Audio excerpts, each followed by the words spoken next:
Ladies and gentlemen, 5 days of competition has led us to this moment. Your rivals are here and the stage is set. We've seen heavyweights clash and we've seen the unexpected, but there's still one more knockout to come. There's no space for second guessing anymore.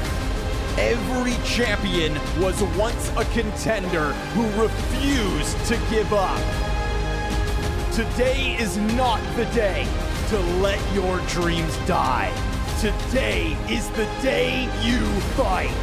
Leave nothing to chance. Everything you have. This is your time. Everything you've got. There is no tomorrow.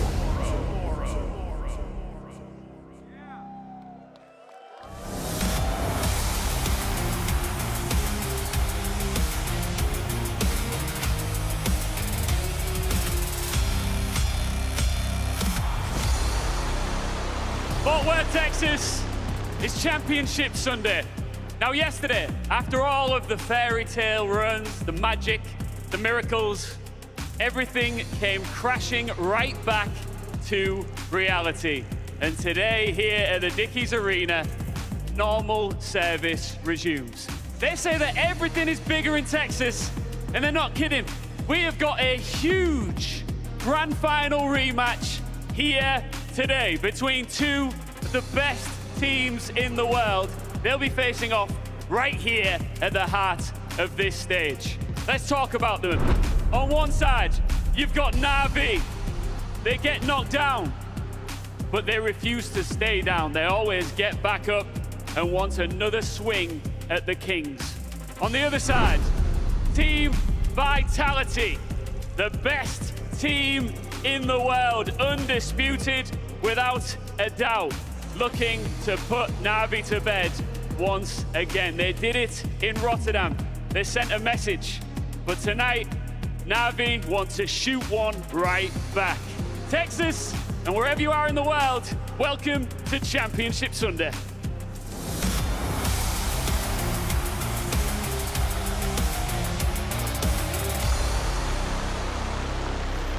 Well, welcome also from our side to the Analyst Desk. My name is Shox, and I'm joined here by a bunch of the fans, as well as Maui and Dust, for what is going to be an incredible best-of-5 final between NAVI and Vitality. And Dust, it really is. NAVI has been chomping at the bit for this chance exactly right. Of course, they faced them in Rio, but then they lost the final to them also recently, and they just can't even seem to get a map. So they've got all that revenge stocked up. Like you said, they haven't beat Vitality in the map since 2024. That's a long ways away from here. But yes, they are one of the teams that we've kind of chalked up as being the #2 team in the world, and this is their chance to be a title contender, right? And they don't want to be like Mousesports last year. They want to keep playing second field to Vitality for a whole season. They want to prove that they can get the W. That's what they're going to go for today. And I'm just getting the tingles. You know, every Championship Sunday, it always feels a little bit different, like there's a chance. And I'm so glad we're in one of the most culturally rich parts of America here. I'm also so glad that so many of you came out right away. Some familiar faces here. Yes, we absolutely love it. Let's take a look at the bracket. How did we end up here, Maui? Because yes, there was an underdog flair in the air, I want to say, with FaZe getting that victory over G2, but it didn't continue into yesterday, and it was really the favorites that reigned supreme. It was a bit of a shame that you didn't even see one of the underdogs take a map versus the favorites, but Shox, I'm not complaining. No. Okay? I'm not complaining to Me see neither. the two best teams in the world squaring off here in Fort Worth. Nah, me neither. But if you were to go on Nova shots, where would Okay. you put your stocks? Ooh, if I was on Nova Shots, I gotta see what the token values are, okay? Of course. I think there's value there, Dust. I think I'm seeing value. Are you seeing value? I'm seeing value in Vitality winning this Okay. thing. Yeah, That's what what I'm else is seeing. new? Now listen, I'm thinking the if way- you want to go a different direction, that's up to you. But that's where my money's at. Oh, okay. Well, let's keep it there. Let's get all of our Nova right. Shot tokens there on Vitality. I'm not going to disagree. I think that there's cases to be made. We'll make some of those cases for Navi, but how can you go against the tried and tested there? Yeah, indeed. And that's exactly what the story of today is, right? Nobody dares to go up against them, and that also plays on everyone's mind when they are playing Vitality. I think back just to Gamer Legion yesterday, who kind of had some of those moments in the palm of their hands, but the problem is actually getting it over the line. The thing is, Vitality bend, but they just don't break. I mean, I think it's the biggest thing. As you said, there was plenty of opportunities for Team teams to pull upsets over them. They did lose a couple of maps in the group stage. So they've shown that they are a little bit more mortal than we're used to seeing them throughout the course this year and really just throughout the course of this roster. So we'll see if they can go again. Amazing. That is an incredible thing. Is so good. We didn't see the full thing, but obviously Vitality and Apex has so much history here already in Texas with Austin last year, where Apex just completely enthralled the crowd. Disappointed them maybe, but I think he turned them into lovers of Vitality as well. But they're up against NAVI, and yeah, Maui, we need some hope. Paint me a little picture.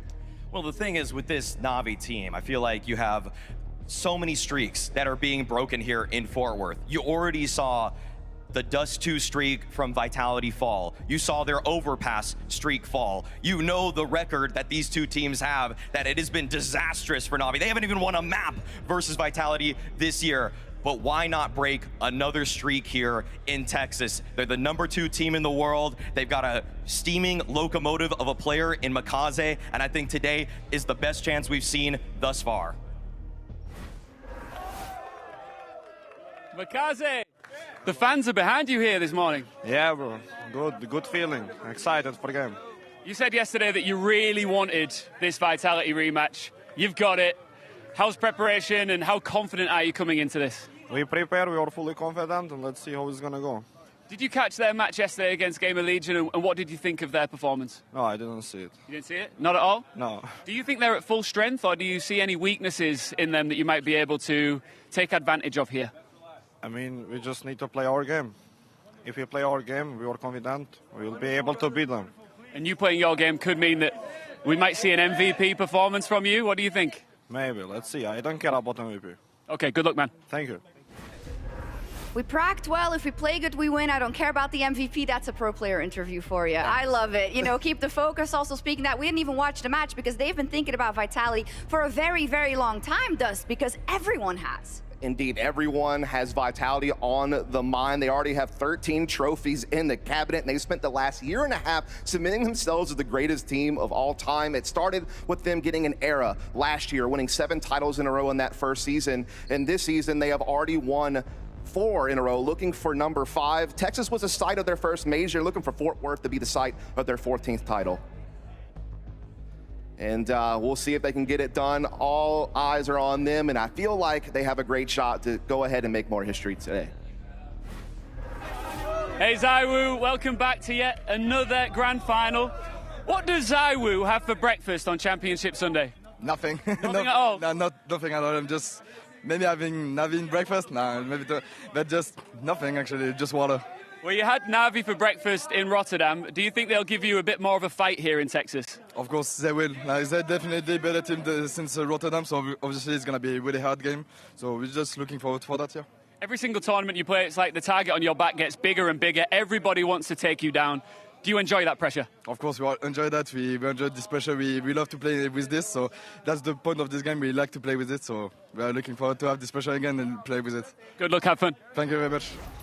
Just smiles all over eating NAVI for breakfast and for Zaiwu. I mean, he's had an incredible year. It's just so interesting how he's been the best for a very long time, and he's even turned it up a notch coming into 2026. I like how he was kind of the silent assassin for a while, right? He was always the #1 player in the world, but you never really heard much from him. He was kind of in the shadows, right? You know, kind of a mystery, but now you're seeing him kind of come even more alive as his team has become the greatest of all time. It's like now he gets to kind of come out and celebrate and kind of show his personality a little bit more. And, you know, I think last year there was a debate to be had on who was #1. This year, it's no contest. Like, Zaiwu is way out in front. You can see he still has that confidence coming in this one too. Yeah, definitely so. It is best of 5, right? We got 5 maps, possibly. That, of course, makes everything even more trickier if you're the underdog coming into this one. Or does it present an opportunity for NAVI, do you think? Yeah, I think this is going to be an interesting one because I think we know what's going to get banned, right? We're definitely not going to see Ancient. You know, Vitality doesn't want to play that. I want to see Makaze on Ancient in a final. Unfortunately, not going to happen. It is his best match, so that would have been a really great chance for NAVI. Obviously, we were not going to see Overpass. That's NAVI's ban. But I'm curious what the order is going to be. That's really the big thing about a BO5. And I think before this always been prioritized to play Dust 2, Inferno, and Mirage. Yep. Will something else get prioritized this time around? Does NAVI want to twist things? I think that's going to be the interesting thing to keep an eye on. Well, we're going to find out right now. No, I think that our biggest advantage would be Ancient for sure. It's their permaban, so not going to happen. Of course, it's not going to be played. Ancient is one of their better maps, I think. Of course, Makaze's shown some great level on that map, and we didn't play it. We're not playing it against them, so he went for like a not usual pick for them, but they try to punish us. Let's see how it goes. Last time it didn't work, but they have a good Anubis, so let's see how it works.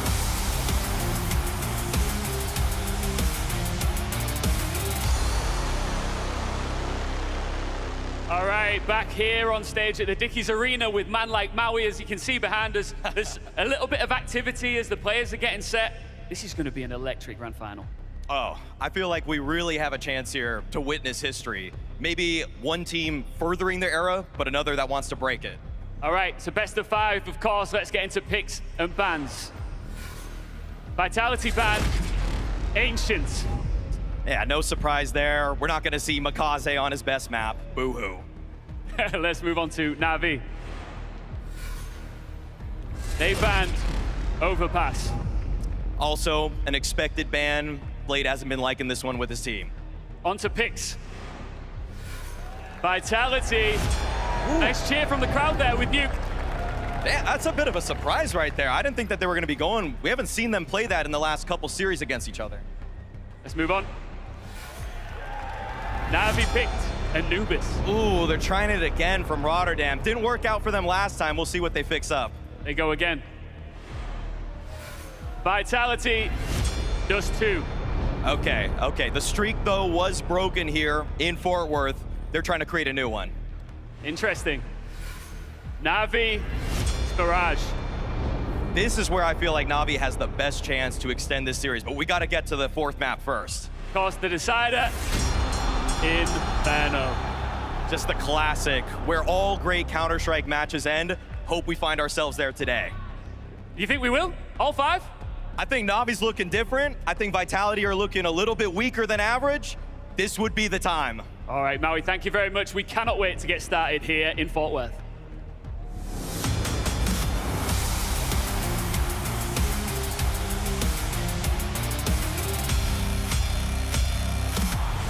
And of course, when you play a team so many times, or when you build that thing where you kind of beat them so many times, you have that mental edge as well.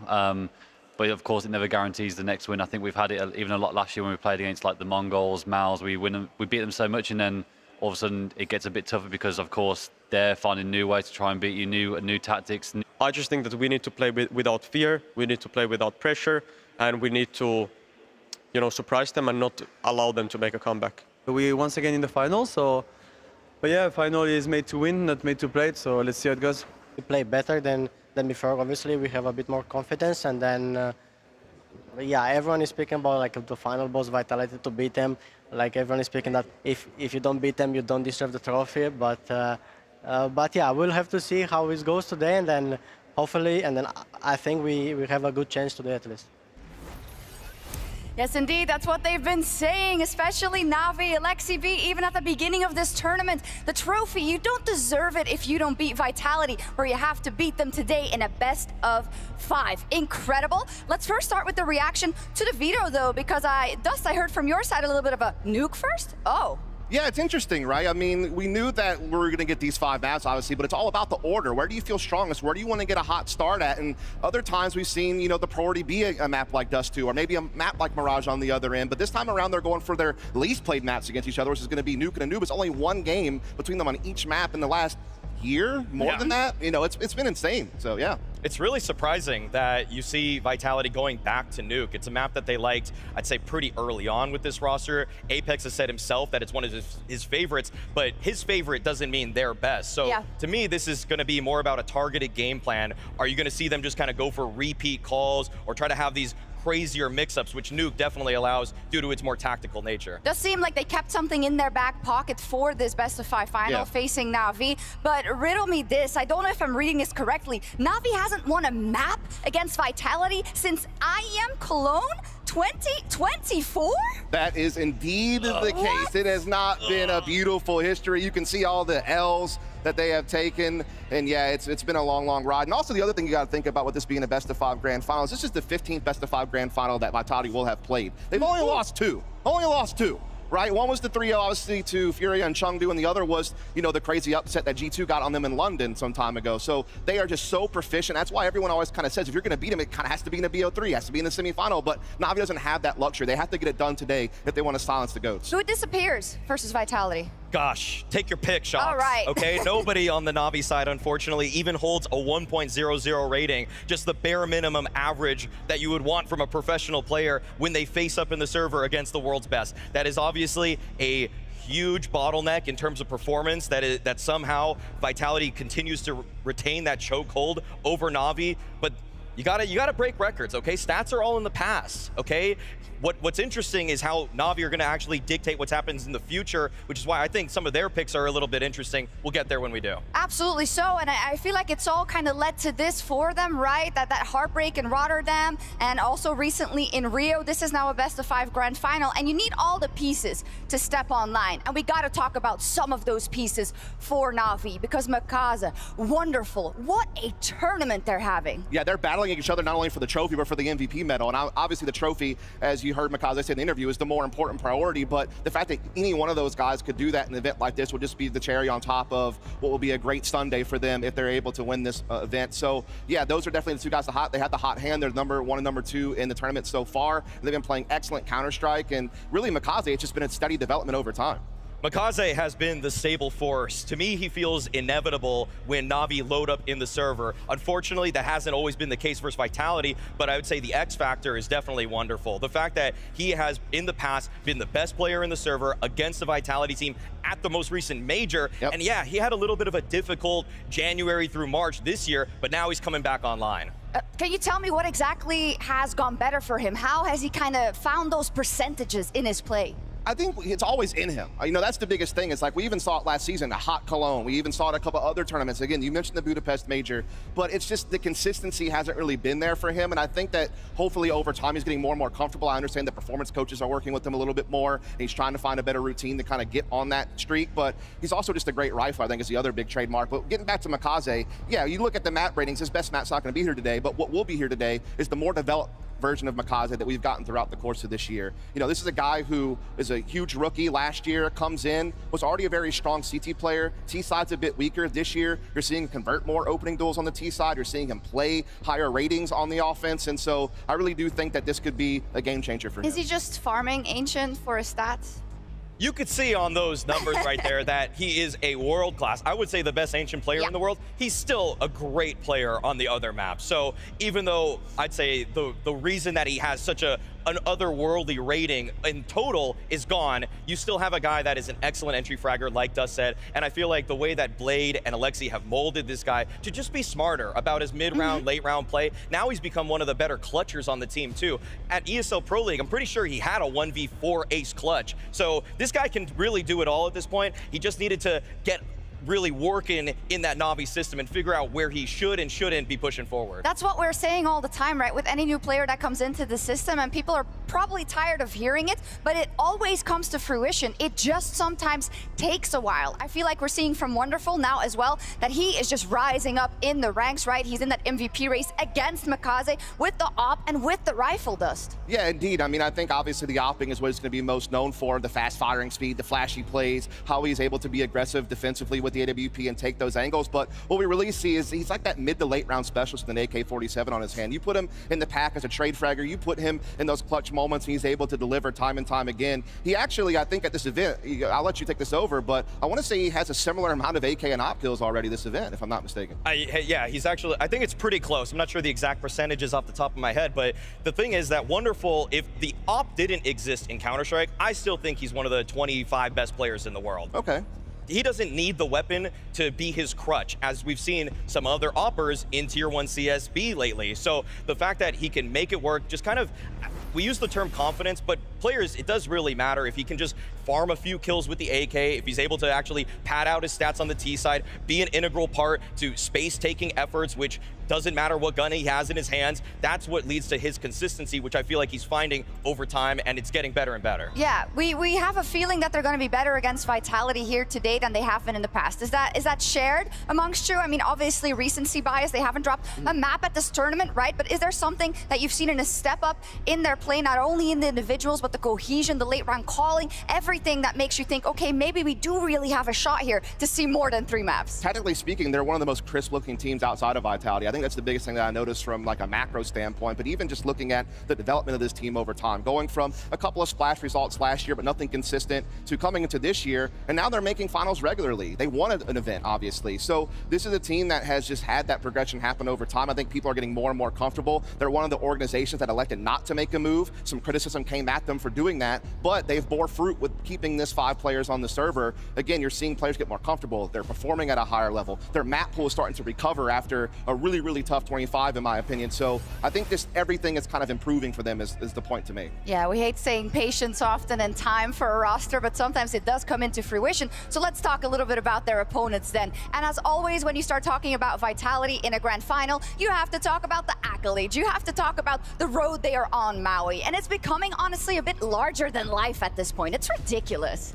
We are right now just starting, and maybe some people even want to finish the conversation whether this team is the greatest of all time. I'd say, for me, the jury's still out, okay, but they are furthermore securing their case as the best of all time. This team has taken the book that Astralis has written and they're improving upon it. The individuals, you could just point to any one of them in the server at any given time. He can give you win conditions. And also the thing is that they recognize in so many moments how to not give up advantages, how to not actually just drop the ball. That's so frequently, you get so many top teams where you have players that just fall off on big stages. Every single one of these guys is proven beyond reasonable doubt. Indeed, as you saw there on the graph, they've only lost 2 series this entire year. And again, this is their 15th best of 5 grand final, and this is only their 22nd event played. I mean, it's insane, the level of consistency, you know, 21 top 4 finishes in a row or better. So it's just that level that no one else really has. And you've kind of talked about it. It's their ability to have consistent performances, to get the job done when they have the advantage. But even when they don't have the advantage, think about how many 4v5s this team wins. They lead that metric in the world right now. It's also about the comebacks that they've made. Yeah, we talked about how they've looked a little bit shaky, a little more mortal, you know, but they've shown resilience to be able to come back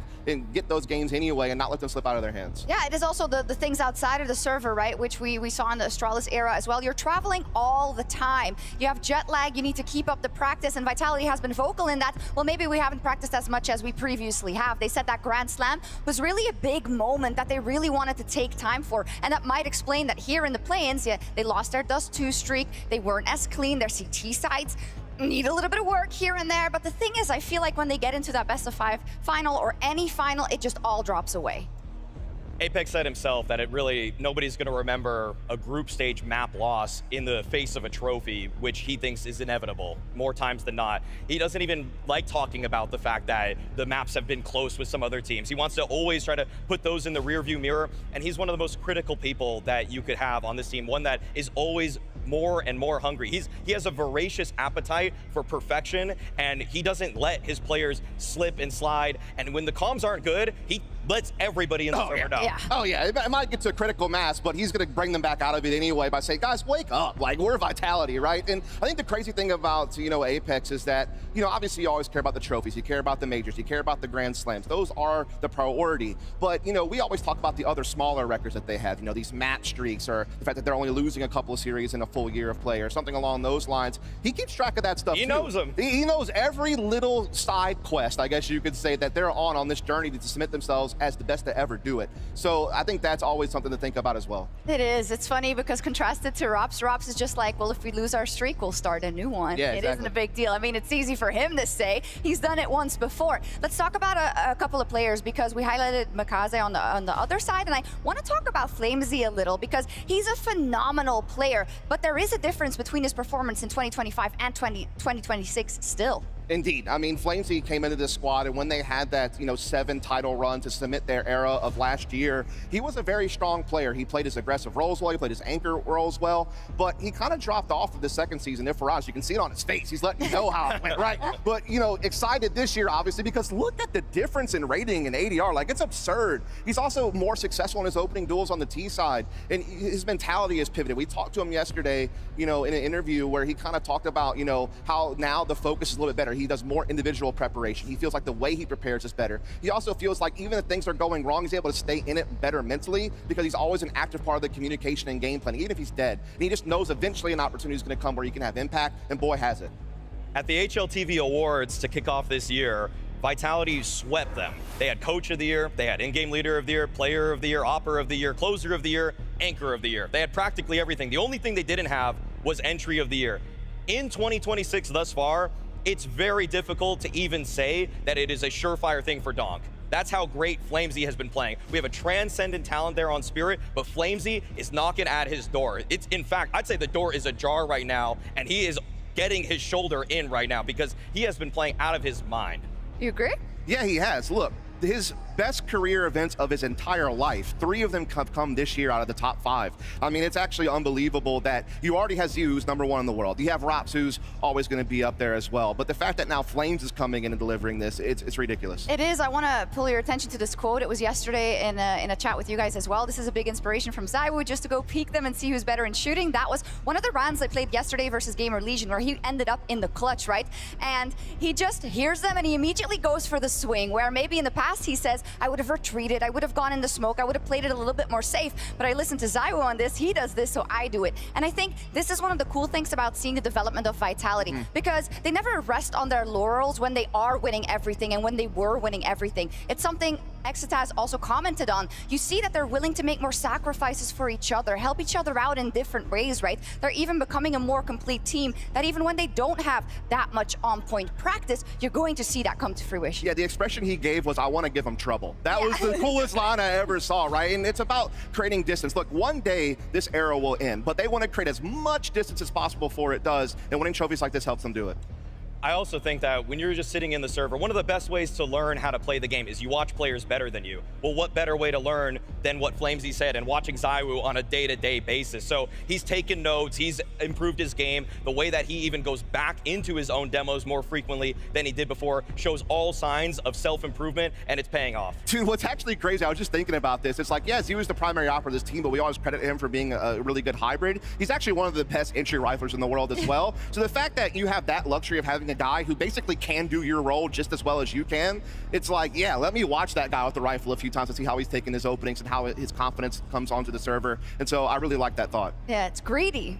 Yeah. How dare he? All them stats. We Give it all to me. The players are lining up backstage for the player intros. Actually, they're quite close together there backstage, right? So now you can see them. You're about to walk next to them and take to the stage. And for Wonderful and for Navi, but also for Blade, right? This is really, I feel like one of the crowning moments for them if they are able to pull it off. It's going to be incredibly difficult. Now, with all the material that we have, Navi being on a tear, Navi having the tape of Rotterdam, knowing exactly what they did wrong, Vitality not always being as clean in the last couple of weeks as it has been. Maybe not as perfect on the CT side, Maui. I want you to paint me a picture of this upset. Well, we have a round example to show just kind of how Vitality has been playing a little bit worse. In their game against Gamer Legion here, the way that you see the individuals from Vitality just looks a little more spacey, a little bit more stringy. Sure, there's some good counter utility here from Gamer Legion to get their kill, but you see Mezzi just kind of swinging him by himself with a MAC-10 in hand. Then you have Apex going for a solo play by himself.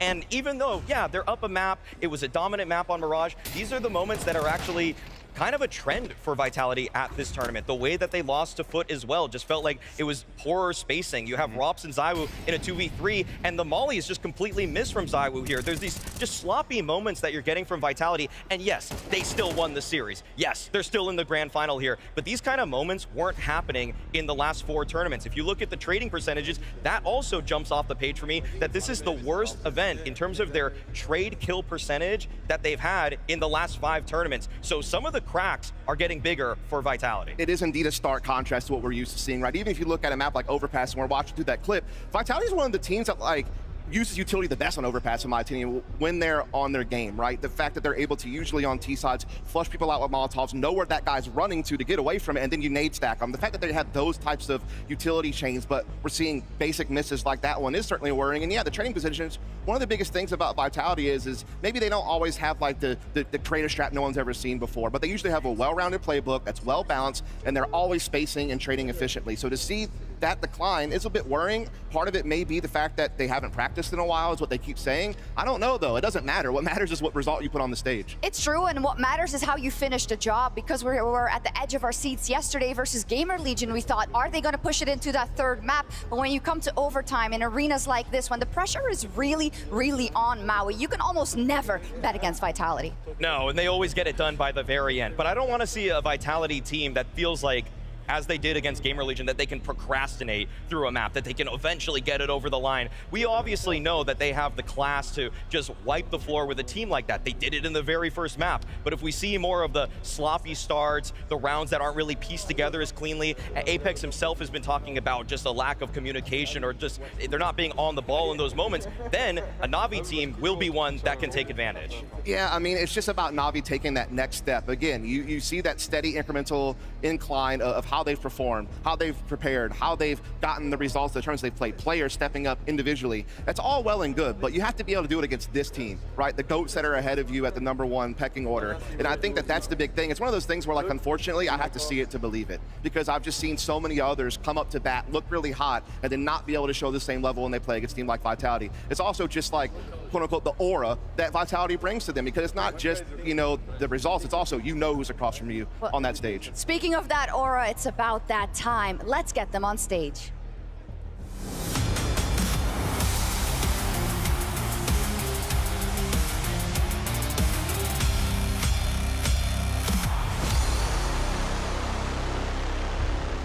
Fort Worth, Texas. What do you think? Should we finish this? Who's ready for the grand final? It's a rematch. We're expecting it to be an absolute banger.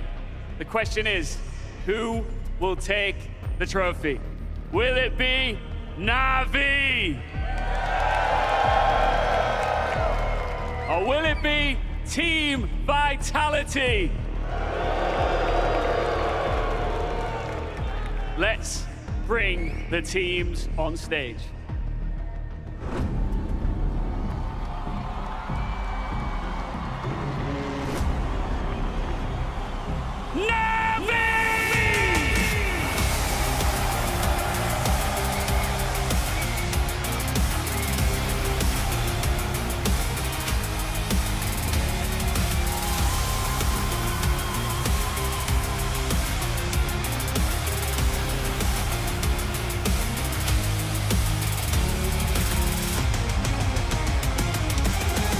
Redemption, revenge, this roster needs it.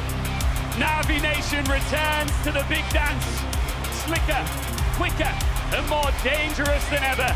Every sleepless night since Rotterdam has led to this moment. And now, in Texas, NAVI has a score to settle.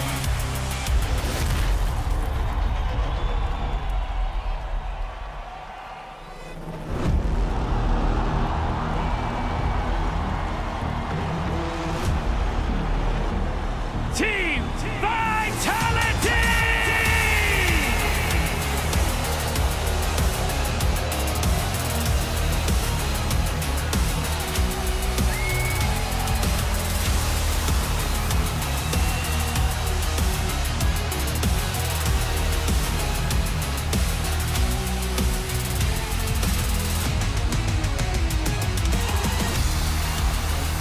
At the very top, every round is a title fight. Being the best comes with its perks, yes, but also its pressure. The scrutiny never fades, even when you're winning. They are the most dominant team in the world, and once again they step into their house, their comfort zone, because grand finals, that's Vitality territory. Beautiful to watch, brutal to face. That's Vitality. NAVI are back once again in the rematch they've been desperately waiting for. The world's numbers 1 and 2 going head to head in another blockbuster bout. Both of these teams have left destruction behind them here in Texas. But what happens when an unstoppable force meets an immovable object? Vitality are chasing back-to-back Blast titles, while NAVI are looking to prove that even gods can bleed. This is your Blast Premier Rivals Grand Final. This is Counter-Strike!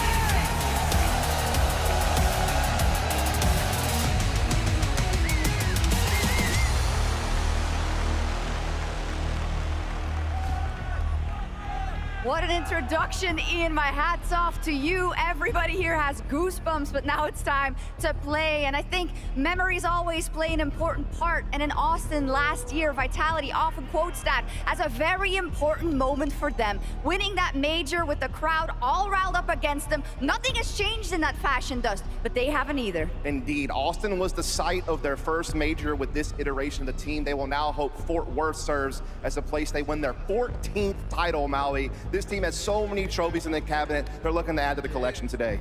The thing is that NAVI, against them in the server, have to recognize that their championship window, it's now. It does not get much better than Makaze and Wonderful, both firing on all cylinders. You've got a Vitality that has already shown that they can bleed in the group stage. So to me, it's now or it's never. And someone who is perfect for working on those exploits, making sure that you have them exactly where you want them, is Blade behind NAVI. He's been there for so long. He's made magic happen with much less. As many people may know, Blade is the most woke coach in all of Tier 1. I need him to be more liberal with his use of timeouts. Okay, the last time that these guys faced off against each other, his team was down in the hole 0-6 before he called his first one. I need it a little bit faster. He's got to be a little bit quicker on the draw. You know, I want to talk to my second favorite co-analyst to see if NAVI has a chance. Fort Worth, is NAVI going to take this? I rest my case. I see, and I know how it is in a community when a team wins a lot. It was the same with Astralis. It's the same with Vitality now. You want to see them bleed. You want to root for the underdogs. That is also an opportunity that NAVI have to take. Talk to me about this first map now, right? Talk to me about Nuke. Talk to me about the start that NAVI has to have. Nuke is going to be a toughie, if we're honest. I think Vitality had kind of a rough end to last year, if I'm honest, on this map, Maui, but they've won their last 8 out of 9 games on Nuke. And you look over at the NAVI side, and in their last 12, they've lost 8 of them. Like, they just do not have the same recent form. I think one of the big things that we have to talk about, because we've been talking his name the entire time, it's Makaze. He's that primary yard player. He's clashing with the leader of the opposing force in Apex. You know, it's kind of a difference of philosophy. A star player in the yard versus the in-game leader in the yard. But here's the difference. Apex puts up big numbers in grand finals all the time. And he's been the guy in this event when they started to waver that's been able to put up huge numbers and lead the team, not only on the leaderboard, but also in the server with the mic. So I really am interested in that matchup today. And if the tactics get a little too hairy for Makaze, right-hand man in Wonderful. Wonderful should be rotating over with the AWP, peeking up from secret, trying to break the smokes so that they can discover what the plan is from Vitality. There's so many counters here that NAVI are going to have to employ. The fact is, this is a punish pick though. Vitality are definitely looking to just take the 1-0 lead here because this is a map that, as you predicated, Dust, it's been a little bit rough for NAVI. Yeah, I mean, here's the thing. When you look at the philosophy these teams bring to Nuke, both of them are super well-rounded. They know all your different, yard variations you can throw, the fast upper executes, the ramp takes. Everyone has the same playbook. It's all about, do you execute in the moment when the pressure's on? Are you able to make that mid-round adjustment when things get tight? And that's where I think Vitality just have more stability. They have great anchoring, in particular with Mezzi and Rops defensively. They just have a lot of smart players who can act out individually without needing too much direction. They just have the hot hand in that regard, but who's been hot as far as the tournament thus far is going to be that Makaze Wonderful duo you talked about, and we'll see if they can keep up that pace in the most important match. And even if NAVI have some of the counters to that outside yard take from Vitality, Vitality have the best contingency plan in Counter-Strike. The way that Rops plays at lobby is just so destructive to any opposing team's defense. He'll pick your ramp player when they least expect it. He'll peek through the hut, hold the door for the entire round. You don't even know if he's there or not. Half the time teams are playing Vitality on Nuke, they're chasing ghosts. There are 5 consecutive finals for Vitality. They may have been caught slipping, but not when it comes to the trophy. The definitive kings of CS2, just looking to add one more notch to their belt. In their wasteland, NAVI, a team ramping up, chomping at the bit to get revenge on a Vitality that has embarrassed them again and again and again. These chances at redemption do not come around often. You come at the king, you best not miss. Before you stands the greatest team of our time. In the middle of a generational run, Team Vitality comes across as limitless. Today they face another challenger. As far as they're concerned, it's this faceless blur of opposition. But Vitality, be warned, because Navi's system quietly grows stronger. It adapts, it evolves. And it's here in Fort Worth that we unleash these beasts head to head. There are times in our lives that all of us here take for granted. Don't let today be one of those days. This is Counter-Strike at its finest. Dickies Arena! Let them feel that Texas heat!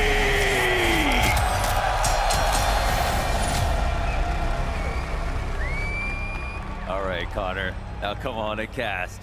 Let's get this grand finals going. We've got Navi and Vitality. It's a rematch, and Navi are back for blood. The first test is to Mikaze. That's brought up on the desk. He has to pass this. Guarding outside, going 1 for 1. Might be enough. Lots of information, but instantly Flamesy appears.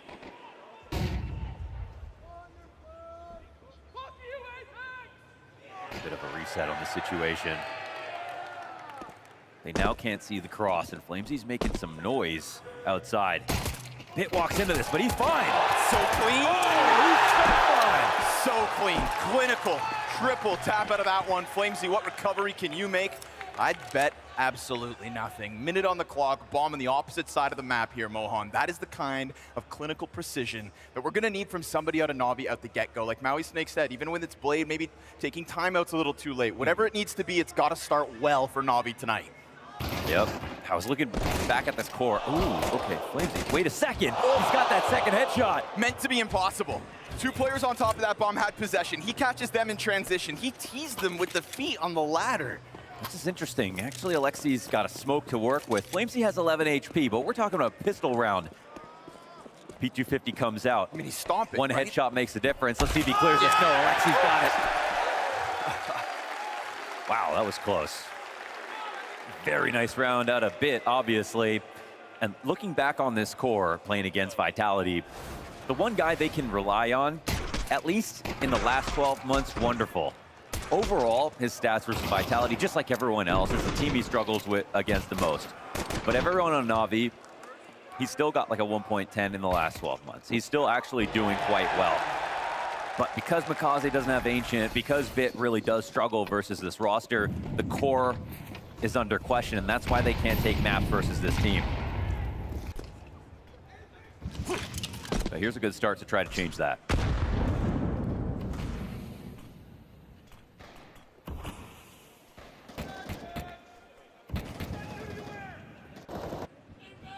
Even with the surprise peek, will catch Apex. That's all that was outside for Vitality as well. This is crazy. They come in with no kits after winning the first round. Puts pressure on the other members of Vitality to try to hit this ramp instead, and we'll see Bit at bat once more.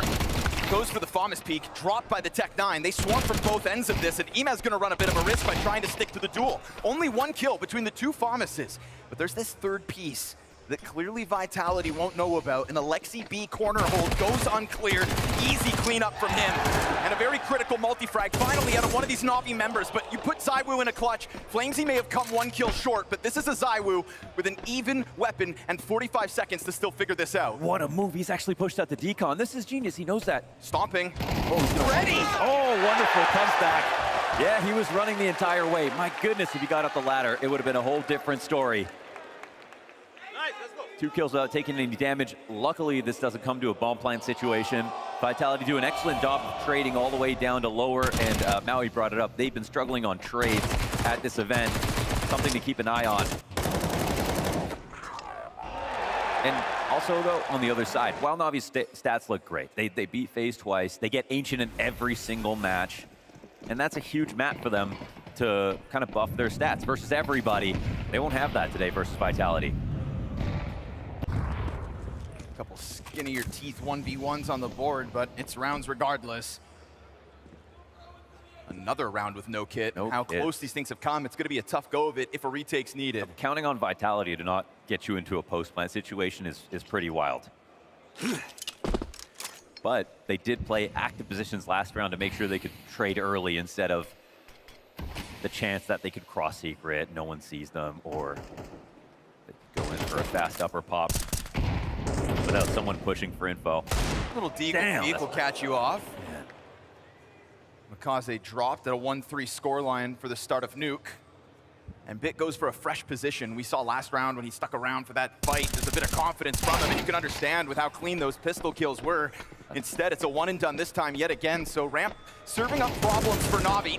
Duel for ZywOo found easily, and Alexi's return back onto Rob still keeps this interesting, but we've got pressure down into the B site. Ema, at a distance, is able to get off of the back of that site, and still options open for Vitality clearly as they head elsewhere. What if Alexi cuts off the second side of this, though? He found Rops, he'll find Flamesy, but Flamesy survives the duel, distracts him, and tries to buy time. And they're taking upper at the same time.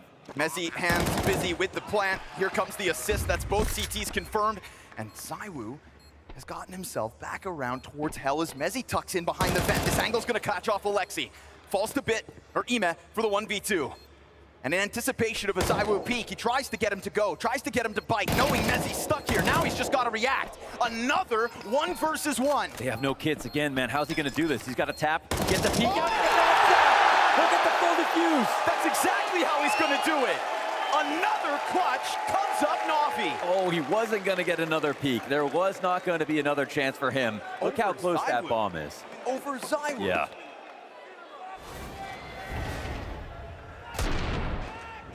Third consecutive nail biter, third consecutive 1v1. Navi winning each and every one of them so far. And even a 1v2 this time for Ema. It's well done.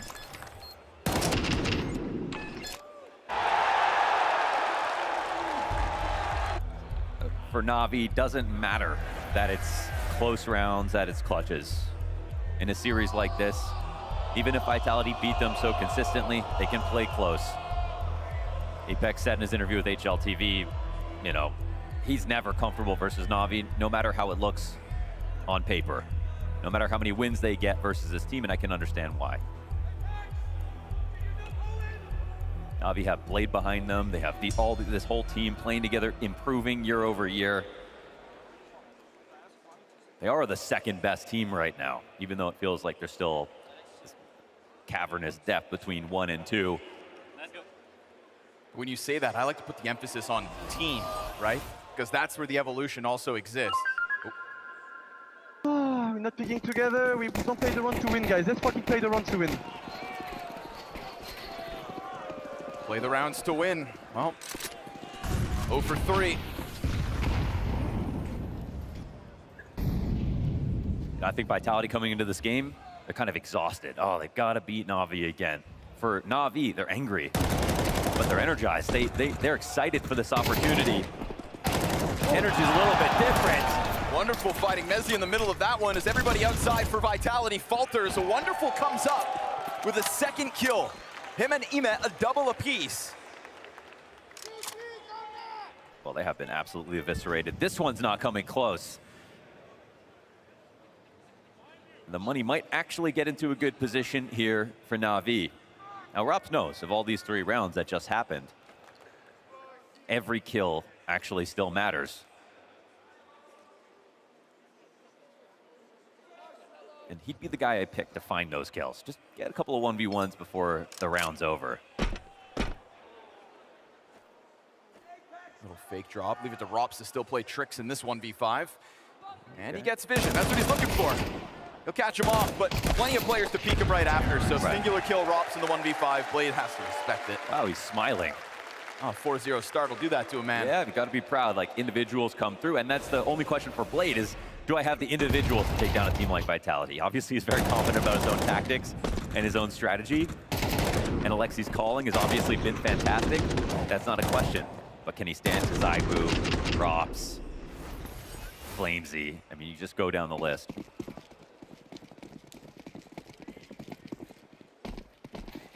Half by investment, we might have a show on our hands.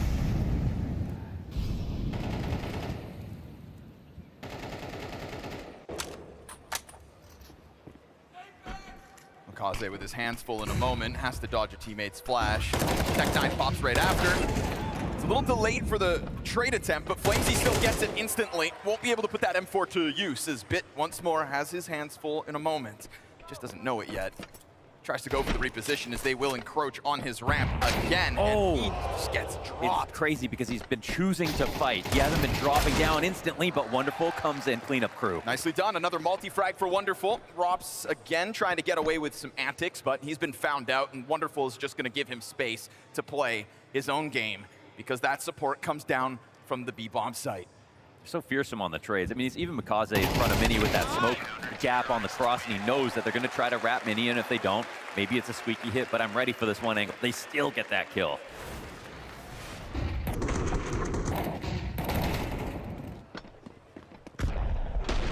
And I don't mind Bit playing like this as long as they've got that connection between him and Wonderful. He could fast rotate over, but obviously the plan is for him to get a lot more, stay alive a little longer.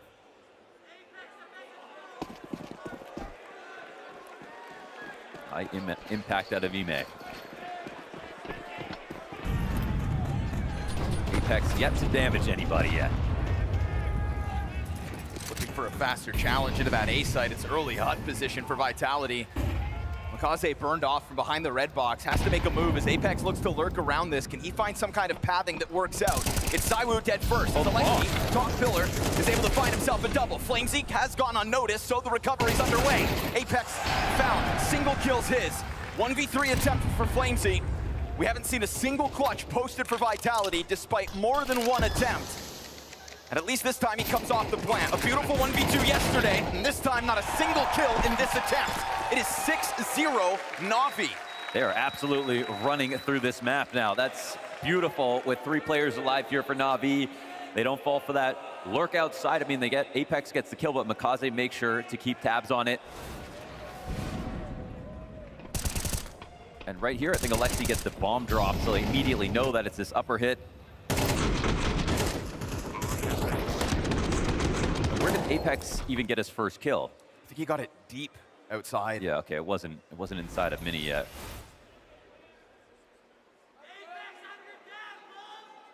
Actually looks like the squeaky player in the back of the head. Okay, so he did peek in and then lurk back through the smokes. Trying to deal with Mikaze, who still remained outside. Wonderful's off on the prowl outer. Well, this is as good as it gets for NAVI. Just keep going, honestly. It's got to be the advice. Until Vitality can prove that they've shown up to play today.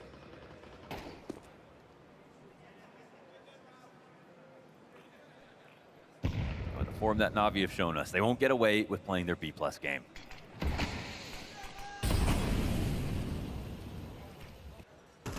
Well, Smokes goes uninterrupted. Mikaze just lingering around here.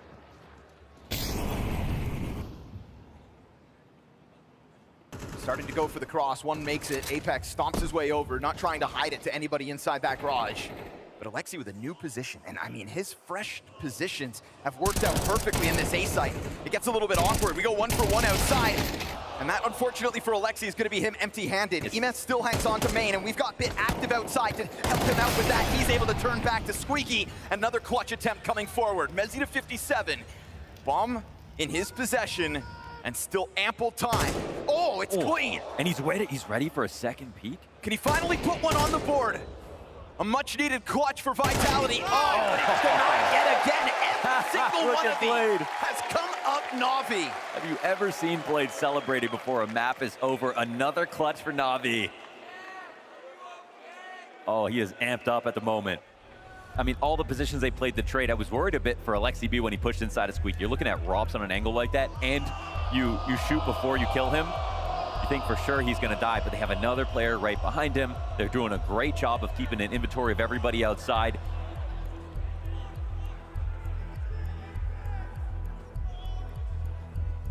It hasn't been a total shutdown. Again, lots of very close situations. Just every clutch is NAVI.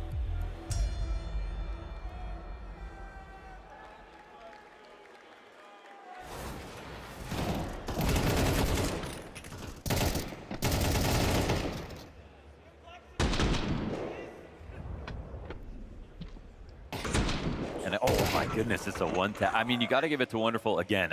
He is the guy to rely on. I think if this is going to be some kind of upset in this series, he's shown us some of his best stuff in the last 6 months. absolutely the best player they have versus Vitality. Found out. Flamesy denied. That's the one gun as well Vitality bought up into this round. And it finds itself on the dirt in an instant. Wonderful's got that gap. Easy pick off for Apex. And things continue to go bad to worse. We've got Vitality totally trounced outside of the bomb site. Yeah, they brought these half buys close before, but the start. Deep CT Maybe they want to take it to bid again. They've been doing a good job of finding a way to trade them out. That's fair. But everything's obvious now. Everything's failed. If they found any openings, it's that slight gap towards ramp, but still not even pressing their luck to try to grab that rifle.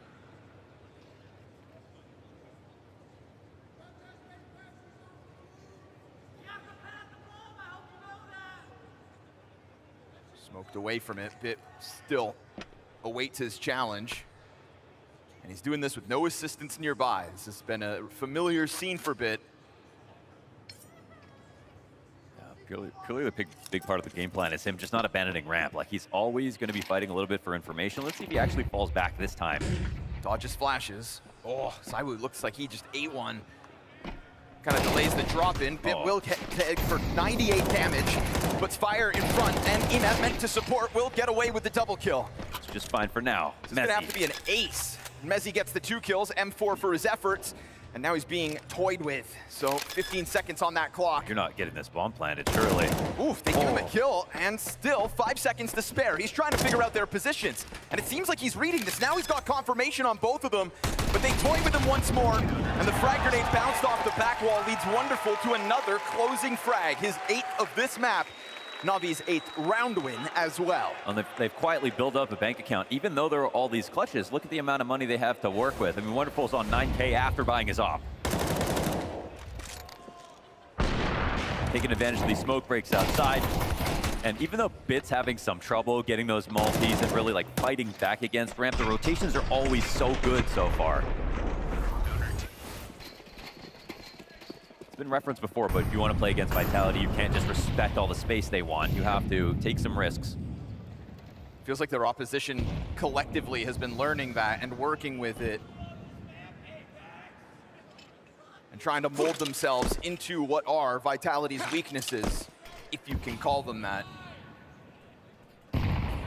This map so far features 7 of the 8 opening kills all the way of Navi, 4 out of the 4 1vx situations all the way of Navi. You couldn't ask for more to be going your way at the moment.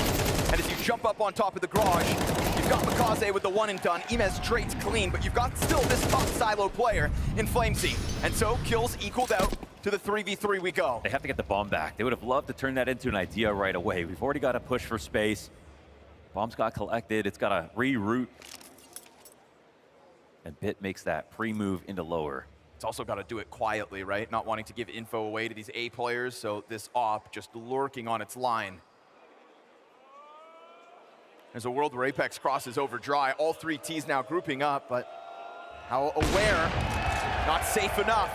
Flamesy toppled by the 1 shot of Wonderful. He's been a stick. Every single time he sets up to a position, he gets a shot. Apex collects. That's an open bomb site suddenly. Nobody up in heaven to stop this. It's a double inside of main. Can you anticipate this move from Navi at this time as well? Backsite and Apex dead. Props doesn't know he's been spotted. Unfortunate for him, he thinks he's got the element of surprise. In reality, it's full attention on this hut exit. Little Hail Mary jump forces him forward, and Bit so prepared to stomp him out. Another post-plant situation that goes Navi. We are on the brink of a flawless half against Vitality. Almost every round coming down to 1 or 2 players. They've had one very clean round. Apart from that, there have been decent trades, but overall, full control for Navi. Lots of opening duels won. Very good in the mid rounds.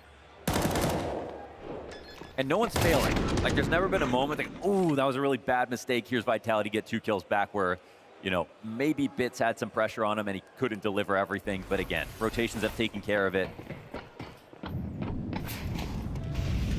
Insane. How many times have Vitality started 0-9 down?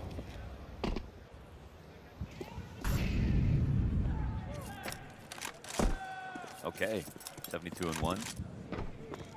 And Vitality weren't included in the 1. Oh, that's beautiful. Well, Apex gonna be tilted about that. It's Apex still sitting on 2 frags this map. Kaze believes there's somebody else behind this, and ZywOo's going to take that chance to challenge lower. Big commitment here from Emet, and ZywOo looks to clear it, will find it, but loses the duel. Man, he doubted himself for a second, didn't full clear. Mikaze gets a kill as well. 2 on 5 now. ZywOo and self-doubt don't usually go hand in hand, but that is one of those moments where he's ever so slightly off his game and gets punished for it. On the brink of double digits are Navi. Alexi misses the timing on that hut walkout, but still, luckily for him, Vitality don't fully emerge. Beautiful shot out of Mezzi into the rafters, bit wrecked. And Rops to redirect at 35 seconds. An excellent late round duo. 2 on 4, enough time. An interesting smoke, actually. An additional smoke as well for them to work with. We'll see if they have to mask anything inside of the site. For now, Wonderful just plays his line. Damn. Collects Mezzi on the challenge over the boxes, goes for the jump spot to just confirm that Rops is also here. And now they know damn well he is locked in with this. Alexi's gonna get active in the advantage that is a 4v1, and it is 10 consecutive rounds over Vitality. That's just pure magic from Navi. Have you ever seen anything like that? No, I mean, I can't. When's the last time they started 10-0 down? And lost every clutch.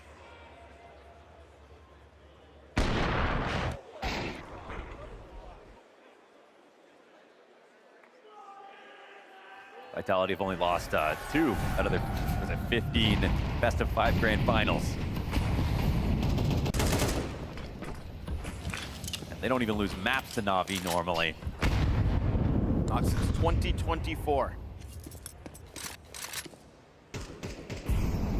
To give them credit, they've gotten close. A couple of 13-11s in this head-to-head, but they're real close now. Oh man, that's ZywOo going down raw here to Mikaze. So close you could almost call it. Bit now starting to thrive as well, gets active and moves more forward than there's that rotation. Wonderful bolstered that setup, so Apex running into it just gets clotheslined yet again. He's always there to assist, right on time. Rob's waiting for that additional layer, but thing is, Wonderful's usually that player. Sitting on these ramp doors alongside Emesh, shoulder to shoulder, a 54 health 1v4 called forth by Robs. He knows Wonderful's still here.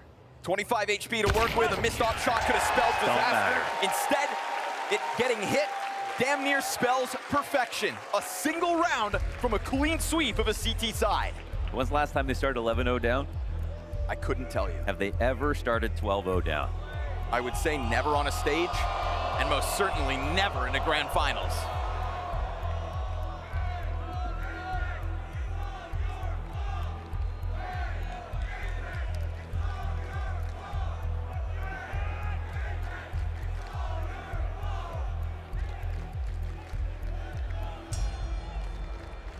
The chants are evolving. Did you catch that one? Hey, Apex, it's all your fault. That's crazy. Man, I actually feel bad because Apex at this event has shown some of his best gameplay as an individual too. Right. He was doing so well, covering a lot of gaps. Where people were failing to trade, he was actually the one to be getting them.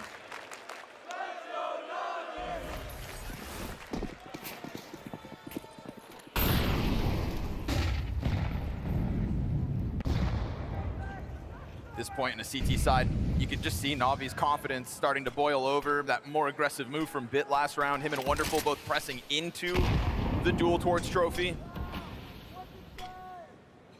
12-0 potential start. What's the call to make sure that this isn't just a clean sweep of the half? And ZywOo wins his versus Mikaze. 4v5 now for Navi.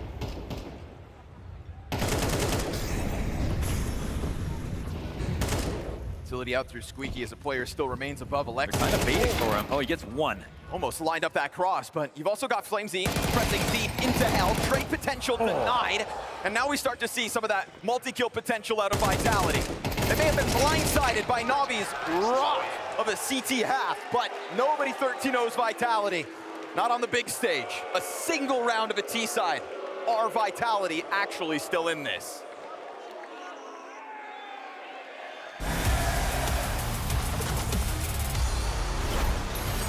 Hello guys, this is Natus. This is Fallen. Hey, I'm Alexi B, and today I'll be reading some bad comments. Furo itself hasn't been looking hot since in the major result. Well, Vitality are so good that even a single map win for Navi would be a victory in itself. What can I say? Everyone knows this kid is going to be the next Brokey or some PayPal, bro, what you doing, right? The Hunter was never and will never be a good player. That's a bullshit, I can already tell, and this guy is clueless. Sampayos was like that in 2023 too, always flicking and constantly getting pack kills, but then he disappeared. XT. Oh, typical HLTV user. I love it, I love it. You know, Molodoi has a bright future ahead of him. He's just starting, so you're gonna have to watch a lot of games from Molodoi, and hopefully he's gonna be winning a lot. So I think you were wrong with this one, Cyber King. So a guy named Insert Blame here says Navi gonna get the honor of losing to Vita in finals this event. But yeah, I'm glad that people are thinking that we're gonna reach the finals, and yeah, it's good for us. Minus Nico plus Heavy God is a huge downgrade. The previous could win the odd blast, this new iteration will most likely win even less. I mean, eventually we won the tournament, to be honest, after this guy said it. My mission here is to make Fury a super competitive team in the best way I can. Then leave low. Yes, I'm doing that in December, bro. You know shit's fucked when Alex is Navi's top performer. It's probably better for the team's future prospects if they lose this match anyway. Express Patience 9809. Okay, I like this nickname as well. Castrato was shit in Katowice, shit in Altin playoffs, shit in Cologne playoffs, and shit in Budapest playoffs. I am can't hit shit after Mirage, and Alexi playing with half of his brain whilst it stays under 1 KD. Jesus, what a shit show once again. That's a nice and supportive comment, it seems. Ignoring the latest shit show is strong, no? Good, my boy. Navi have improved a ton. My prediction is Vitality 3-0. Not gonna lie, that's a funny one. The first one, funny one actually, so kudos to this guy. So legit just bullied his team into being good, and I'm here for it. I mean, yeah, it was kinda true, to be honest, at some point, but yeah. Are they seriously hiring a guy from NCAL? We need good players to become champions, not these low tier scrubs who play tier 3. What a joke, pathetic, you guys. Who would have thought, eh? Molodoi coming all the way from Kazakhstan, playing on the cyber coffees, no computer at home. Who would have thought, The kid is good. And yeah, you never know until you know. Molodoi proved you wrong, my friend. EPL was a fluke for Navi. Damn. Can't win a trophy nowadays without it ever being a fluke. Thanks, guys.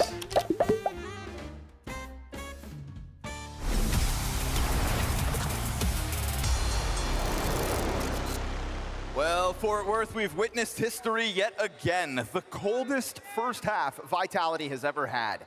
An 11-1 domination out of Navi. And you could find the asterisks. It's CT side of Nude. They've been waiting in the wings to get this head-to-head back going. But this kind of a Vitality, I don't think anybody saw coming. A ton of credit to Imma for really stepping up versus his biggest nemesis. He of everybody has struggled the most. 17-8 for him on the half. Well, we don't get that 12-0, but I'm sure in the back of their minds they know this one's a done deal. Can they pilot this one home? Kaze takes a headshot. Bit's gonna close that distance. Apex, got his hands full, and his head empty. Wait a second, double up? Nice spot. Who would ever expect to be Robs hiding in that corner? And he's gonna double down. Come on. Because he'll find the recovery at least with his measly 8 points of health. All right, got one in the back of Mini right now, but they had to secede hell. This is a situation where it's the CTs who are more scared, and that was the one point where they could actually get some active information safely. Now they're gonna be roaming around. Who's getting caught off guard? Another blind side in this round could be disastrous for Vitality. Good trade once more. A little bit more info for the T side. Mezzi back at clock. Leaves him alone. He hears the approach. Tries to bounce as they jump down into it. Oh, he's trying to take this duel on his terms. Time's ticking for Wonderful, who has been playing lights out. 14 and 4. He actually is thinking about leaving. Get out of here. He actually can. Will this door get opened? Surely he's going to get nervous for a second, but actually, wisely, ZywOo's already thinking ahead. Yep. Into the vent, ready to catch this off guard, and he can get up the ladder in time. He is one move ahead. Can he fly down into the back of the site without getting popped by ZywOo? ZywOo not going to let that happen, not going to let this slide.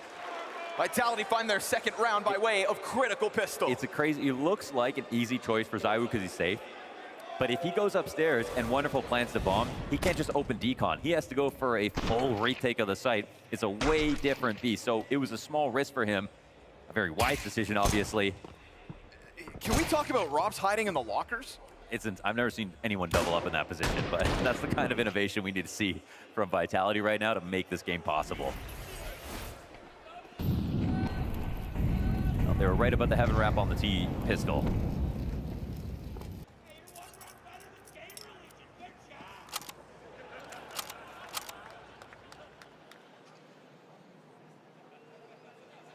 Never started 10-0 down. I know what Blade's thinking. We're going to win this game, but let's also just make sure it's not close. Let's leave an imprint on the other team. Let's make sure that Vitality end Nuke as frustrated and pissed off and confused as possible.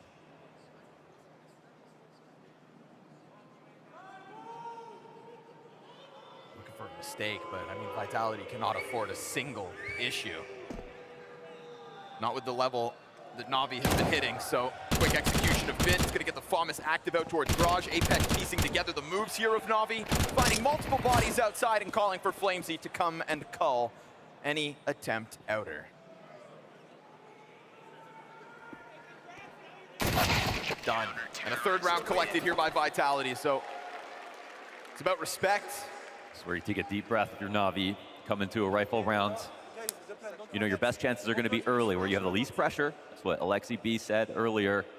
Want to play free without pressure. You do want to put yourself as the underdog whenever possible. Why wouldn't you? No matter what, you play with confidence every round, no free rounds. Don't give them this feeling of comeback. Yeah. Yep. Just like you said. No free rounds. It's CS2. You know, you're going to 3 or 4 rifle rounds, and then suddenly this game is totally tied up. Don't forget who you're playing against. The best to ever do it. Kings of CS2. Kaze wants this duel. That close trajectory, that's gonna tell him somebody is right there on the exit of main. A little distraction offered from up in heaven. ZywOo reloads. Oh, ZywOo gets a kill. All right. That's Alexi down on his attempt to approach outside. Apex is gonna go swinging into this, confirming yet again multiple numbers outside. It's a dry cross here for NAVI, no coverage by a smoke, so ZywOo finding another duel, cutting off Wonderful, is gonna put Emet into what feels like an insurmountable clutch. Yeah, he's got a score to recover. That's a freebie. You catch Flamesy, giving him a back of the head execution. Wait a second, halfway! It's possible now! Don't you dare 1v4 this! Just as it starts to feel like Vitality have got a game to play on Nuke, Emet puts them on notice. His 21st kill. 3 frags in this round. And this one's for map point. You press tab, you know it's Rob's. Where do you think he's gone? Whoa, he's found him. Oh, he's so close! 4 HP the difference. Oh my goodness. In a 1v4 that could have been. No, Matthew, please. Let's just play together, please. Don't talk about me, okay? Oh. Apex wants to make the call.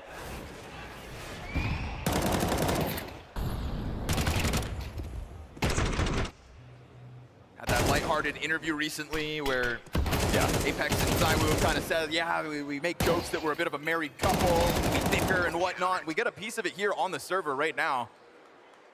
It's one thing to do it in the prac room, it's another thing to do it under pressure. And pressure is certainly what they're feeling. On reflections that they argued the most with him, right? Flamesy is going to try to jump in and get away with that. He's going to fluster NAVI to go for the activation inside of the hut, and Mezzi, that additional layer of an A defense. You can start to feel Vitality piecing this together. Still a long way from matching NAVI's round count of 11. And again, on a moment's notice, we can see what happens when the individual level of NAVI is at this peak. Emet almost embarrassed you in that 1 versus 4. Yeah. Flamesy's still got some explaining to do. Yeah, but like you mentioned, I mean, they didn't actually close the round, so. And before that moment, with those 3 kills coming through, it was a solid round from Vitality. Finally, Vitality will win a clutch.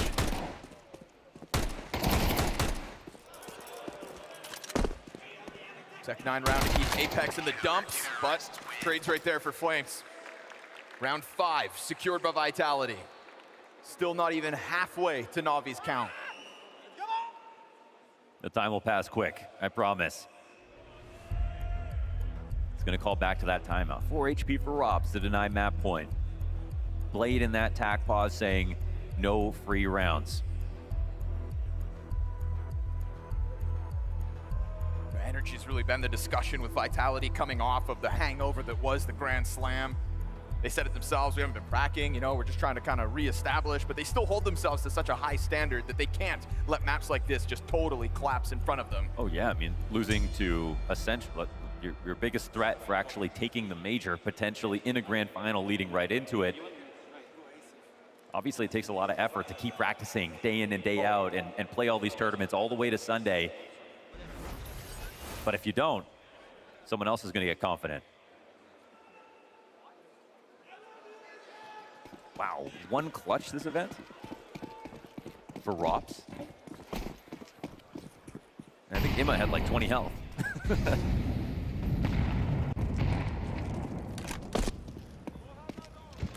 Take into consideration the head-to-head between these teams as well. It almost feels like there's nobody who wants it more than Navi. Not one map throughout 26 and 25. This is meant to be where that changes, and you just mentioned it. If this is supposed to be one of the contenders versus Vitality at the upcoming major, you do not want to start to let them get more and more confident in the head-to-head. You dangle that lopsided score over top of them. You remind them that you've always got their number.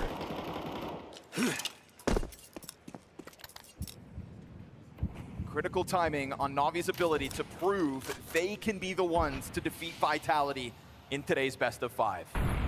And T-side nuke's not as hard as it once was. You gotta be expected to be able to get a few rounds here.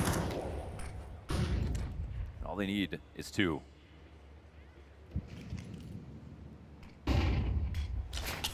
Util volley comes out, CTs respond. Missed incendiary on top of Hut. That's going to afford them a position. This is supposed to be Flamesy burned out of this spot, but he will remain as an additive for this A-site hold. But Makaze still able to thrive. Comes in through main. Now Zybu's on the scene. And Apex has done his job this entire time, holding them back. It's Alexi on 74 health versus 3. 20 seconds to that clock. And it's already Zybu out on heaven, taking damage to the Flames. Slides into the site, finishes it with the sidearm.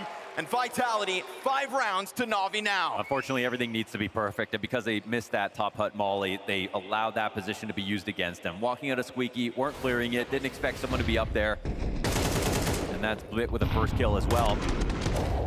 Can't be wasting these rounds.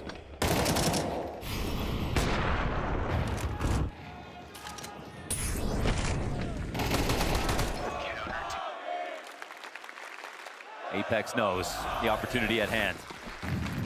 Half by once again for Navi.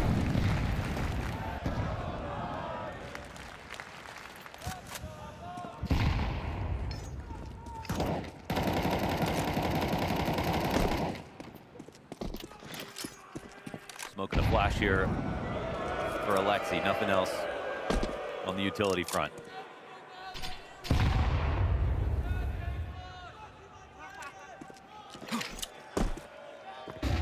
One over Secret. They're going to see nothing outside for now. Looking to re-clear it. Takes a second glance. Still no activity confirmed. But then right on cue, after that second peek, we get this wall of smokes to create a question for Apex. It's going to keep him committed to this. Is it now that they start to make that walk up, he has to ask? It's going to be hard to get this kill. He's looking for some damage. Let's see if the peek comes wide here for Makaze. There it is. Oh, great read. Hunted down. And then he gets off that angle, not allowing himself to fall to that silo challenge. Even when it is just a pistol, main player catching Makaze, who thought maybe with Apex's fallback, there was an opening to split this bomb site. Although that feels like the window is closing, as A is yet again held tall by Vitality. Looking flawless in this one to secure that 7th. I mean, it's so good from Apex. Every position he put himself in, the patience, the flash re-clears. He was continuously suspicious about some kind of outside play. It came in so late because, of course, it's Navi, but he never gave up hope that eventually he'd find a target top silo. He'd find that spam. on that mini crawl out of Bit. And now this is just a close game. Doesn't matter how it started. Never does with Vitality. All that matters is how it ends.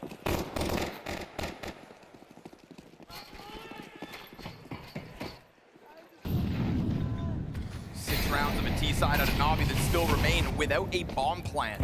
Just to really hammer home how Vitality have been able to keep them at bay. Double stack on Unbreakable. Try to go for the lineup, but the timing's just not there. There's been quite a bit of fallback here from Navi's approach outside, right? Remaining behind expectations from Vitality. We saw that missed chance to clear twice last round. Flamesy's gonna confirm that there is presence here, but is it too much presence to keep Apex out of the fight? They're doing such a good job of reading Navi. I mean, so many resources dedicated to outside. They've got the secret player. The shot gets missed. Oof, repeat punish. Not for Wonderful, he gets it. Apex has remained tucked into this spot, and Bit feels like he's got this anticipated. Somewhere over there, Apex must be, he thinks. And it gets risky for Apex. He loses his support in the op. If they are careful about the approach, they will be able to clear him for free. Bit seems to be the only one nervous about it. Emas still holding back. Apex activates. Bit's gonna get the return frag. Mezzi has to be rock solid because there's no support here just yet. Yeah, they're gonna come in from heaven. Frantically moving, but still trying to keep it quiet in case somebody like Bit is exactly where he is. Time to shine. Mezzi goes for the main fight. Dropped empty-handed. Totally cut off now. Molotov prevents it. We get this wraparound from Bit, the 12th round. Oh, he's sitting on a silver platter. Flamesy's gonna get wild. Puts the flashbang over top of the site, has to give up space as the frag grenade comes through. And 15 on this clock puts a slight bit of timing pressure, but the op has got this peak locked in. And a whiff keeps Flamesy within the realm of possibility. Player down beneath dies, and finally they're gonna push this over the line. It's a hard-fought battle out of Navi, but 7 rounds into the attack, they'll collect their 12th round win. It's an absolutely fantastic round of Navi. Obviously, you can give credit to Vitality. Again, they put the right amount of players outside to deal with this, but Wonderful wins his duel. Wow, it's an insane shot versus ZywOo as well. Great adjustment. And then it's Bit the entire time who knows and thinks that someone is either playing a Liege or in Big Garage and holds that position for the trade. He also wraps around through Heaven. They could have thought this round's over, let's just go in through Mini all together and just end it. And if they had done that, it's possible a retake could have taken place. But they mollied Heaven, had Bit wrap around slowly. It was just that extra little bit. Because they're really respecting what their opponents can do. Their first round now on T side.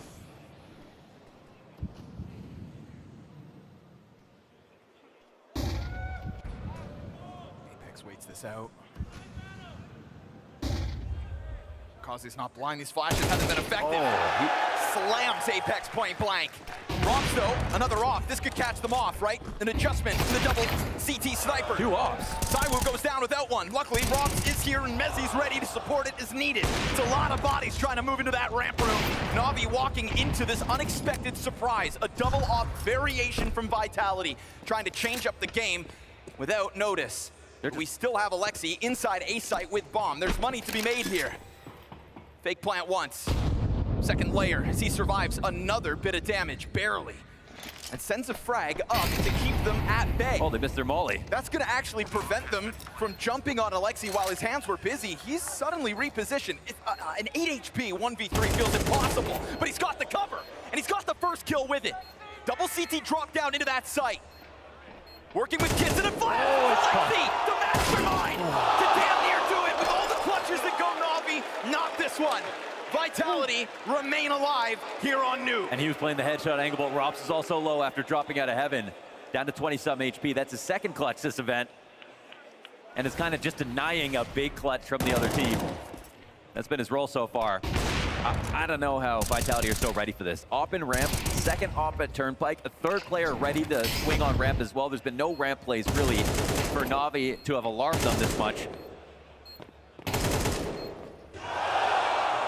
Literally saved the game here. That would have been a moment for Alexi. Limited utility here for Navi as they're just gonna try to smash their way towards ramp again. Rops plays forward, clean with it. 2 headshots in a second. Third one queued up, easy does it. Straight posterized, pinned to the wall. Man, the crosshair placement is perfect. Looked like he had no recoil. Talk about a shutdown.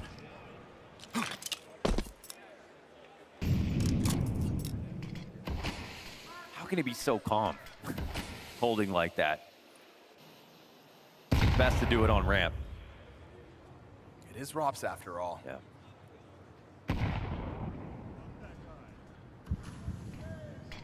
Hail Mary 2v5 to be thrown forward. Starting to feel like OT is entirely possible. Navi have only won 1 round so far this half. This limited money in the next round just makes you wonder if these AKs aren't just worth saving. It's a long save. You think Vitality are going to try to come clear you out, but best of luck. Here's this kill from Rops again. Perfect. Oh my goodness. Slight spacing between these Navi players. The only way you multi, like, he doesn't even crouch a single time in that. Oh, and Makaze gets picked off before the save. Worst case situation here. Alexi still got some time to kill.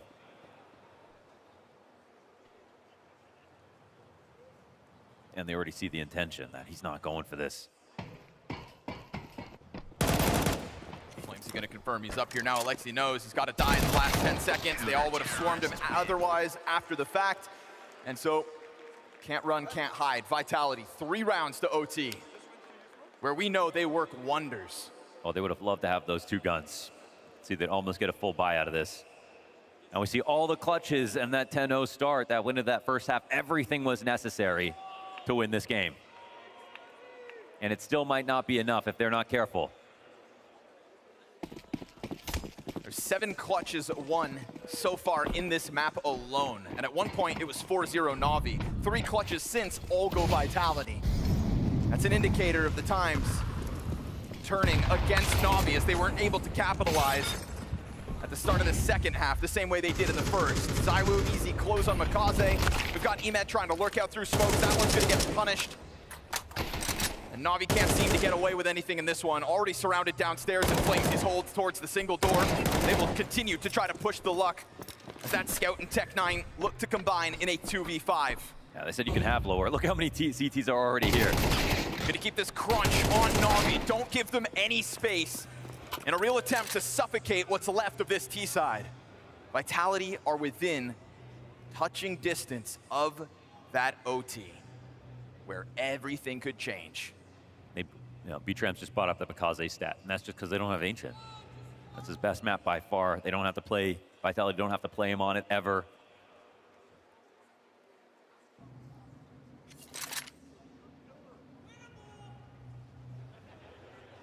I mean, 1 health here.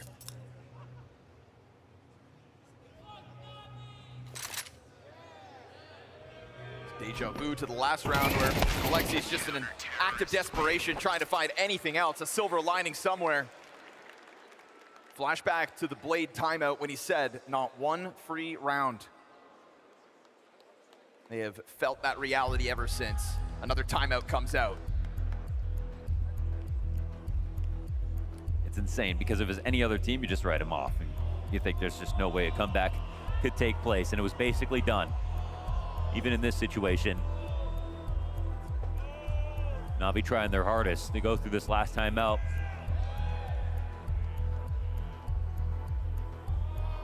Off the pause with Blade hasn't been enough in this T side.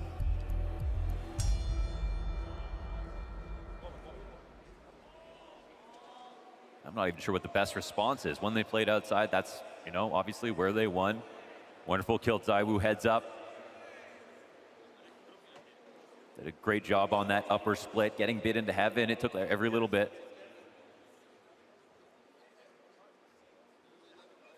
But ramp looks so stacked. Just the way Rob shut it down on his own last time around. I mean, that just felt rock solid. That 1 round alone could be enough to deter you from attempting it again. At least in such a simple fashion. Back to outside, and there'll be some emphasis, I think, on ZywOo and Apex. Obviously, they work in tandem together out here.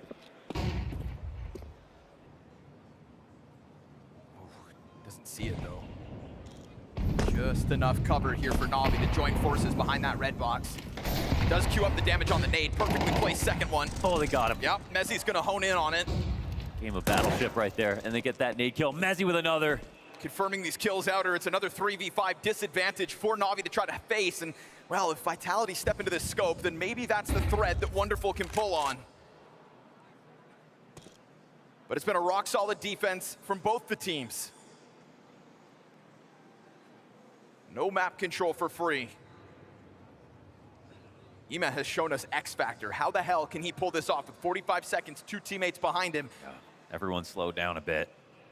It's bomb on Alexi B still sitting outside. Vitality off of this 5 versus 3, yet to move a muscle since they know that they can confidently lean on what they have. I mean, with bomb out here, like outer is not even a question anymore. They aren't necessarily watching it actively, but Apex is just taking a peek every once in a while, make sure the crash doesn't happen. The bomb has to go down upstairs. And I don't know if that's happening now. He commits to the duel, keeps Wonderful a little bit lower. 20 seconds, it causes them to scramble. Navi have to tuck their tails, run for the hills, and save.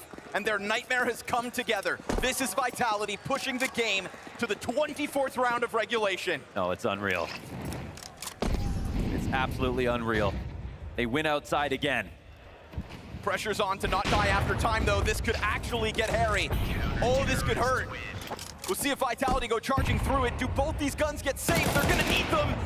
But Lexi's got it. Okay. Up next to him as well. Key component of Navi's 24th round. Yeah, that's gotta be the only way they have a chance of closing now. The pressure from these nades, 1, 2, and then that third from Mezzi, lethal. Yes, and the spam kill for the second player. I thought Navi's rotations were good in that first half, and they were, but Vitality's might be even better. You let Vitality win the 12th round of their T-side. 1 round to make that difference. There's a handful of people in this room that thought we might get to overtime, and yet here we are, round 24, with limitations on Navi. And yet they'll try their hand outside yet again.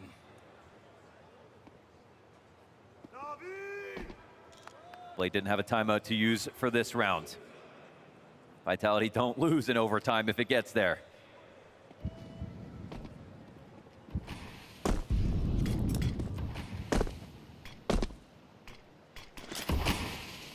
Nate ahead of the timing. Yeah, they're avoiding the damage this time around.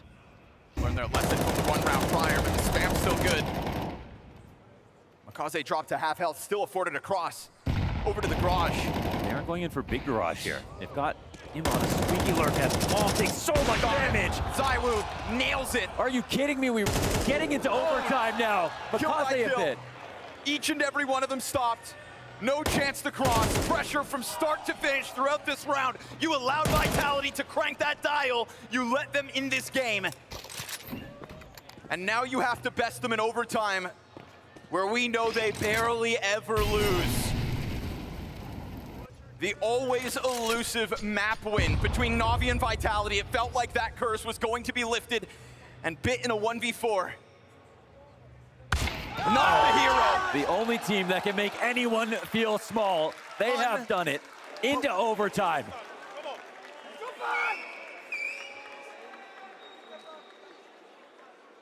Blade no longer laughing. They won every clutch in that first half until that 1 round from Rops to deny the 1v4. And he denied 2 clutches after killing Alexi. 4 HP the difference between Navi just winning 15 minutes ago and going into overtime now. And the energy is totally different. Of the 11 rounds Vitality win in that regulation, only a single one of them is by way of defuse. That is how far out of it Navi tumbled.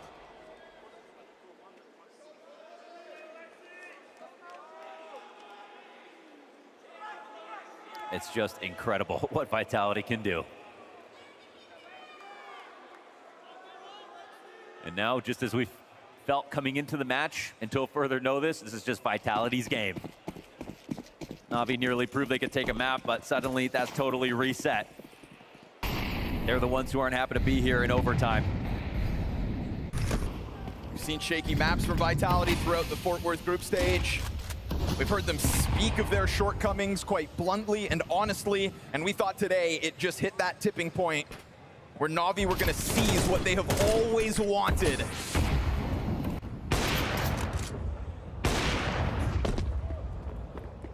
But the tone shifts. And that 11-1 record in their last 12 overtimes tells us now Vitality win this. They've already understood the rotation. They've got the player downstairs. I immediately goes to ramp to take over in case they want to split in this direction, and they will have to do that if they want to meet up now. Alexi has to figure this out by going back upstairs. That's basically the only way they get one over Vitality. And that's not happening right now. Perfect nade. Yeah, they're calling him out perfectly. 100 damage across the two. Makaze lucky to be alive. And the AUG. With Flamesy on the other side of that door. But Flamesy backing up, puts it back on Rob. So a single frag, Bit making the most of that 35 health. Those were the two low players. Could have very easily been a double kill out of Rob. But patience pays off here for ZywOo. Confirms the second player. Very nice movement to get away from it, but Wonderful's not going to let him escape. Flamesy gets his. That's that low HP of Bit dealt with. Alexi and Wonderful meant to recover this, but now it just falls to Wonderful's 1v3 attempt. 24 seconds to pull this one off. And by getting the first kill clean on Flamesy, he's trying to hunt down that next defender. Where is he? Looking at you through the double doors, but not able to punish entirely. Wonderful with a fake plant, 10 seconds to the clock. Oh, how are you gonna get this bomb down now? Two players up. Like this! He's down to 7 health. It's covered from the side of the silo. The nade comes in. Dodges it, but He that can't gets him play off the bomb plant. No frag, no clutch. Wonderful cut down short. Flushes him off with utility. And Vitality's winning ways keep going. It's a next level second kill there from Flamesy. And look at the scoreboard. It's all blue, baby. Vitality continue on. Somehow have a lead in this game.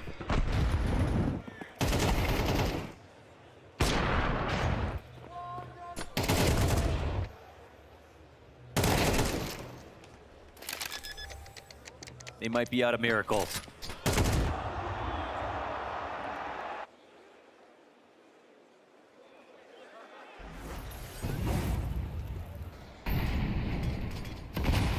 Two ops coming into play again.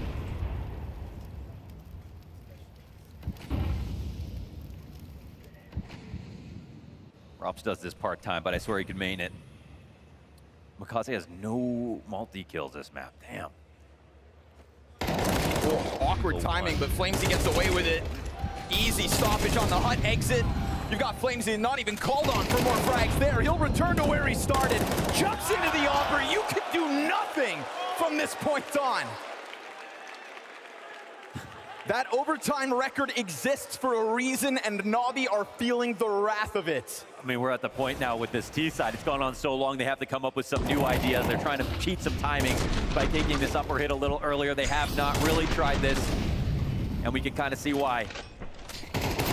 Flamesy smokes him.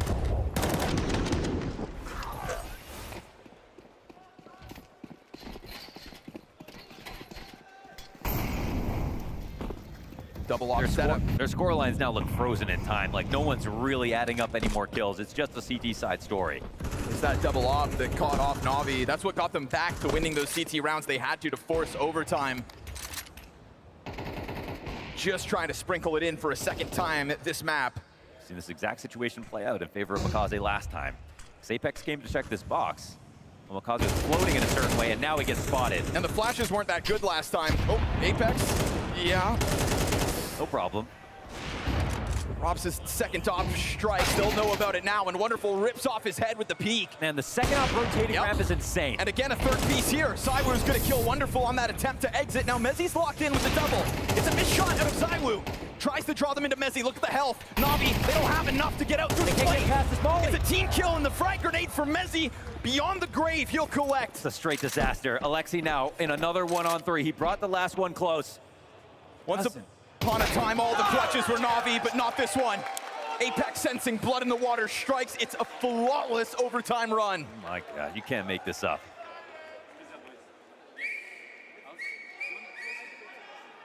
NAVI have gotten 1 T round since we switched over. And now Vitality get a second chance. And remember, it was all clutches for NAVI when they played their T side.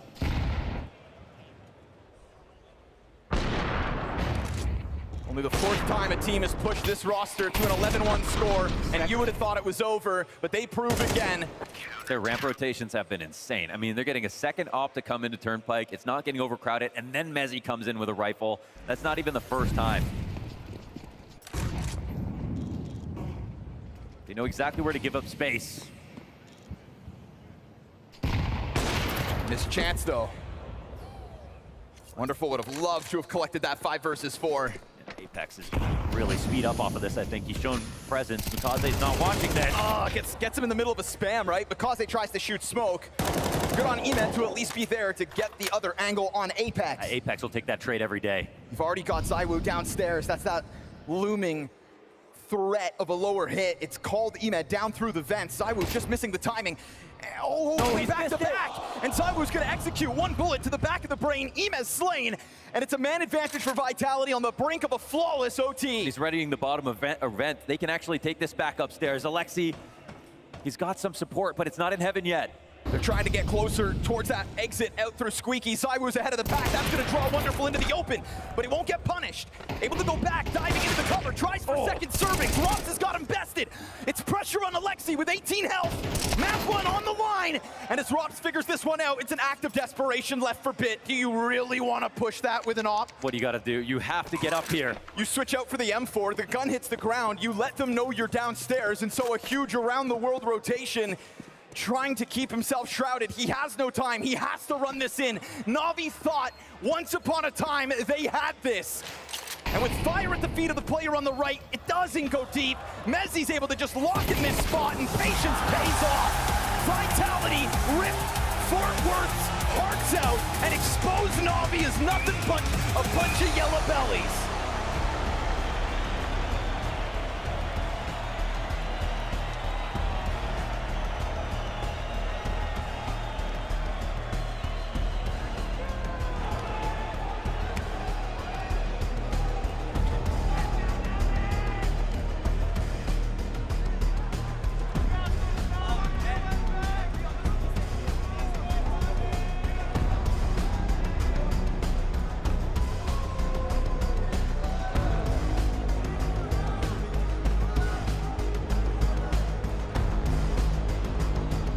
What on earth have we just witnessed? From 11-1 down to 11-0. To standing here now as the winner of the map. How do you do it? How do you do that? I think the first side we did everything for Navi to win. Like, we gave them everything, but then we picked that map because we knew what they were about to do. So we had a good plan and it worked well, but yeah, I don't know how do we come back this again. Like, that's crazy. Absolutely crazy. And you've got to imagine that that's done some severe damage to their mental going into map 2. Yeah, I mean, we know it's Anubis, we have to step up for sure. We had a lot of struggle this tournament on a lot of sides, but we're still in final, we still won the map 1, so now it's all about like stepping up and playing our good Counter-Strike, because if we do that, it's gonna be a 3-0. Well, that was entertaining. Thank you so much. Thank you.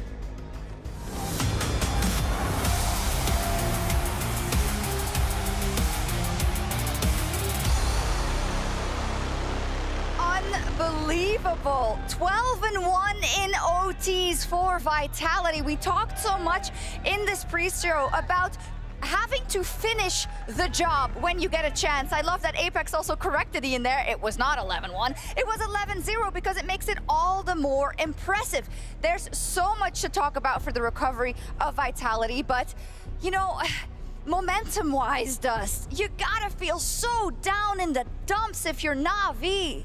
You said it better than Omar Little ever could. When you come for the king, you best not miss. And Navi had them up in the corner. This is the coldest start Vitality's ever had in an arena. Forget coldest start on Nuke. I'm talking ever, right? But then they're like, well, we're not done setting record. Let's do the best comeback we've ever done. I mean, it was absurd what we just witnessed on this stage.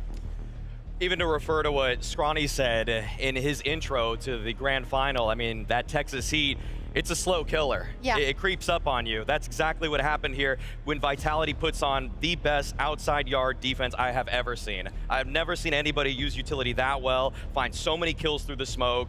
They were reading them without even seeing them. Yes, and maybe let's dive into that immediately because Apex did say it, right? He said, we knew what to expect. We knew what was coming when they moved to the T side and we moved on CT. And it's telling because the CT side is what Vitality has been struggling with, but not in this case on their map pick. I think that it was at least 400 utility damage between some of the players here on Vitality. It was at least 350 last time I looked, but this was just Navi getting pummeled round after round through all of the smokes that they were throwing. They tried every combination, Dust. They did the old smokes, they did the triple smokes to try to block those kinds of plays from happening, but the spam damage was just so inflicted. It inflicted so much damage to Navi every single round. I want to call out the two things we talked about pregame. I think it's fair to do so. One is that we kind of critiqued the fact that Vitality's utility was sloppy throughout the course of this tournament when they've so well on it every other time.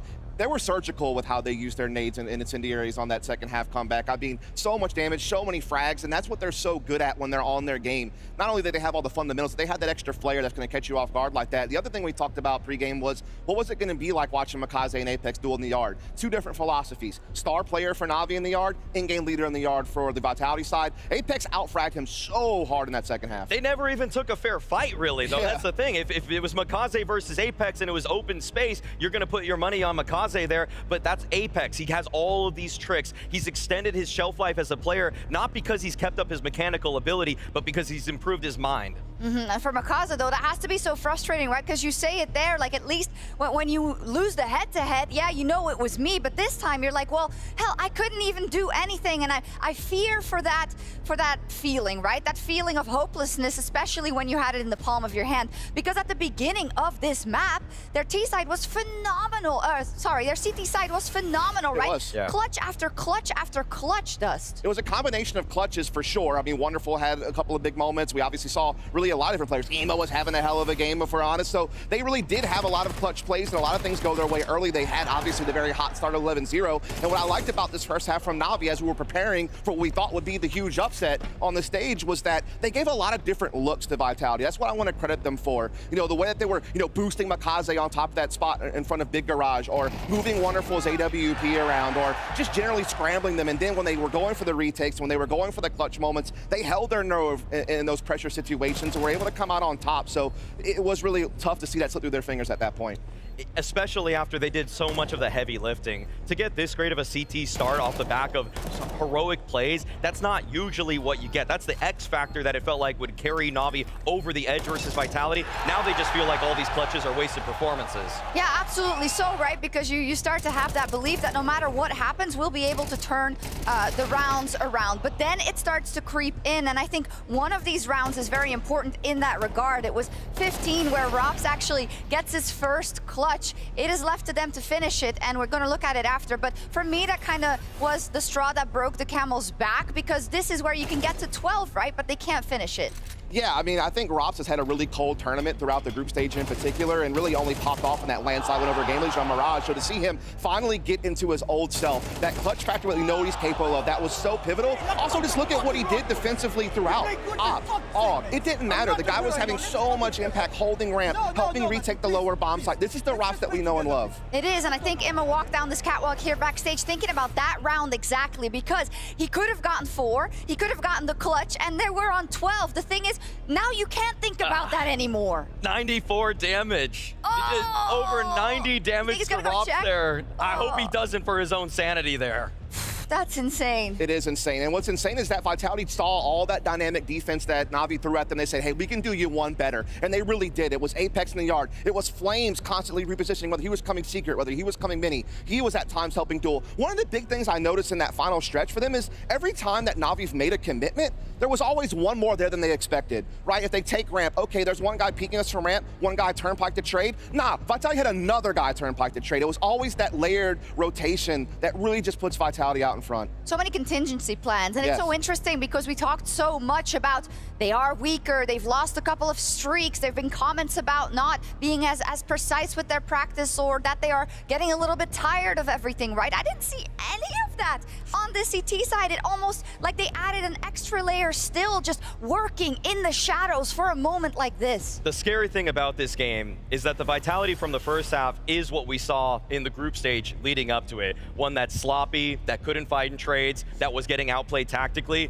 Second half, they turned it on again. This is the Vitality that is continuing their era. I'll up your ante. I think the scarier thing is the fact that we just watched Vitality do that. They have not often been put in situations where they have to claw back huge comebacks in the best-of-5 grand final. Again, we talk about how this is their 15th BO5. They've 3-0'd a bunch of those. They nearly got 13-0'd in this game, right? So to see them be able to come back and put that on the stage, that's incredible. That's a level of composure and resilience we haven't had to see them do yet, but when it's been called upon, the greatest always rise to the occasion, and they did. Yeah, it's almost the by definition making your own destiny, right, Maui? Because even though they get in tricky situations, just by the sheer force of will, they make sure that they climb themselves out of that hole. That's what eras are defined by. I think Astralis had that same factor, this just kind of feeling of that is impossible to defeat them. And that's exactly what they exemplified. The fact that even when some of those rounds got close, there was always one person on that CT side to clutch up. I said I didn't want a Vitality that's gonna procrastinate. I said it directly in the pregame to this one because Navi's not the kind of team that'll capitulate.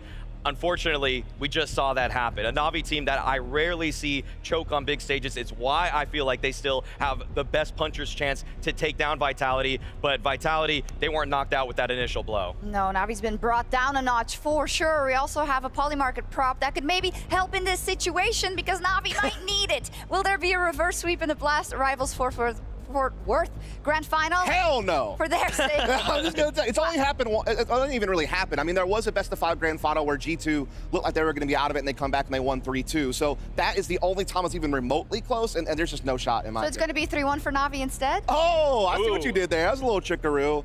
Love the optimism. Yeah. I do. I really love the bright nature you brought to point. this doom and gloom time for Navi, but I just don't see it. There's just no way. No. Oh, man. It'd be awesome, though. Hey, that's what's going to make it greater if it does happen. Yeah, I don't pray on Vitality's downfall. I don't, but like, why does this keep happening? Like, it's insane. I really want Navi to get back in this and maybe give us the full 5 maps. We'll see. But for now, we're going to kick it over to the arena and Darth Mike.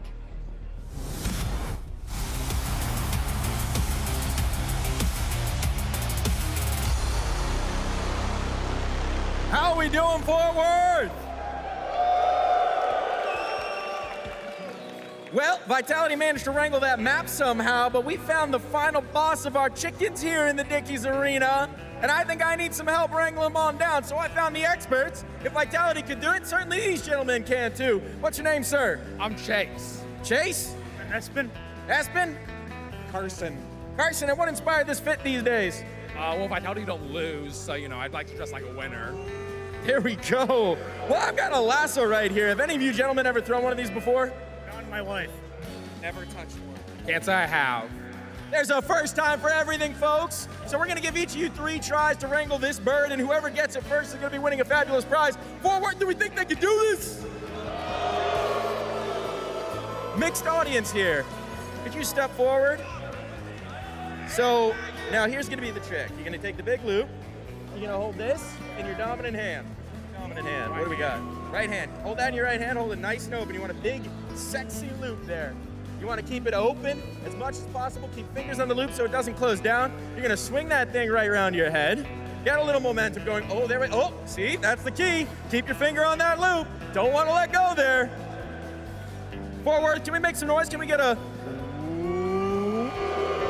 Here we go. Here we go. First toss coming in here. Ready? Oh, a little low, right idea. How you feeling at that first throw? Not good at all. This is hard. This is hard. Come on, Forward. Make some noise. Let's get some energy going. Give me the. Oh. Let's go. Oh. Hold on here. Let me hold this. Hat down. Hat down.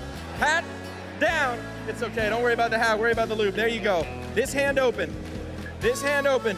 Take 1 half step forward here. Open those fingers. Big, sexy loops. Big throw. Here we go. Too low again. Keep this hand open. These fingers open. You get 1 more shot here. You ready? 1 more shot here. Throw it quick. Let's go. Then we're rotating them in. Quick, quick, quick. You gotta go. You gotta go. 1 more throw. Better. Espen, I need you to hop in here. We're going quick. We're going fast. We're going quick. There's no time. It's overtime. It's Counter-Strike. We gotta throw. We gotta catch this chicken. Otherwise, he's gonna interrupt the stage. Let's go. Big loop. Right hand. Open that up. Am I stressing you out a little bit? A little, yeah. Well, that's the pressure of the stage right here. Open that up more. Bigger, bigger, bigger, bigger, bigger. There's your finger. All right. Left hand open. Take 2 steps forward. Let's get some distance on this. Here we go. Forward. Make some noise. Espen. Oh, boy. Oh boy! Oh boy! One more toss. Here we go. No time to spare. Clutching up. It's all on the line. NAVI have 11 rounds. Are you gonna let it go?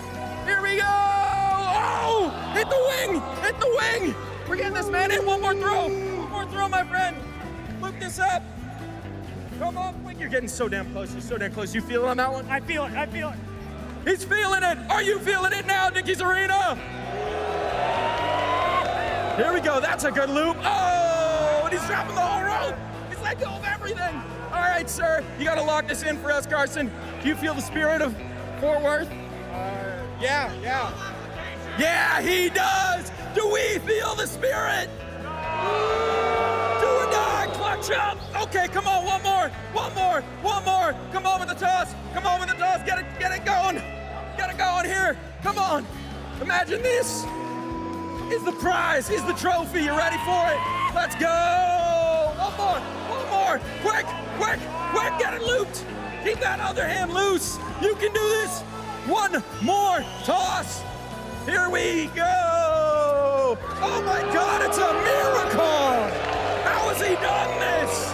How has this happened? How has our chicken been wrangled? Thank you, sir, for roping up my cock. You got it locked in. Are you ready for them to lock it in on the server? Oh, yes, sir. Fort Worth, Dickies Arena, can we make some noise?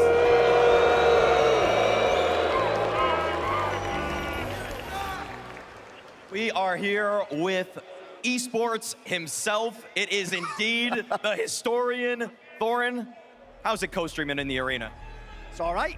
You're actually bigger in real life than I thought. I mean, I've actually met him before. That's actually really BM comment. Here's the thing. If you needed someone to wrangle a cock in front of everyone in the ring, yeah, I could have done that for you. That's a skill I have.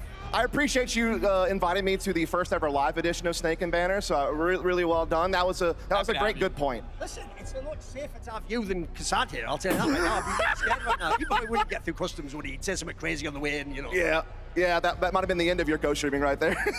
But as everybody may or may not know, Thorin is indeed co-streaming here with Polymarket, so you can check him out if you're at home. 11 viewers, so turn off the mainstream and come on to my stream. I actually care about this game. I'm a legend. They'll all be gone in the industry in 10 years, but I'll be here forever, honest. Can we just get a 5 gifted? I'm going to ignore what he just said, and I'm going to ask for a 5 gifted. Exactly. Where's the money at?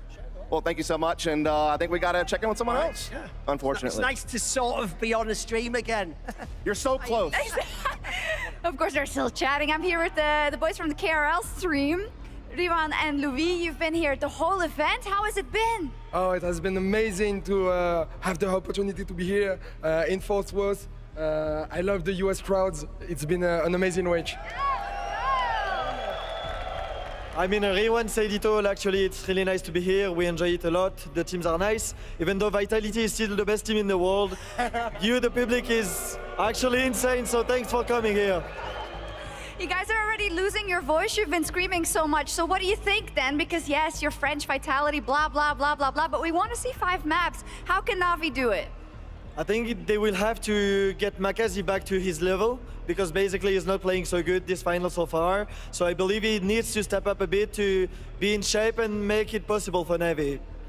Thank you. Merci beaucoup et bon chance à vous. And yeah, we're gonna head back and do our final notes before Anubis now, Dust and Maui, because yeah, what a sledgehammer they have been dealt right now. They were up on 11 rounds. They just had to finish the job, but they didn't do it versus Vitality. Now the question is, will they even get another chance? That's going to be tough. I mean, we've watched Vitality win their last 8 games in Anubis on a row. Even though it's one of their lesser played maps, they're just so well versed as they are everywhere else. Really good at the split pressure, really good at the pacey plays. I think this is another map where Flames, the guy we highlighted pregame, really thrives as not only a mid attacker, but a defender. He kind of moved to that position recently defensively and does very well there. So if they keep up this same pace, it's going to be very hard for NAVI to claw this series back. And I feel like it's going to be even harder to retain your nerve if you're NAVI in this one. You had that one right in the palm of your hands, but you got to keep up the action. You got to keep up the communication. Last time they played against each other, the active plays on CT side were great, but I don't want to see a NAVI that comes back into its own shell, that doesn't go for all of those aggressive plays, that just sits on their hands, because I think that they needed to have a really stern talking to with Ursula, their sports psychologist. You make a great point about that previous matchup on Anubis. When you look at that film, what you really kind of saw throughout the course of that game is that while Vitality on the T side were able to really get mid control and kind of set up some plays, when they actually went for that final execute, they actually couldn't close down on the sites. Like, we're actually seeing Navi respond very effectively, stop them from finding progress, and it really took Vitality pivoting to like more of a like really fast pace, like punch you in the mouth before you can rotate play style to actually get that one across the line. So I really feel like we're going to have to see something similar out of Navi in this game to have a shot. It's true, but I think if you're Navi, right, aren't you questioning everything? Because your CT side was very good in this one, but you did rely on a lot of clutches. What if that doesn't even happen this round? How does Blade activate them? You just have to make sure that the game plan is followed to a T. I know that it's going to be hard to believe in it, given that it failed you so badly there on the T side, but Blade has a system. There's a reason that he picked this for the second time in a row, and he's going to try to upset the balance. Let's see, indeed. On stages like this, you just can't let it meander in your head, that loss from the last game, that you had it in the palm of your hands, because Vitality has their eyes on the trophy. But hopefully, Navi have something to say about it on Anubis. Yeah, damn right, Shocks. They've got one eye on the trophy, while Navi just need to keep their eyes on a single map, because I felt it, you felt it, everybody in attendance felt it. That last map looked like it was Navi. You had Vitality flustered, arguing slightly as they come into this round, as they come into this comeback. I don't know what you can say to either team in between these maps to reset from a fumble like that one. No, I've got no idea, man. This will have to be special from Navi if they can pull this off. I can only imagine what that team talk was like when they were getting some fresh air in the break. It probably wasn't a lot of good conversations. Probably a lot about the regrets and stuff they left on the table. Vitality now have this game in the palm of their hands. The risk of the veto comes into play here on Anubis. And Navi might not have the mood to pull it off. Ema just dives out window as Flamesy tries to get active on him, so a bit of a chase on that one. Rox doubles back to deal with the lurk, and will execute Ema. Now that's one player confirmed over towards that A site, but Ema didn't really see anything else. Flamesy hits the pause button at the perfect moment. Bit now distracted with the sight, and then Flamesy emerges. So layered to perfection here were Vitality on the attack. Perfect engagements with players looking the wrong direction until finally somebody gets a fair duel, and Wonderful will collect ZywOo's head at the very least. Just got to be so much hang-up for them, you know, coming out of that last map, and then Vitality come through the quick round like this, taking a small risk, pushing through a smoke, but perfect with the audio cue they left at the site. And from above, they'll have a chance on this headshot angle to find a duel, but the Mikaze takes a headshot before he can even swing. Now he'll just get chased down. This round is done for Vitality. Quick and decisive as they start off with a win. That one just feeling like classic Vitality, duels to perfection, timing clean, everything you could ask for in terms of the engagements and the distractions. Blindside.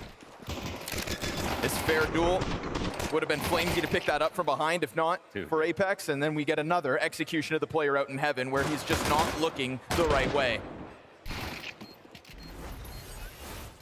This just looks so much different with a win for Navi in map 1, because obviously, you know, they're trying to do something. They got 3-0'd last time. Even if Anubis could be a risk, they, you know, they've just got to try something, come in with some special prep and try to catch Apex off guard and Xtaz off guard.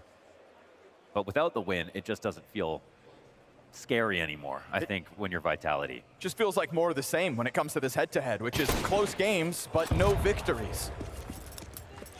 Not in series, not in maps even.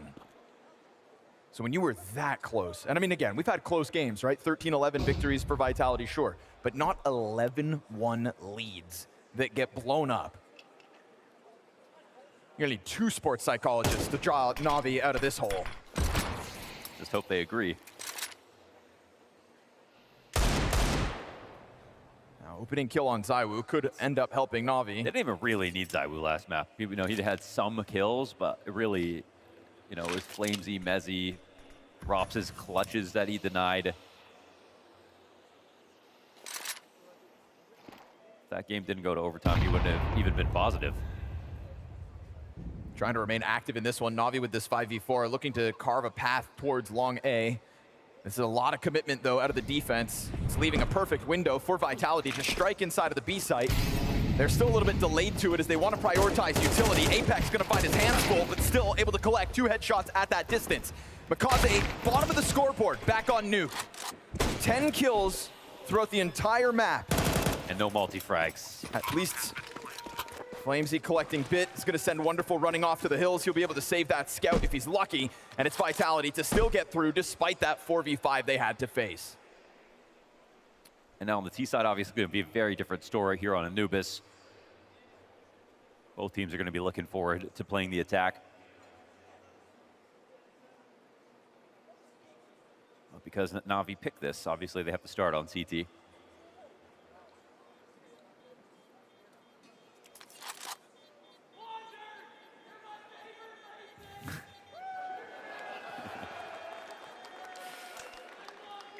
But name your top 3.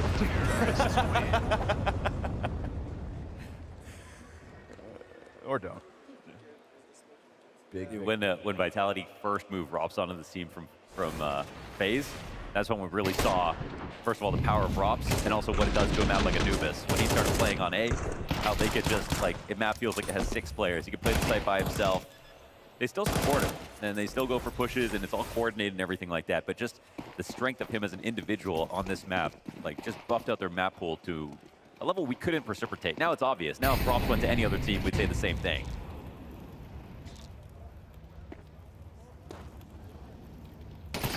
There's that scout, but you see the aim punch.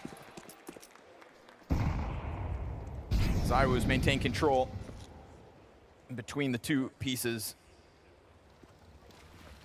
No wrench in the works so far this round for Navi. You're really hoping that scout could have got something done, but for it to die first really sucks the life out of Navi here in round 3.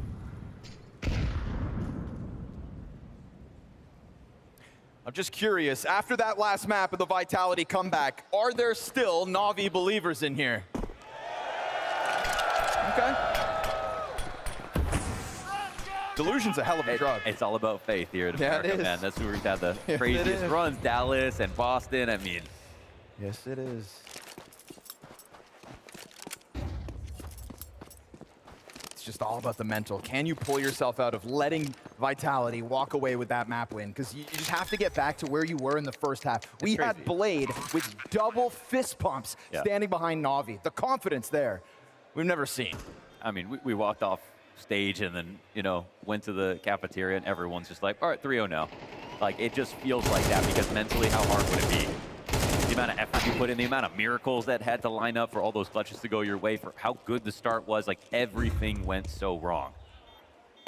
We've never seen Blade cheering before a game ended, let alone when it's like 5 or 6-0, only for that to all, the energy to totally vanish.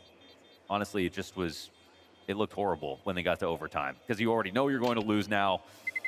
All that effort you put in, all those clutches in a row, that won't happen again in another match versus this team in a grand final. That won't exist in the future, all leading up to the major near the end of the season here. All wasted. All the what ifs, all the could have beens.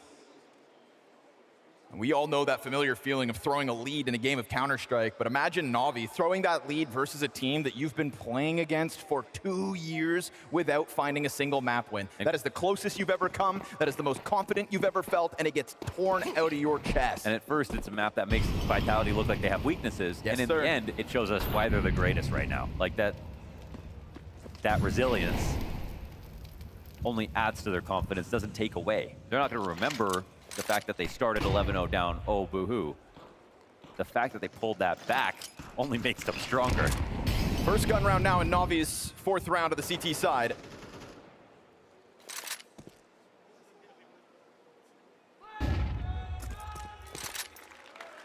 Starts off with a more passive setup inside that A site. Bit in heaven. EMET camera. 13 straight grand final maps for Vitality. That's disgusting. I mean, in the first 6 months of last year, so many of the grand finals were close. They have actually gotten better. We've seen some streaks for Vitality end here in Texas, and yet still some of these other ones live on. It's a team that every single time you find them in the server, you start talking history. Makaze tries to turn off that flashbang, will collect Flamesy. Wonderful, it's another one and done. It's each of the original B defenders collecting a kill. But then with those smoke walls up, you've got Vitality taking position inside site and planting the bomb. First gun round, and it's a retake demanded here of NAVI. I feel like we've seen this position so many times. A very standard attack. It's really well timed. The retake coming in from this position is okay, but Imma will be a little bit slow to this. There's no one actually pushed out of main just yet.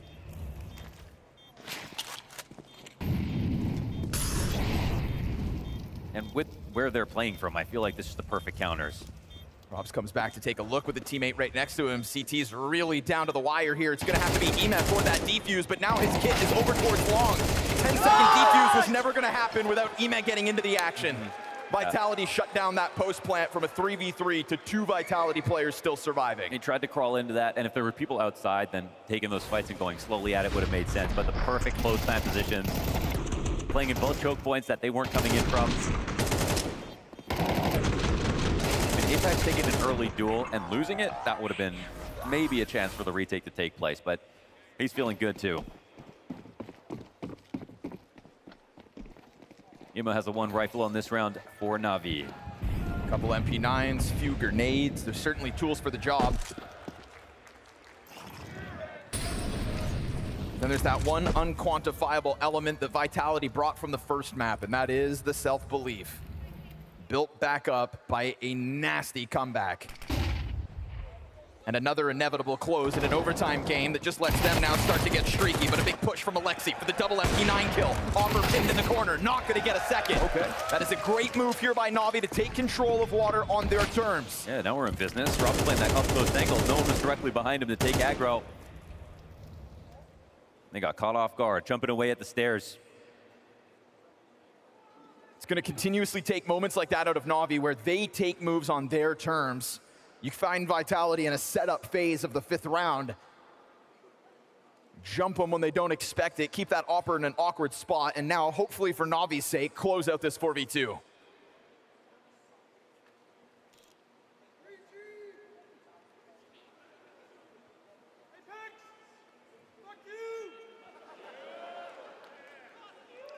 % faith in this round. Vitality's players shoulder to shoulder, bomb in the background. Flamesy on the charge. It'd have to just be a total disaster at this point. Alexi B looking to be that 3rd element soon enough, but it's a double up inside of E-Box. Mikaze's been under question. He's going to fall back a little bit. They find the footing. They've got their exit outwards.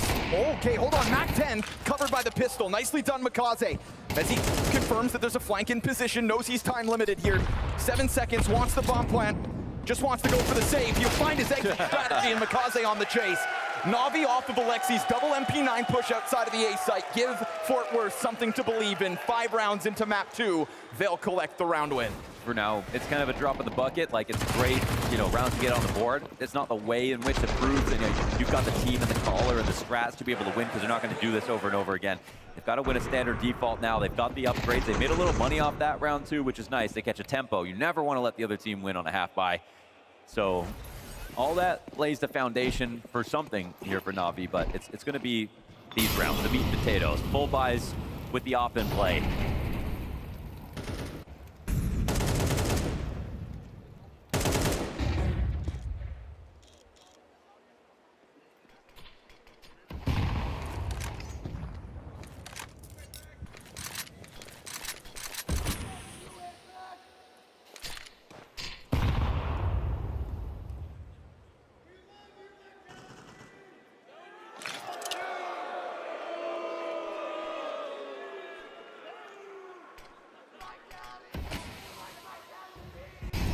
No confirmation behind that smoke here for NAVI. That's got them playing in the dark somewhat, but Vit's gonna go take a close look at it. And as he commits himself onto Fountain, that would have usually left Email alone, but we also get the Alexi rotate to try to be a second piece of this mid setup for the defense. Vit plays support. We'll see if that flash catches timing. No, sir, not even a confirmation that Vitality are actually still back there. Wonderful will collect as Apex steps into the scope. Now ZywOo, his counterparts, looking to get active with his own. And as he inches his way closer to the camera, we've got this player still on a silver platter. There's the reaction. Alexi gets away with the kill on ZywOo as Flamesy doesn't keep it as clean as he needed. Bit's about to get pinched from both sides, and Robs, that is nasty. As he bends the headshot around the corner, goes back for the water confirmation and runs.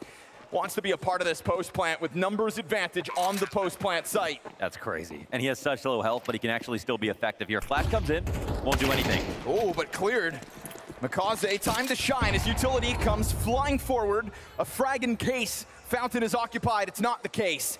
We've got Vitality heads tucked, giving the space over, letting Navi inch forward, but then Mezzi strikes, traded. Wonderful confirms the second element, doesn't have a kit. And so he tries to fluster this, but doesn't actually attach that bomb. Flamesy trying to dodge the fight, will still falter at the hands of Wonderful, but he's never had the kit. Tries to go in for the push. Both kits in that round for the CTs were camera and middle. Yeah. 3 kills for Wonderful, and it's nice. They get everyone dead. Op will be saved, but that's about it. I can't believe Rops wins his duel, comes out, gets info on the retake, and still escapes on such low health. Just zero panic with him.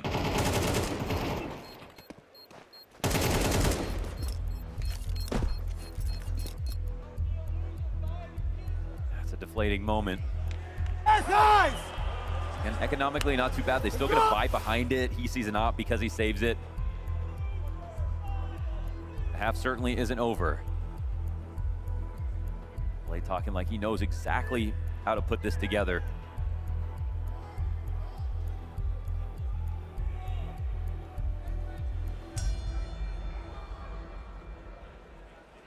Stop. I mean, you want to be perfect too, and you're going up against a team playing like this.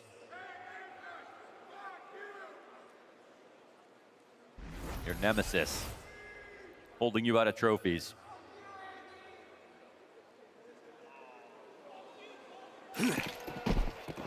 Alexi's saying events don't even feel like they count when you can't beat Vitality in the final. 2 rounds lost in the last 23 rounds of play. Oh, how Vitality have turned this around. Guns for Navi. And on top of that, Mikaze goes even wider than this challenge. We've seen Emet try to play before. You know, when the last pop outside of the A site happened and Alexi got away with the MP9 kills, we said, great opening, but not a round you're really gonna repeat. We gotta see them win in the defaults. This is full guns, and we see a fresh look with a deep angle here for Wonderful as well. They're trying to zone him into this peak. It's a nice change up by Navi. There's a perfect lineup for this flash they can use for him holding this door position. And he's got it. Emet peeks in. Oh, that's what we're talking about. Triple for the members of Navi. Oh, that's beautiful in terms of the timings. Like right when they were about to do their attack. No way anyone's playing anti-flash. As he tries to threaten that A site, but what if somebody steps into Robs? You know he's just gonna run this bomb towards B in that moment, but he gets blindsided. Mikaze catching him just as he had gone to clear the window, and now Mezzi's ruse has been found out as nothing but a fake. Honestly, here's a great round. It's off the tack pause as well. The setup in terms of mid, they zone them into pushing towards Wonderful, and before Wonderful even has to be useful, they counter flash that approach. Apex thinks after shooting a few bullets, he can bait them into over-facing or having Wonderful get fully blind and eat the flash, but instead, it's all by Navi's design. So that's actually a lovely way to get a second round after their sort of half-buy push that they pulled out in that round prior. Crazy. Yeah, because his flash just popped. You said it in the timeout, Blade speaking as if he knew all the answers, and right off of said timeout, we got a fresh look for Navi and one that goes off to perfection. Yeah, that was pretty genius. And look at the reward for their efforts. You interrupt Vitality in a matter of seconds, and you thrust them back down into the pistols. We just had that stat, 21 of the last 23 rounds picked up, and now Navi finally looking to get back to consecutive round wins. This is an advantage they've been fighting for. Make the most of this. Proper anti-eco, they leave mid open because they don't need it, and they have the right setup.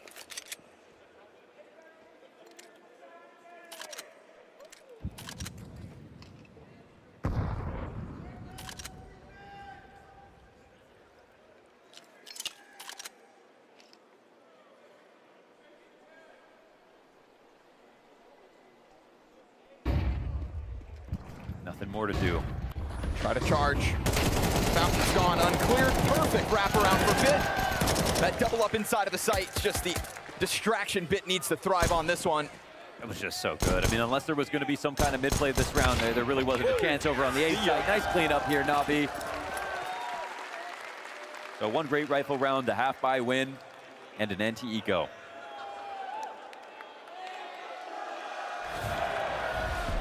Is he drinking out of that shoe?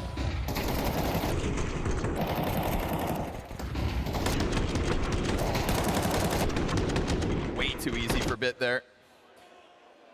Activates the perfect moment off of the back of the force buy. We now find Vitality on just the Glocks.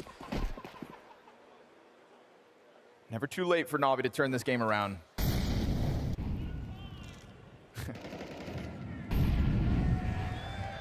Easy cleanup here in round 9. So Navi enjoyed this moment, probably feeling like you get back to a small taste of what you had over on Nuke, where it felt like you were flawless. This is pretty great. And again, it was off that blade tack that everything just started going right. But now right on cue, we get Xtaz in with his first timeout of this second map. You see what sort of readjustments come out again.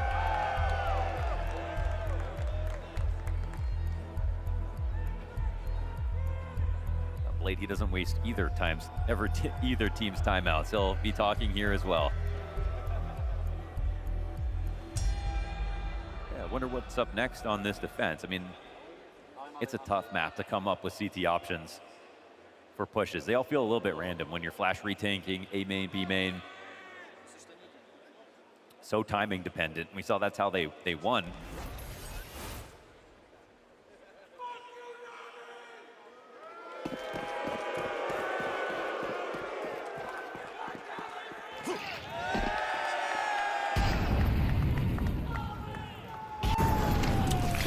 Flash over the mid doors as Flamesy's 1 MAC-10 in this round. Tries to put early pressure on Ema, and it's great to flush him out. Total change in the timing. That's too fast. And speaking of timing, you're Wonderful. right. He's Too got quick no for eye. Wonderful to get an eye on that. And now the smoke, he might consider it, but the timing of all this, we're going to get this counter window boost into mid. Will the T's predict it? They try to turn in time, but ZywOo... They already have the B site. He's already flanked it entirely. The bomb's not in just yet, but yeah, Alexi, difficult for him to be able to challenge this through that E-box. They just need to get this bomb into B. Gives himself a little room to work with, puts fire in front of the commitment here. So this has stalled out Vitality for a moment, but it's not like Navi are fully in on this idea that it's actually B. The only place where they can actually move a player is Rops. He's still actually hanging back inside of middle. And Plant goes down safely, untouched. It's a battle of utility that puts that bomb down, but the utility doesn't last forever. And Rob's now starting to get active, but actually coming into a more standard position here, flanking main. There's not a lot of cover here for Flamesy. He knows he's between both ends of this retake. He's going to try to strike him down in E-box on the swing, gets his one. On top of that, it's a dink onto Mikaze. Apex dropped, empty-handed. It's all Rops in this 1v3. Smoked off. He'll be desperate to get the lineup, but Mikaze's the guy with low HP. Rops gonna need a reload in the middle of all this. Still, now Mikaze taps it a second time. They're trying to find the kill. They will. And Mikaze in with just enough for this defuse. We've got a tied game on our hands, Texas. Damn, that was so good. Full house between them. Actually love that move from Wonderful. He goes a little bit deep on the... I can't believe he cleared that so perfectly with his opponent playing an off angle inside of main.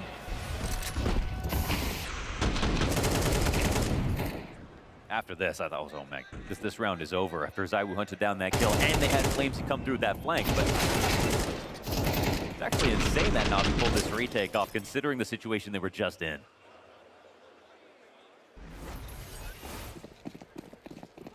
Another shortcoming round for Vitality. It feels like the economy has been haunting them as this game has gone on. Yeah. Continues to open doors for Navi to establish another lead. They're winning all the right rounds. What was once a 5-1 game, now Navi sitting on a 4-round streak, and the confidence, as we saw it back on Nuke, starts to boil over. Feeling untouchable, Mikaze's in with a triple. There's a multi. Ooh.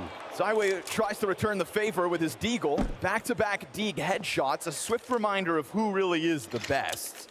And they can just go back and get this bomb pretty easily. It's not going to be under vision here for Navi.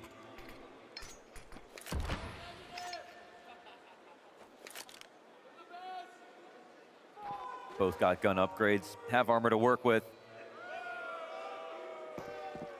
and a very decent amount of utility.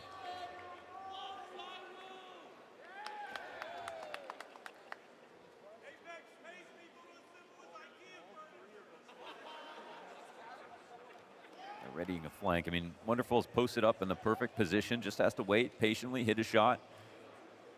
It's one flash for Mezzi, but they have smokes, but they want, they want contacts. Yep, element of surprise at play. You don't want this Opera on the angle, but that's gonna be a tough reality. No missed chance from Wonderful. Smoke hits the lip on the ground, and Mezzi, or ZywOo, still finds timing on sight. 20 seconds. Worried about that heaven key. Over towards the bricks instead. Pressure's on him through that smoke, and Navi 6-5 lead. Excellent comeback for Navi. This is classy, man.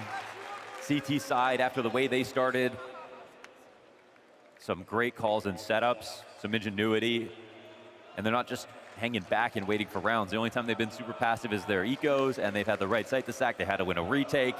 It's kind of had it all. The ironic thing, it's only going to make you more mad about map 1. Right, yeah, it was right there for the taking. Everybody called 3-0. Nobody said it could have been Navi.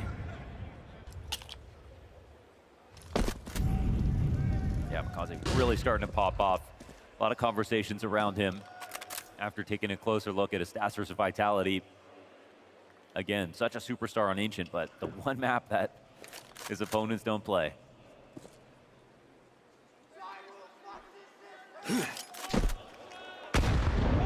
Well-placed nade for Robs to have to stomach. Get that chip damage in. Final round of the half. While Vitality have had to stomach some of these weaker buys, this one's got everything you need to pull off the 6th and tie the game going in to your own CT side. Challenge for long. Both players want it. Both players smoke it. And then both players leave. Like this a bit more from Vitality. This has been understaffed, and in terms of resources, Navi, you have to take some kind of risk on space when it comes to this map, and yeah, these were these kinds of pushes. They just feel a little bit scary for the CT side. Mid walkouts happening at the same time. Makaze takes it on his terms. Mezzi slaps Alexi B out of the round with that swift headshot and a second kill on the push. But the bomb only getting scooped up now at 30 seconds. Could Ima pull off the unthinkable here? Singular B defender left over after that aggression. Flamesy playing in anticipation of a push like this. He's got a nade out, perfectly timed here by Eman. But at the same time, Rops won that fight over towards a long. They don't have time to go anywhere else. They have to come push here. into this. The cross connects. ZywOo's up, finds it, and Wonderful, who's just going to try to sneak out, can't stop that bomb. They can't stop Vitality from tying on the T side.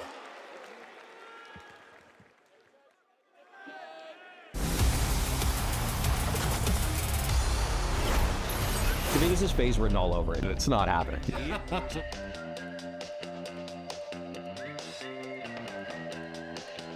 You have to be on a team where all of your teammates can die, and yet be good enough to turn that back around. I'll go for Makaze. Yeah, I don't think it's likely, but I don't think any of it's likely. No. I'm going 1%. Oh. It's not happening. Even just getting an ace is tough. A 1v5. Yeah. A true 1v5. Yeah. Okay, percentage chance of it, I would probably say 5%. 7. Yeah, barely. It happens like 1 out of every 20 games. Rops is the most prolific Zeuser I know. I'm thinking about who else could do it. Snax is here. But then why would Snax be Zeusing in playoffs when it's all on the line? Because they're getting 13 out and he wants to have a good time. I am going low though. I'm thinking 22% for me. Earlier in CS2, we were seeing them a ton. The range on it was really long. And will people even try? I'm just not seeing it as much nowadays. I'm probably more so leading to maybe 10% personally. Pistol's like 50-50, even for the best teams in the world when they're at the top, it's like sub 60% win rate. So we're saying not happening. Yeah. I would give it like a 7.6%. I think those are generous odds. Generous odds, 7.6%, not happening. We don't think it's happening. To bank on this one properly, you'd have to pick the teams that's getting eliminated in the group stage. This is phase. To me, this is phase written all over it. I would say still the chance that it happens is sub 10%. In fact, I might even go lower. I'd go like 3%, 4%. So you think this is actually more rare than a 1v5 clutch then? Yes, I actually do. Molodoy has had some struggles in playoffs recently. ZywOo's more of a hybrid. He was fine with the rifle. He won up every round. Actually, the more I think about this, Vitality, they're 2-0ing, less maps, less orbs. I'm just going to go 70% Molodoy. The thing is, Like, ZywOo still has that hybrid nature about him where Maladoy does just want to op as much as possible. Exactly. One thing that's working also against ZywOo here is that they might win so many games so quickly, doesn't even have to bust out the op. Like, why couldn't he just rifle his way through a match versus Foot in the counter? If I were to like put a number on it, I would be like 60-40 in favor of Maladoy, getting more op kills. So now to create our own predictions, we have seen how desperate Apex is to get an EVP award from HLTV. So this might be his best chance yet, on top of the fact that he's showing great individual form. Apex is so good in grand finals. That's the one that always gets me. I would put the percentage of him getting an EVP from HLTV around 25% at this event. Gamer Legion make the playoffs. They need to beat Furia, or they need to beat loser of FaZe NAVI. No, it's fairly reasonable. It's like a 52-48 kind of situation. I think it's 40 for playoffs. Lock it in. 40% for Gamer Legion. We never doubted you, Gamer Legion.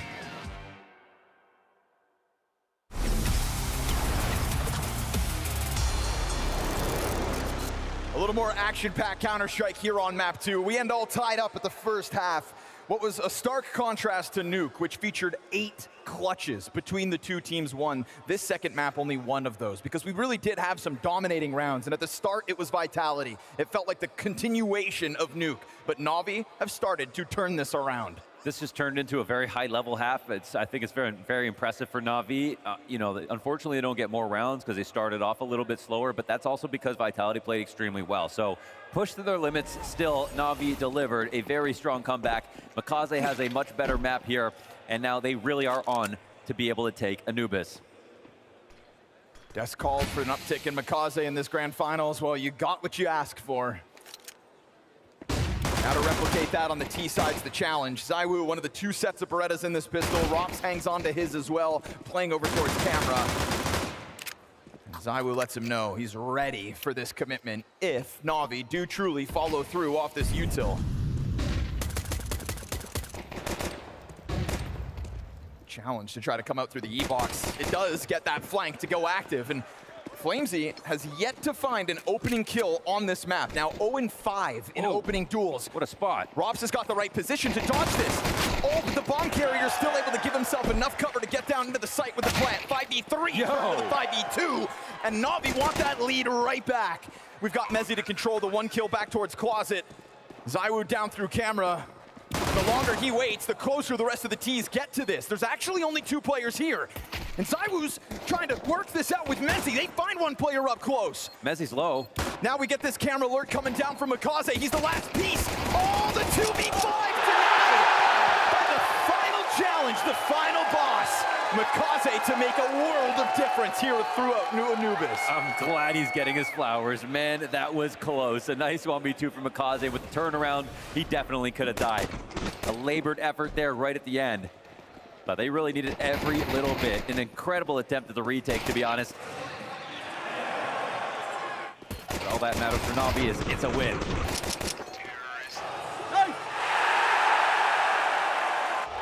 Now he's playing to his potential.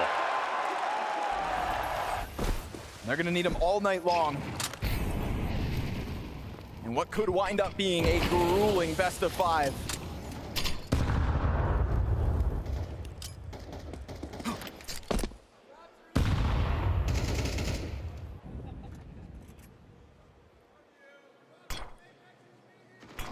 This Vitality force buy to try to get Navi off kilter at the start of the attack is a single M4, double MP9.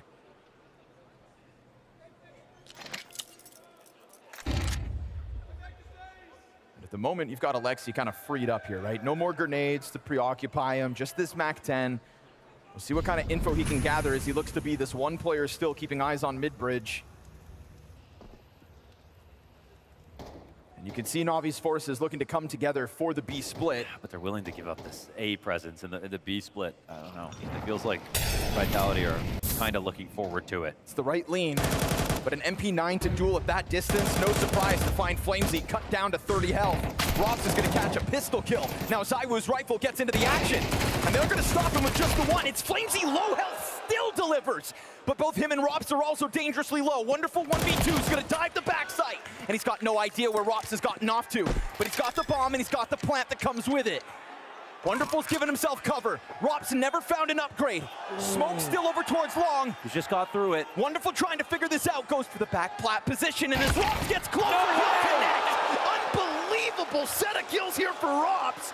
And the force buy for Vitality connects. His crosshair placement had to be millimeter precise. 26 HP and a 5-7 from that distance. It is perfection out of Robs. Had the right read, trusted it, hit the shot.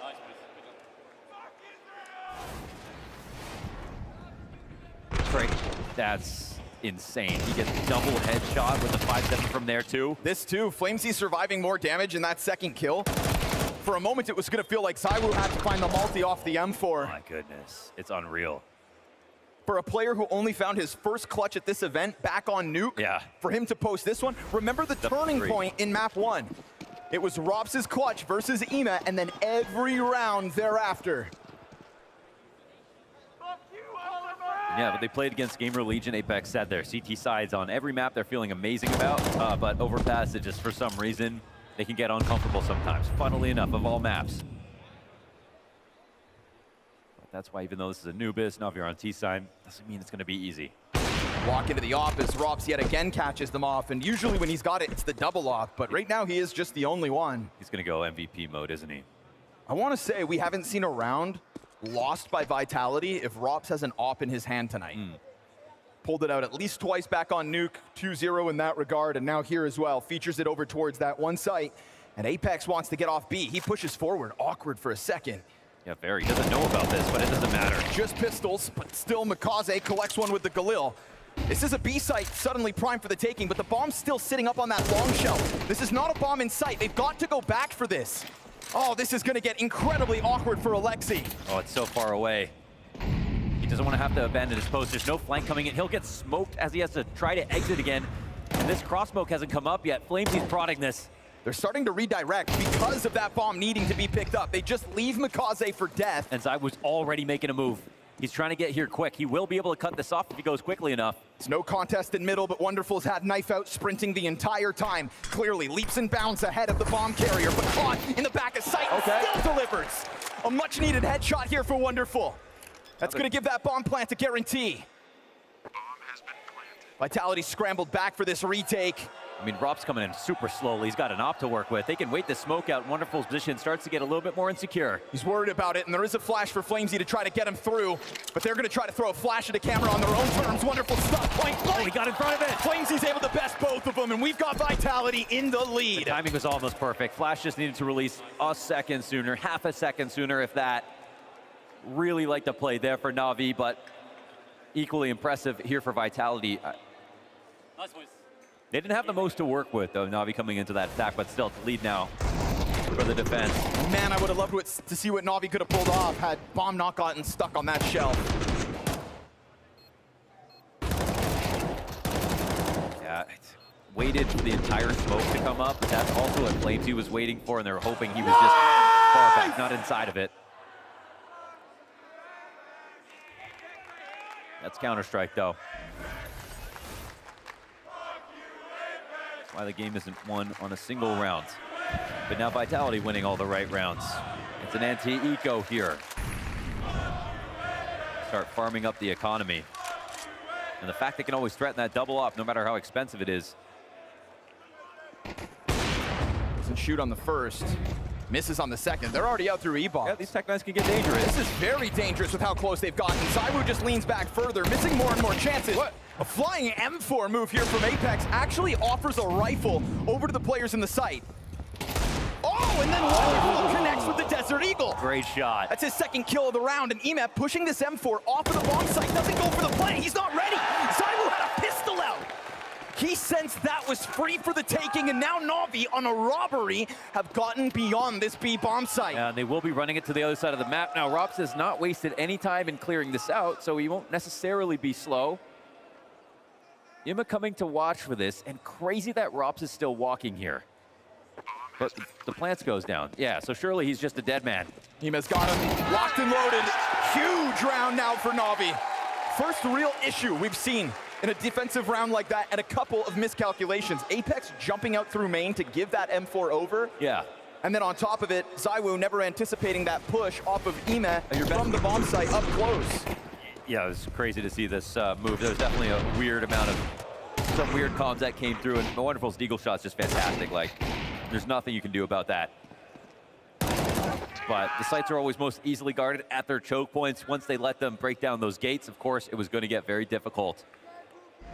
That is a turning point in this game. Look at the buy that it has left Vitality on. You've been fighting for small chances. Don't you dare let this one slip. Rox's 5-7 could have gotten even more lethal, but Bidd'll survive on a third of his health. They Frag want to run at jumped this. out. Look how much damage they take. Perfectly placed. They're going to wait in front of a smoke. Are they going to really go through this? No, they hit that pause button as everybody else for Vitality scrambles over. They did not want to cancel this idea. There's still not great guns here. There's no kit in play here for the CT side. Look at the activity, this move from Vitality back into mid. Constantly trying to freshen this up. ZywOo across the bridge. He's not alone, but there's a nice bit of timing between him and Mezzi. This is ZywOo, bait on the end of the hook. It's just that you cross this minute mark. There are going to be some pushes you just don't watch for. There's a lot of it. Oh, two sitting ducks! No, they're both dead instantly. Perfect accuracy. Now they're surrounded. Looking like back-to-back force buy victories for each of the teams. Find the gap. Of course, they find the gap. Alexi had just checked it, turns away. It's still possible. Like, they haven't got those guns back. So ZywOo's still here on a 5-7. Flamesy is too. This could be big. This is a good duel for the M4. Apex, yeah, perfect distraction, just a little bit. Oof, World War Mikaze spins, but that one gets denied. Now still no bomb spotted in the middle of all of this. Imma can put up a clutch. He absolutely can do it. Blade's already thinking about the next round. Apex is going to give him the space, the respect to take this bomb site. Remains tucked over towards the water. He's going to force Ime's hand for the bomb plant on one It's not side. going to work. They can run at this now. He's going to be able to get it down, I think. Temple push, he knows. Yeah, he knows. A matter of milliseconds, Mezzi claims it, and Vitality will find themselves back in the lead off of 3 5-7 frags. I thought it was a key round that they just won, but it wasn't. Vitality answered back with nothing. First 5-7 kiss. Props is 5-7. I mean, and then this. How many 5-7 kills have we got this match? All for Vitality. The fact that the player further from ZywOo is the one with low health, so he dies to the first and only 5-7 shot on him. Yeah. Makes that all the harder. We've got Blade with a timeout. Ready to talk. Always credited for how much information he can fit into attack pause. You think there isn't pressure on coaches? They're on the clock. But this is about to get real ugly. I mean, NAVI are buying. Wonderful has enough to work with. It's got to be the most fantastic strat. It's got to be. See how much utility they're getting out of this. Not a lot. That is just. And some of it destined to be thrown out of spawn means. To be honest, with Wonderful having an op and the Tech-9s we saw, like their ability to explode, I'm sure there's a chance they can pull this out. But if they don't win, it's crushing.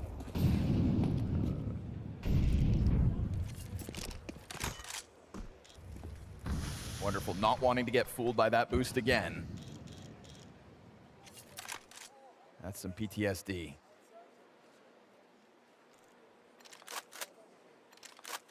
Tense round here with the triple rifle setup of NAVI. It's super calm. I mean, like, it's off attack pause. Vitality don't know what they're going to try to do.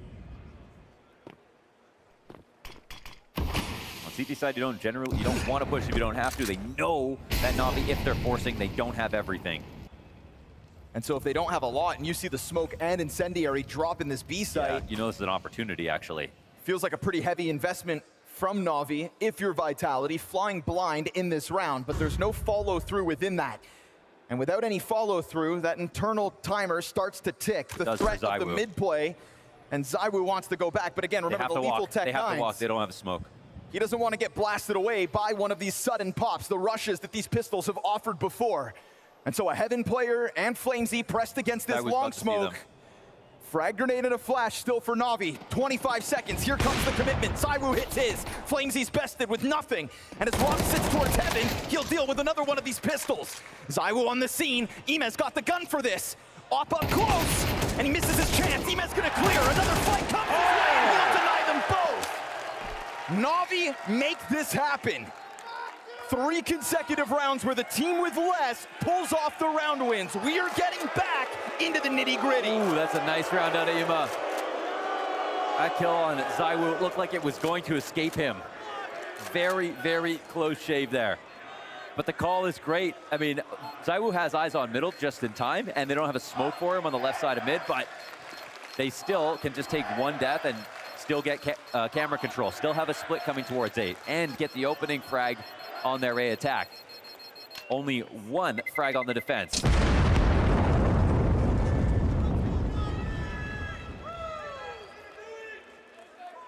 That was a Hail Mary.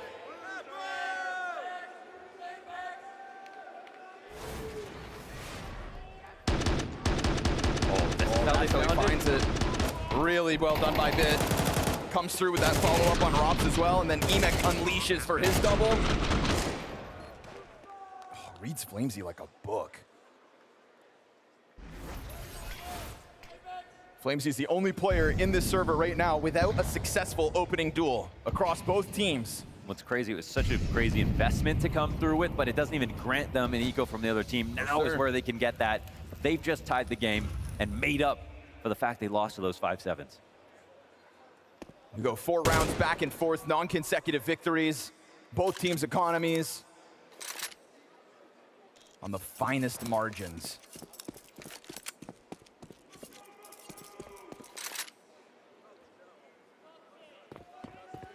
Take an early look at that A side, but it's also a pretty quick disengage. Yeah, just default. Make sure they aren't trying any pushes. CTs aren't interested in participating. And if no one's pushing, sides are going to be weak. Yeah. The dud molly. And they want to go quick. Scary spot here for Apex playing in front of the nades. Oh, they're all over. They also pop open his little bit of cover. And so exiting out to the site in a second, Mezzi still keeping them blocked off from long, and ZywOo back on plat. Oh, they got to re-smoke. That helps out Mezzi a ton. That should keep the bomb out of this, but ZywOo's forced to reposition, whittled down to half health. Mezzi's pistol collects one, and he's able to try to find a piece behind the obelisk to hang on to. 35 seconds. This swing is everything. Rotates coming over. Rob's still trying to get active, but quite still some distance afar. And Mezzi collects a second, finally put to rest. Wonderful's off to make the difference. Here's that Rob's play. First of 3 collected, and then they best him, and we've got Navi with consecutive round wins. They are really showing their teeth. So much grit from Navi to take a lead back in this game. Fantastic series of rounds. Insane they found a way back in after the way they've lost and the way that they started this game. And it looks like the attack pauses they've taken where Blade has talked have actually had a massive impact on the outcomes of these situations. To which we shouldn't be surprised. We've seen them try plenty of times before and always come up short. Vitality forced to take a knee in round 20. At this point, the only thing that can make that last map loss worse is losing this one too. Oh, okay. Don't say it. How many 5-7 kills are Vitality going to get this half? Don't say it. Not another. ZywOo tries to pounce on the stairs player. He's burning. He got them both. Mikaze catching Flamesy, who looked to trade there. That was a little bit wild from ZywOo, not able to capitalize. Would have loved to stop this top-performing Mikaze in his tracks. You're not even banking on a singular gun here for Vitality. A deep shot there would have maybe changed things, but instead Mezzi just added to the pile of bodies here in the 20th round, and it's smooth sailing for Mikaze as he collects his 22nd frag of map 2, a total turnaround between his underperforming stats back on Nuke to this one. How is it that Robs can just hold the A site with only a 5-7? He's Robs. But that's all they get out of this round. Don't clear a mirror. There's no kits in play. Well, he might have a chance to do a lot of damage, actually. They have totally ignored this possibility, it looks like. I mean, what is happening right now? Navi are wigging out. They have no idea what's going on. Rob's waiting for the fourth one. There we go. Activates, AK grabbed, and he's safe. He is wow. Yeah, he's in a league of his own. Little extraction mission. That's kind of insane by Robs. He actually knew how many people were out there, but he made it so that he could get a gun and escape. Of course he does. This is the round there, the kills that could have turned it. Yeah. But Makaze hanging on for the double kill here is massive. Kind of stops Vitality in the tracks of aggression, and then he goes from there into the B bomb site on a tear.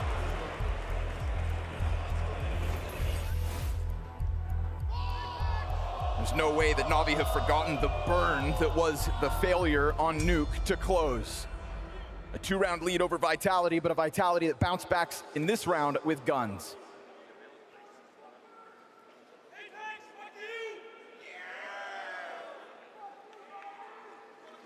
Fort Worth never stopped believing in this Navi hope of a Grand Finals victory, and seemingly Navi also trying to tap back into that self-belief. Well, 11-9 again on the second map, but this time it feels a little bit better for Navi. 9 of Vitality's 29 frags this half are with the 5-7. Damn. Getting a third of their kills, basically. That's just ludicrous. I wonder what percentage will be with an AUG. New meta.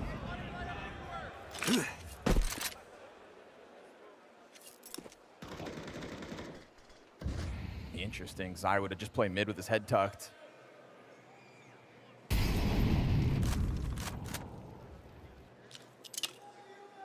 It's never over till it's over when it comes with Vitality.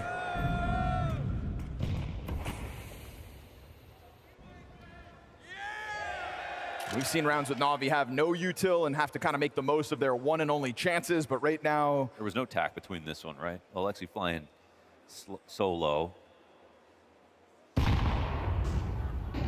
want to make it go back to mid. I feel like Vitality are going to be worried about this. Molly comes down. A lot more utility from both sides in this situation.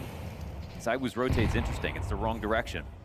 It's a battle for map control, but yeah, you're right. Numbers on the wrong side. Yeah. Huge ask of Flamesy in a moment. He's got 4 players walking out middle. They're going to blow this front open. of him. Flamesy's going to be spotted. He's stepping in it. He'll find one player back. Turn to the flash. No way. They ate it. Flamesy with a robbery of a double kill. 5v3 for Vitality. Suddenly the long player gets to 15 emerge. seconds. They have to go now. Wanting to try to challenge Temple instead. Robs has got the AUG tucked down in the sight. 7 on the clock. Zaiwu emerges. Wonderful things that the sight is clear and he's wrong. Robs hangs on, and Vitality stopped them in their tracks. And he drops that AUG. He gets onto the op, and it's because Flamesy's inside that camera smoke. We've seen him in there before. This time it's not a retake. It's a sight defense. The nade and the flash were designed to catch him. I don't even know how he dodged that flash. It must have landed right behind him. And he's in the perfect spot, essentially, to capitalize on both of those.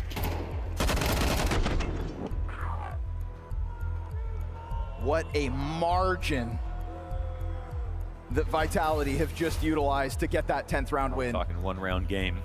Blade back to it. Final timeout for Blade. Yeah.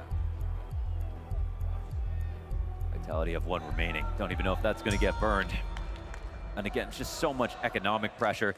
It's great when you have lots of ideas and lots of money to go with it, but they've really had to just jimmy rig a lot of these rounds. And even though we saw Zaiwu leave and rotate to the wrong side, they just had such a great defense right there with Flamesy. Knew how to play it. Navi lose this round. Even overtime could be now under question. Yeah, totally. Totally bottomed out. Bank accounts. What we've seen so far. Anyone can win any round. That much has been proved. Low round loss bonus in the next 2, so they will be scrapping for change. As a frag grenade, not even needed. Zaiwu peeks out at the perfect time. I love that he goes for that peek as the nade is clearly coming to Makaze, because the nade just serves up a distraction for Makaze to make a move. And the peak is on top of it. Apex, so clean. Yo, we got ROPS on both sides. That's what we're looking for. A clinical execution out of the in-game leader of Vitality for the 5v3 advantage. That is not what Navi needed right now. At least Alexi gets a better gun out of this. And most of their utility is still here. That's about as clean as it gets from the captain of Vitality. full attack coming in. Double molly in front of Bit. They're not wasting this utility. No chance he can exit, and it's put down at the same time of Navi's last volley of nades themselves. Got a frag grenade for Bit, a flash that never gets used. Mezzi's traded after one, and Apex there's his triple. Shuts him down inside of that bomb site. Tied game once more, and we alluded to that low money. Only one player for Navi with more than $2,000 for this next one. Apex shows us what you do when you have too many players on the site, where it's a site like A-site overpass, gets too crowded too quickly. Get active. Yeah, like they use the flash from a player in the back. He can come through when that smoke's done too and try to help fight, but sending someone out to be aggro is actually the perfect way to maximize your presence. Deny any plant chance for a plant, leave nothing up to chance here. Tied scoreline. Vitality have made the CT side happen off of, as we alluded to, those 5.7s. The pistols have been so valuable. Well, now they find themselves in the hands of Navi instead. Makaze grabs the upgrade and looks to go join forces with this Navi pack in a 5v4. There we go, give it over. But nobody's got the Kevlar. Who will be your champion? They hand it off to Bit. And they stay numbers strong on the approach to this A-bomb site. Grenades are everything here. You've got Robson Flamesy inside of it, but they're already ahead of the play. Lineups, all too easy. Robson Flamesy, total shutdown. Vitality hit 12 first. They've guaranteed overtime in this game as well. Different ways of getting there between last map and this, but the same in terms of resilience. Getting better each round, and these two players have been doing an amazing job at defending A. Navi had to wait for this buy to try to force overtime. Features everything they need to try to make this happen. Vitality on the brink of a second soul-crushing map win in this best-of-5 grand finals. ZywOo first towards bridge. Plenty of players to come his way, and he's gonna take the duel on his terms, and he doesn't expect Makaze to be ahead of that smoke. Man advantage for Navi, trying to get beyond the regulation, and he'll catch Apex. Makaze has been an animal in this second map of play. Mezzi finds his second, and Flamesy on the emergence. Makaze's done everything so far, but as he sits on 13 health, you'd think this is a massive ask. A quad kill on the brink of an ace to chase down Rops, his last challenge. They pause, the nade flies, and Makaze soars towards the floor as Vitality comes again.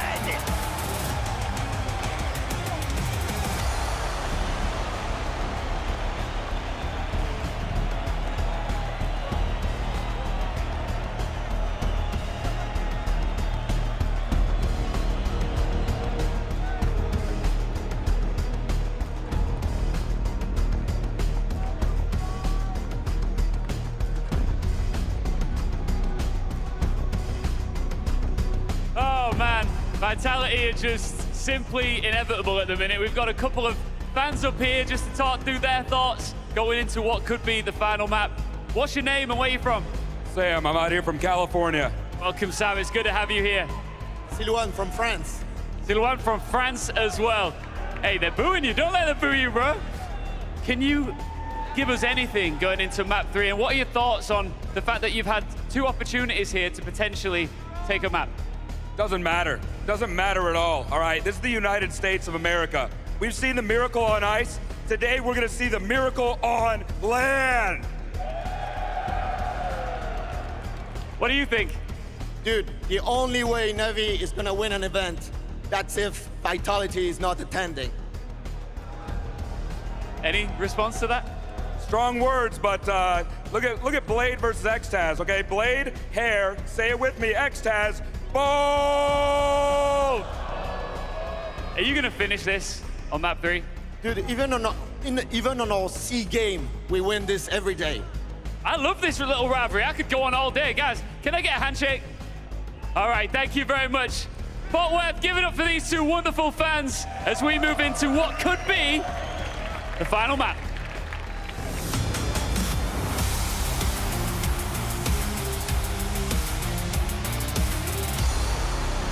I love American crowds, man. I mean, that was French, I guess, but whatever. Wow, crazy. No bald fraud, though. No matter the timeouts that Blade took, it's still Vitality that win the map. Yeah, I mean, it started off really hot for Vitality, getting that 5-1 start on the T side. You're starting to wonder if maybe NAVI were already out of gas after that crazy comeback that came against them on Nuke. However, they were able to settle into the game and got in control. They did. I'm going to cut you off because I want to take a look at that last round as fast as possible, right? Makaze is on for the ace. When you think about the context of the game he's had in the first map, the way he recovered in this one, man, the heartbreak is insane. If there really were just a single round to tell the story of the match, this would definitely be it. The fact that he gets the 4K, I mean, look at his scoreline throughout this game. He ends with 27 kills, but there's just no help. And obviously on the side of Robs, he was extremely clutch. A lot of the Vitality players had moments where they stood up, and Makaze just quite couldn't get it over the line. Robs probably knew as well that Makaze was super low, so every option felt available to him. It's kind of eerily similar to how Anubis played out in Rotterdam. Navi had real chances to win that one too. It was a very close game, 13-10, and a lot of it came down to the way that Vitality closed out defensively was kind of pulling some face bullshit type stuff, like being able to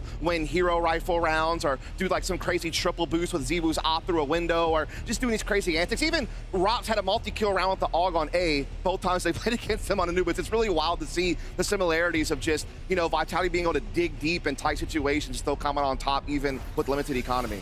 Yeah, and I'm starting to think that Navi, for them, it might be a series of what-ifs, and that's unfortunate as kind of, it's not even a precedent, because it's happened in the past as well of them versus Vitality, but specifically in this one, right? The overtime on map 1, now this one where you can kick it into overtime and you just don't get it. But then I always think if it has to come down to ace clutches to avoid losing the map, you have not played a complete game. No, this is kind of a different story completely from what we saw from map 1, where Makaze was kind of being uplifted by the rest of his team. It was more or less him and Wonderful who were doing a lot of the heavy lifting, but credit to Vitality because they had a lot of great reactions to what the plays were being made from the side of Navi. Like, they were making good reads, flat utility was super on point for this one.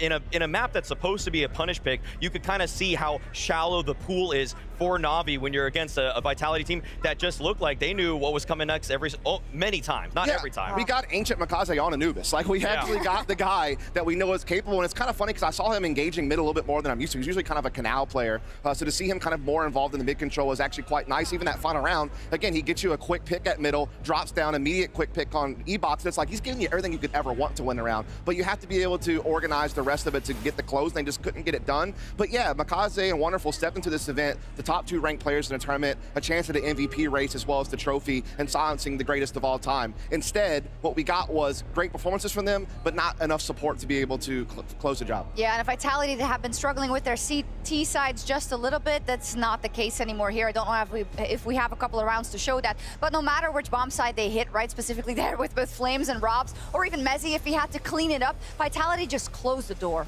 Yeah, I think we do have at least one round from the first half there. I think it was round 6 where you just kind of can see how great the reactions are from Vitality, where even though in this round they lose the opening pick, they just search for that contact play, and they're not afraid of just kind of taking some space back. This felt a little bit before Navi got really rolling, like there was no flash to set up this double swing mid, and I feel like they ate that up. And then on the other side, Rob's just doing what he does best, you know, lurking, taking out the opposing anchor and bit right there, closing onto the bomb site. And yeah, this peak from Robs is just essential. He's on low HP, gets all of the information that they need. They can set up the defense, even though he's the first to fall. It's a warning sign so that the remaining players in Flamesy and Mezzi can just set up this nice 2-man defense here where Mezzi's playing the low angle, Flamesy's able to peek on top of him, and they go for the double swing onto him. Like, look at all the little microcosms of teamwork that just make Vitality so impossible. They're suffocating to play against, really. And it spilled over in the CT side as well. Those exact same things. Look, it's like their backs up against the wall, you know, on some of those B executes they were defending when they're getting split from E-Box and main, and they're able to still get the appropriate pop flashes, get people in the close quarters, and be able to disrupt Navi's system. And so it was just, again, crazy to see such a similar game to what I saw in Rotterdam. It's true, and every time when it came down to the wire, right, for the side of Vitality, when they have to approach the site and then time is running low, they need to get the defuse, but the flash comes out, it is pixel perfect, they turn at the right time. Yep. It's so frustrating to play against. Because Counter-Strike is a game of inches and just milliseconds, it really did feel like Vitality just had those margins in their favor today. The consistency with Flamesy, especially around the camera position where he's just barely dodging flashes, barely avoiding a Navi player swinging him as he's bursting through his smoke. All of these little timings, sure, you got to give him credit, but I also think a lot of that comes down to the preparation that they're setting him up for so many of those fights, and also he's so aware of what's going to be coming. It's also just new for him. This guy used to be the E-Box player for this team. They actually pivoted. Apex kind of moved into that role and allowed Flames to come out into middle. And so, yeah, it was really awesome to see. But again, this is the same thing that Vitality did to Navi and Rotterdam. It was finding ways to win with limited economy by putting Ziwu in hero situations, first of all, as we see in this round. He was the one that headed him forward. The rest were on MP9s, yet they somehow just had that tenacity about them to find a way to take a round that should not really be a challenge and put it in them. And it comes down to Rops. You guessed it. He got his first clutch on Nuke of the tournament. He's continuing to bring that same level of play into this one. And then look at this round. Rops just gets a 5-7 kill at long A. This allows Ziwu to creep up middle, eventually get behind them as they're setting up for the A execute. Enough utility stalls them and keeps them in place to allow Ziwu to slither in behind here. And he gets 2 free kills, as you're going to see with the 5-7. So again, it's these crazy heroic plays out of nowhere that get Vitality back to the game and ultimately close it. You say Ziwu? I don't know, man. I hear Ziwu, Ziwu, I don't know. Whatever you want it to be, it could be. Regardless of how you want to say his name, the proactivity from him was something that Navi are not going to forget how to say. It's true. And I also think we were talking about this backstage, but like when you look at all the maps and how they've been laid out, Mirage is the one where you see that sign of hope, right? That this is a map that Navi is extremely comfortable on next to Ancient, which isn't in the pool, of course, now. And in that regard, this Anubis was so pivotal because you might get pummeled on Dust 2, right? Look, listen here. You had your chance on Nuke and you missed. Yeah. You had your chance again on Anubis and you missed. You don't get too many chances against Vitality. There's a reason why they're the greatest of all time. They're the reason they have all these titles in the cabinet. They're the reason why they keep destroying people in best of 5 grand finals is because they just don't waver. I mean, that's the biggest thing we've seen.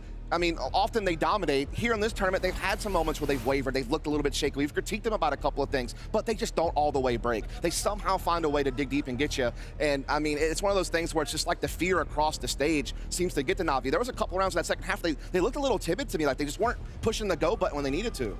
I mean, digging deep is one way to put it. I think the preparation and just having a win condition in every single round, that to me always is what is the MO of Vitality. The fact that they have the hero guns, they always have the active plays, they have these counters in the mid round as well. There's so many opportunities for them to just find a way to get around that, even though the odds are stacked against them and Navi have all the weapons, all the utility. They know this one timing that they can break. Like the anti-stratting on this team is something that we probably don't talk about enough, but it was apparent here on this map too. Yeah, Vitality 1 map away from lifting yet another trophy. Maybe Navi should hop on Refrag Coach, right? Get their demos analyzed, see what they can do. Exactly. I mean, we've got Refrag here and the coaching tool that you can look at your own Premier, face in matches. It'll pinpoint your weaknesses. I mean, we gotta probably get a couple people. We gotta get a couple people on the Navi side probably rethinking some of the actions on that last map, and what better way to do it than with Refrag, of course. Listen, I know there's a lot of controversy about AI, but they're gonna need some AI analysis to be able to get their way back into this game. Give all the supercomputers all the data possible and see if you can find a way to cook this thing You're up. saying AI is better than Blade? No, I think he needs help from it. They need the extra help. That's what I'm saying. Any edge they can find. Anything. And of course they could do it on Refrag. Yeah, Refrag Coach, indeed. You can create any kind of scenario that you want to practice it, so hopefully they have fired up Dust 2. But we're gonna take a quick break, and when we come back, it might be the final map of this championship.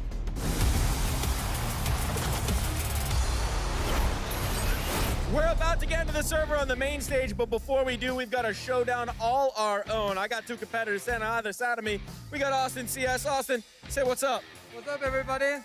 What do we think about Austin? Yeah. I think they like you. We got Tweet A over here. Tweet A, how you doing? What's up, America?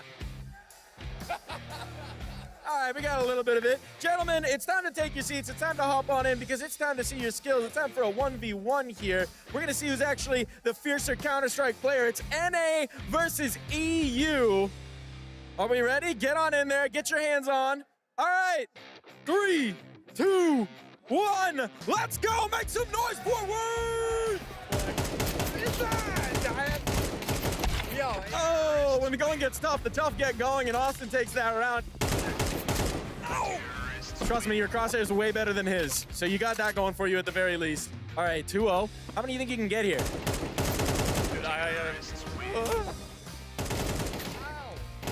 Oh, yet still you're 4-0, bro.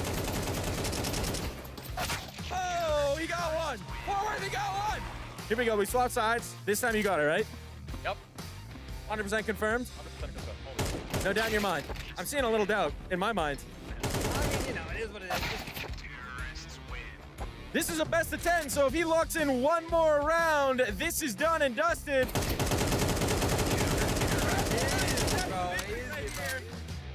This is your champion, Fort Worth. Any words for your opponent in gracious victory? Yeah, you know, it's just an easy game for me, honestly. But NACS best CS? of course, bro. 3-day, humiliating, stinging defeat. You've let down your whole region here on this stage. Any words? You is still better. I'm sorry. I'm not representative. One more time, can we hear it for our competitors, Austin and Tweedy?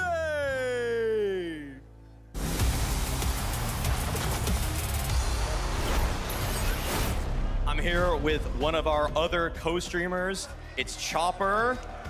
Oh man, you got some fans here. Yeah, thank you everyone. Hello, boys. So Chopper, how have the co-streams been so far? I see you're really popular. It's amazing. It's no more stress, just so good games, and I like it. Okay, I have to ask, are we going to see you in a jersey competing again soon? Not sure about soon, but I have some idea, maybe. Okay. You hear the fans want it. Yeah. Thank you very much. Thank you a lot. Thank you so much. Enjoy the rest of the co-streaming. Thank you. Yeah, Legend and Chopper hope to see him on the server again soon, of course, because he played against Vitality a couple of times. Maybe he has some new ideas. So Dust, Navi, new ideas. Dust 2, what can they do? This is the foundation on which Vitality built their era. It is Dust 2. It is the home of the GOAT. They have played this map 46 times and won it 41. They came to this event with a 16-game winning streak and got silenced by Foot in the groups, but they rarely ever drop this map. They are the kings of Dust 2. My eyes are rolling into the back of my head right now at the prospect of Navi's journey ending here on this map, but that's what I foresee as well, Dust. You've already painted the picture well, but there are some good strategies that I've liked from Navi. I like that they use all of the map. I like that they throw quite a bit of fakes, especially in the middle. And I would say that their reads yesterday versus FaZe were excellent. They knew what was coming almost every single time. So hopefully they're able to read Vitality today. Yeah, to tie into that, they've won their last 10 out of 13 on Dust 2 as well. So outside of the Vitality matchup, they have been able to find a lot of success on Dust 2. You've already mentioned some of their key strengths. I'll throw in a couple of more. We saw Makaze come alive on Anubis despite the loss, and he is obviously a key entryman, a key rotator on the CT side. Being able to be that mid-B defender with Ima, I think that combination is going to be very key here. I think the problem for Navi, though, is that Vitality showed us, you know, in the 2 wins they have on them already, that they can kind of counter the aggression that they throw at them. You know, on the T sides, they're very careful about watching for pushes and being able to shut it down. And also, Vitality in their own right can play the full gambit of Dust 2. They're very good at the back and forth. They're very good at the pacey plays. They're good at all aspects of the game. They have mastered how to play Dust 2. But what I like about Navi is that they set traps. It doesn't have to just be full unbridled aggression that gets them into the round. Sometimes they'll have wonderful setting up on the B bomb side away from the action. Then they move Makaze around to be a Joker player at the long A. They have a lot of different ideas. So hopefully they don't just send it all the way every single time, because you're right, Vitality, they can punish the aggro. Maybe Vitality may have dropped their streak on Dust 2, but as Rob said, we'll just start a new one. And maybe they do it here and win the championship right off the bat. Navi, you have to play the best Dust 2 you have ever played in your life. Let's see if they can do it. It's a hell of a time to have to do it after fumbling the first map, after not being able to close out on the second because of pistols. Navi have got to dig deeper than ever, and I mean, I believe the belief is still in the room. This would have to be the greatest comeback of the year in a best-of-5 series.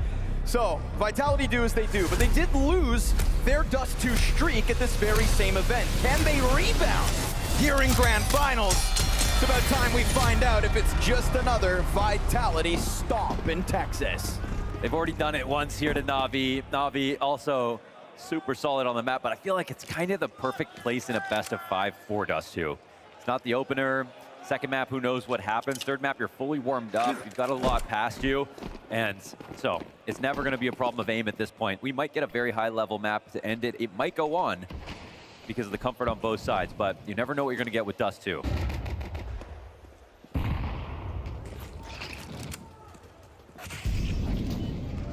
You never know. Never know when you're going to get popped through a smoke by doing nothing wrong. As he'll let his teammates try to pull off this 4v5 retake attempt. We got Navi already up through the CT spawn. Awkward little Glock burst.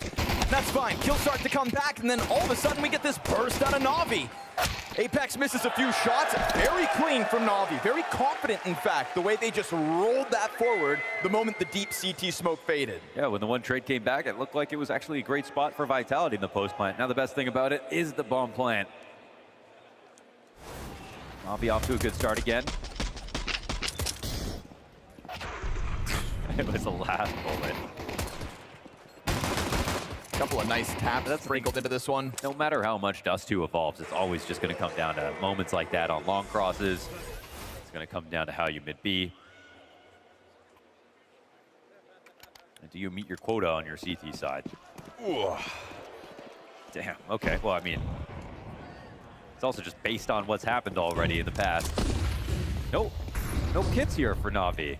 Interesting. Be careful. I mean, this is a very lethal buy for Vitality. You've got a couple of Galils, you've got a Scout, you've already got long control, in fact. It's also, it's Vitality on Dust 2. They planted. Alexi B whittles down to 15 health. Good double cap push here for Navi. Ooh! Oh! And Mikaze with the FAMAS slams Apex out of this one. That Scout never given a chance. He tags 1 for 70. That's wonderful. Wounded by Apex.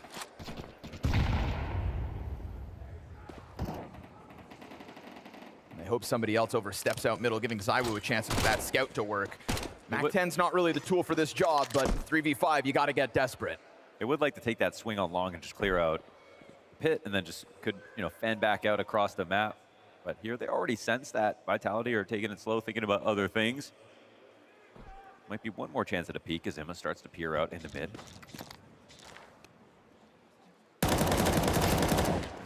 Shot. Uh-oh, he doesn't get the kill. And that's actually another one. It's a 3v5 situation turned 3v2 in favor of Vitality.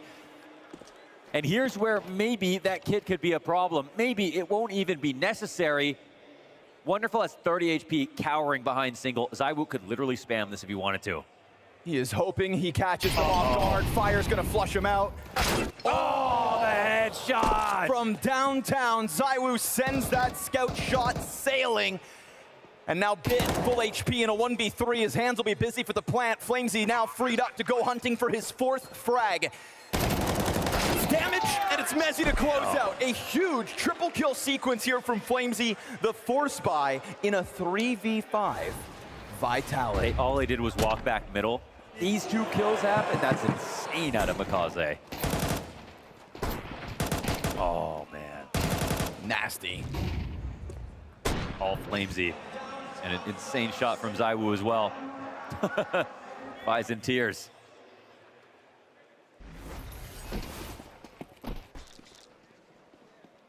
Flamesy currently trails ZywOo by 0.08 rating in this event. He's finding impact as this grand finals goes on. We've seen Robs pick up MVPs over ZywOo. Can Flamesy put his name into the bright lights in what could be the last map of the series? So well earned, I mean, into this year. In terms of, he's got most improved, he's got absolutely most improved player.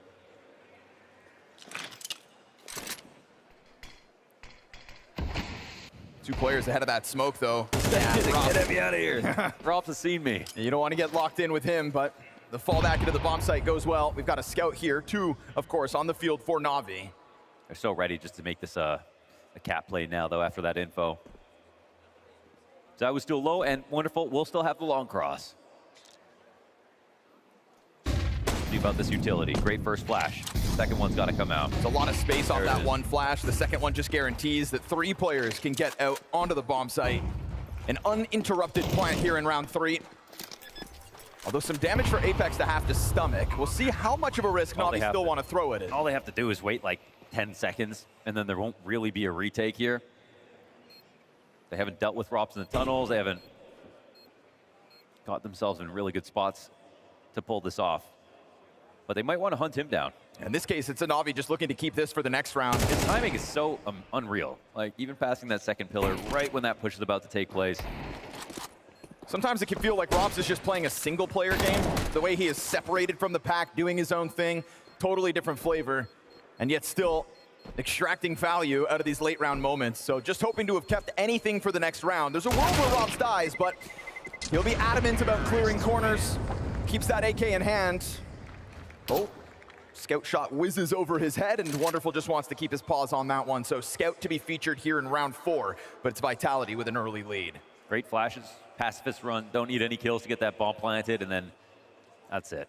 A couple of eco deaths, we move on. Recycle the op. Kaze off one smoke, we got a 5-7 on Alexi, and we'll have to see what the idea is.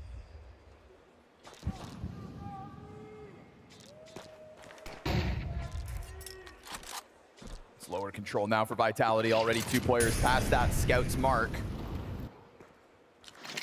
See Wonderful just run back to the bomb site. We saw last time when he was kind of positioned back there, the flashbangs totally neutralized him.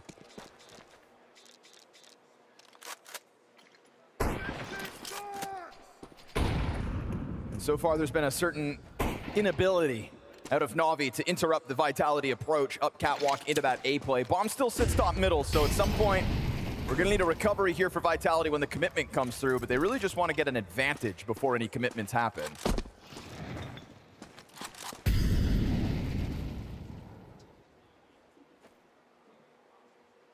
Wonderful back at it with a deeper angle. Will find damage.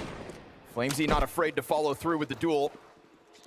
Keeps that Scout true, and now towards doors, 3 CTs to stack up as Rops and Mezzi bring up the rear, but there's actually a redirection. Remember, Flamesy's low HP because of the Wonderful damage, but he's also holding on to the bomb. Now we get this confirmation, the flurry of CTs out middle. Mezzi's gonna mow them down, and it all boils down to an Alexi B 1v5 at the end. So Vitality play with all options, offer over 1 AK. More damage to be done, but that gets denied by Apex, so a singular kill is all that Navi find. They're up against it all. It's just, at this point, 2-0 down on Dust 2. They're going to try to fight hard, but now because they won, they lost that insane comeback on map 1. Then they lose map 2 where it's close. They actually play extremely well. I mean, there's just never going to be a point where you feel so hopeless.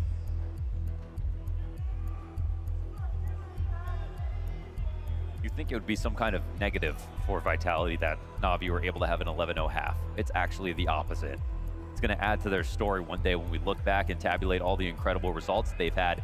Remember that comeback in the grand finals, how they get another 3-0. Yes, sir. Their record in map wins, regardless of how close it's got, like all those things are what make them king. You know, I feel like we've never even discussed a map streak in grand finals. Like, we're just finding new things to praise Vitality for, and that streak is truly living on even within this best of 5. And you can go back to 2025, and I always think of Australia, when Falcons really pushed them to the limits. But building up throughout that year, the best year we've seen from Vitality yet, there were close calls.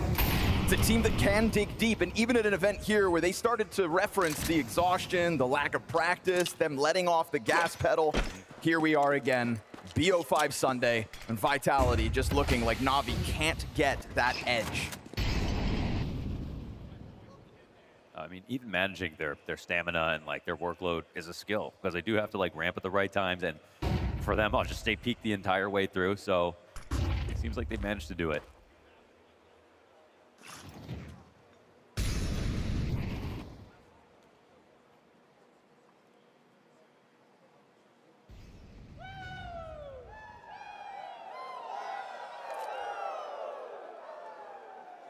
Feeling like this matchup is not even truly a rivalry so far.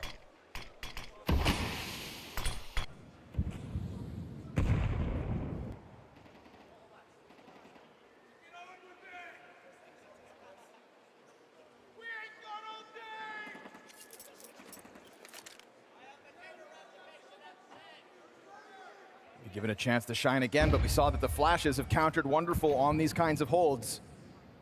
Yeah, it's, you know, Standard 2-1-2. He's got one flash to fall back. He's just going to stick around, but another scaling flash is going to come through. Doesn't even need it, really. They've already got him off this line. Look how brave that challenge is. No way Robs has tucked into this corner. Oh my God, he's ahead of it. And Bit, I mean, maybe he takes his timing. Yeah, Bit doesn't see it. Bit's more concerned about the actual B bomb site, but once more, Wonderful was unable to stop anybody on the follow through out Cat. He just closes the door behind him, then waits. Yep. And now he can actually activate when they have to watch everything else. Zywoo finds the headshot on Alexi. Ema the only player to get engaged, and Robs is going to just actively flank through. It is perfection as we start to tap into Vitality's potential. We know that Dust 2, as the analyst Death said, is the foundation of this Vitality roster. Yeah. Their streak and their success. And yeah, okay, the streak of map wins on Dust 2 came to a close here earlier in Fort Worth. But now, it's all about rebuilding. And just because you take that one step back at the start of this tournament doesn't mean that that foundation has fallen apart. Vitality, there are no cracks here on this map. That kind of makes sense. I mean, probably the hardest map to like really get a good amount of counter-strat going, like the tells and everything. Like, you can only go so deep, and if you've got the 5 best players all on the same team, where would you want to play if you're not going to put in a ton of prep, let's say, or you're going to try to just have a lot of longevity to your map? Like, you're going to want to go with the one that highlights your individuals. Some nasty ones in this. We've got that bomb still resting top middle. Bit's going to try to push forward to grab the gun. Meanwhile, Alexi puts that 5-7 to work, and Bit, sure enough, keeps this one pinched. That actually cuts the bomb off. This is suddenly out of nowhere. From a 2v4, a potential winnable round if only Mezzi didn't have the time to go long, but that long wrap around is still going to get him onto the bomb site. That's kind of fun. Let's see if we can figure out where Apex is, or he forces Apex to move. No, it won't happen. He's dead. 5-1 for Vitality. It's a whirlwind of very fast T rounds.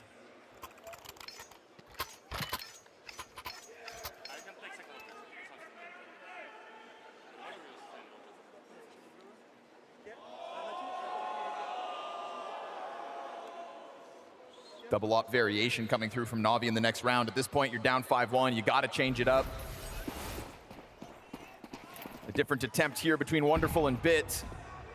Zywoo ready for the op challenge. Confirms 2 players crossing through those doors. Looks for the cat challenge instead, but that's not being set up. Bit's up on long, looking to go pry its eyes through the doors, and this could damn well catch a player off, but that also banks on somebody stepping up to the challenge.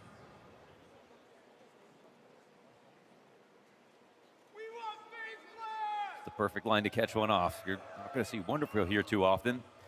See if Mezzi drops his guard.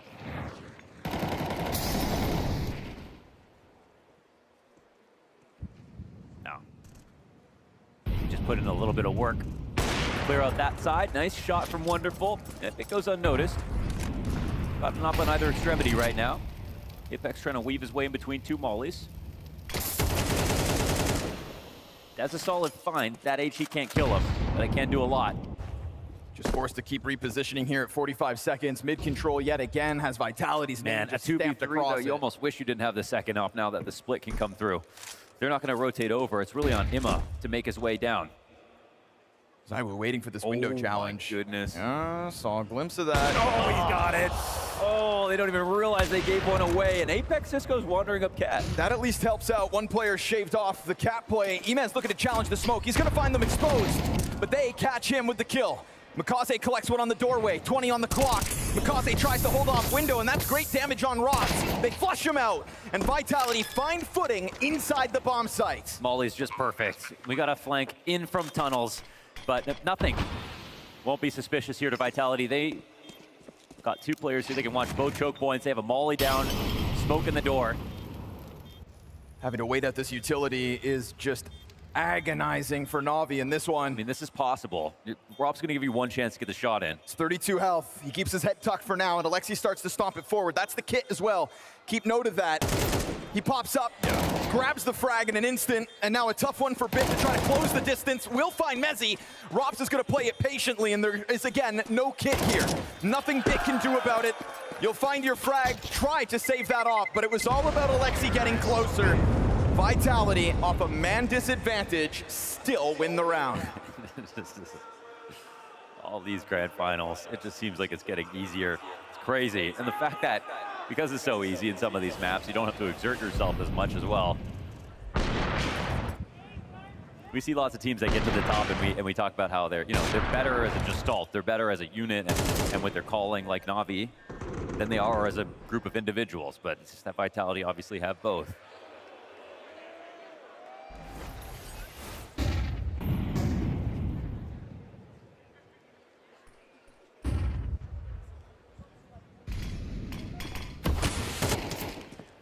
I don't want a team speak. I want like a mind. I want to know what they're thinking. That's a dangerous game. Oh, you spotted him. Have to give that up. And again, right now, Navi just mispositioned. It's going to be Mikaze with a Deagle versus all of Vitality in a second. And there's already a T-smoke down towards CT to keep the numbers at bay. This would have to be godlike from Mikaze. Hits the first one. Player goes over, gets the crosshair off, tries to spam through, and they're just going to overwhelm him. The swarm comes out through the tunnels. And Bit knows he's got one locked in behind that car. They don't have utility, though. Go ahead, keep your head down. Apex deals with the flurry that comes through the windowsill. It's a 7-1 lead Vitality. The worst place Navi have found themselves in all series long. Yeah, that's a good point, too. It's not like they've had to grind back too many, super good score lines. The first, I think it was 5-1 in the last map, so there's that. But again, there's just a difference in the energy. Gap on Dust 2 seems like the widest one so far. Nice! And it must feel insane. You're playing Dust 2, and you're good at it too. How can you not figure out how to win rounds? Blade will give it a shot. One timeout remaining for Navi. They get back into this round. They've been going deep off cat. They've tried a 2-op setup, one on long doors, which is a little different. The rotations have been okay. The trades are just not nearly as good.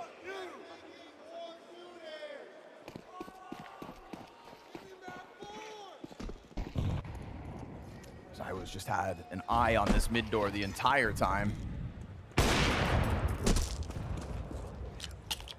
Opening duels don't even matter. Takes more than that to stop them here.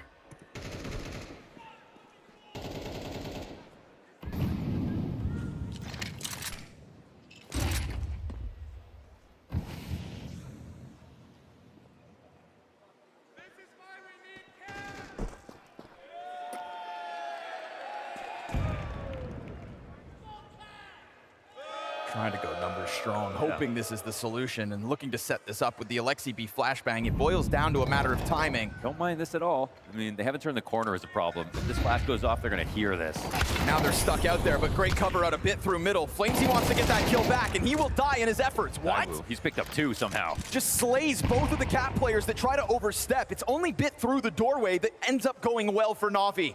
Wonderful awaiting some kind of a play from tunnels, but it's in transition that things get awkward. He had the line. Oh, he's he makes eating it harder for himself, and missing that shot could spell disaster now for the B-side hold. Rox is gonna best him. Man advantage established. And in another moment, the man advantage for Navi means nothing. It is freebie after freebie as Vitality slay the final 2. Alexi. Go for it. Dealing with the Zywu flank, you've got little to lose. Give it the Hail Mary. Surely. He's not even going to really try it here. That's kind of crazy, but they just don't even have, they have a kid on cat, I guess. He's going to go back and get that up. Still thinking about the win, but not winning the round. You guys like saving?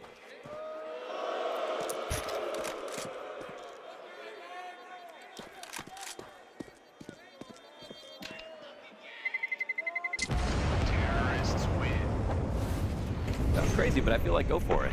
Why not? Yeah. I guess Blade watching over your shoulder.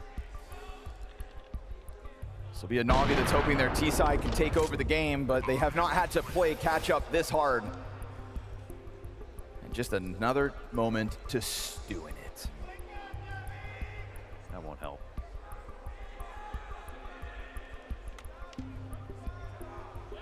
Not allowed to give up, but Wonderful might want to.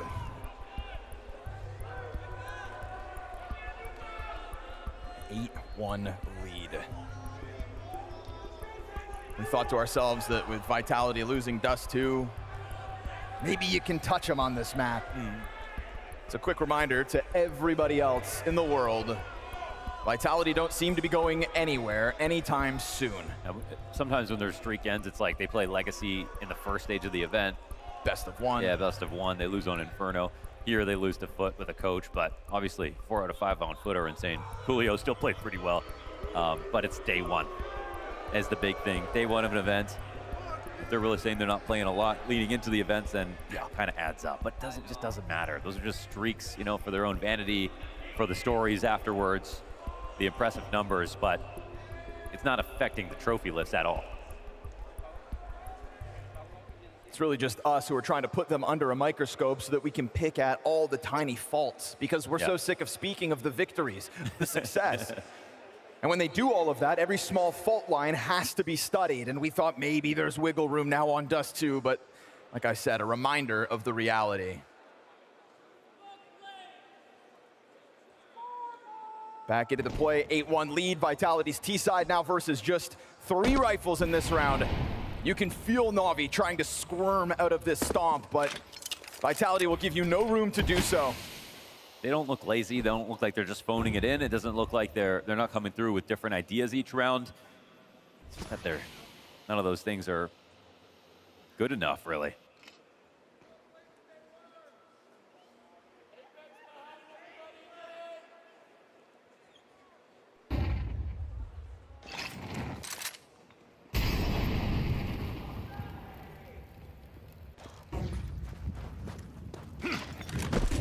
Right on them. They can try to push, but they just ate the flash too.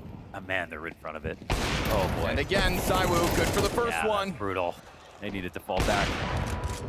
At least you've got Wonderful in the mix, still to be swarmed. Rops instant on Makaze.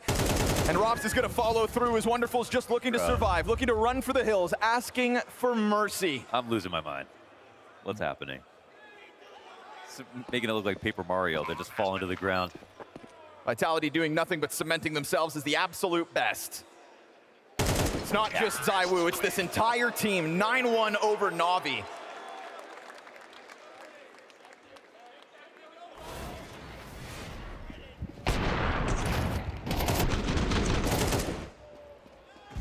Drops with the 4K. Didn't use that many bullets to do it.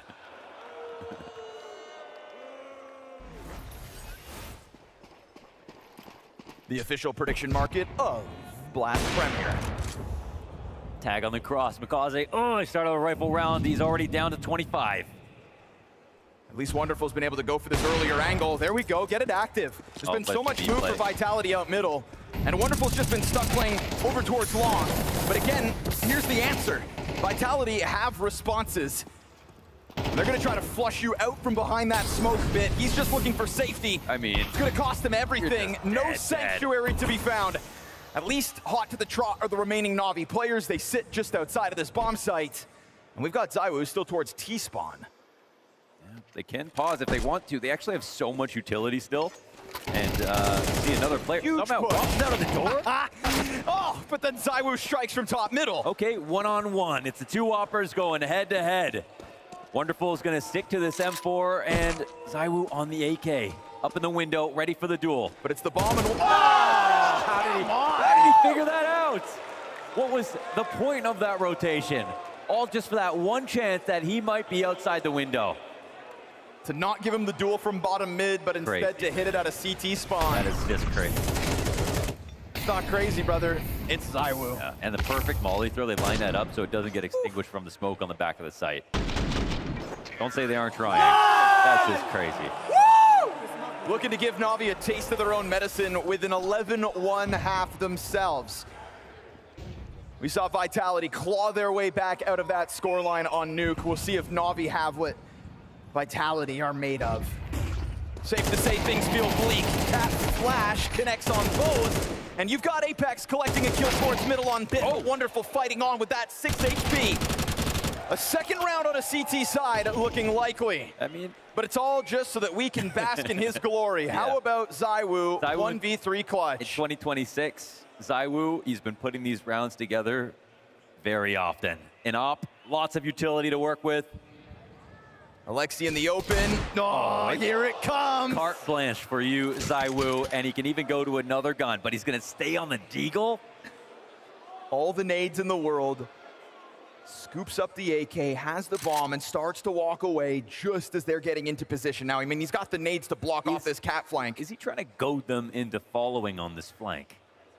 He's given over the audio. They keep making moves. They're going to send Wonderful in first on that 6 HP. No way. But he's made audio, and he's blindsided, but still they don't kill him. And if you don't kill him, you give him a chance. But Wonderful just runs it forward. Navi will double their rounds at the end of this half. It does seem ZywOo can die.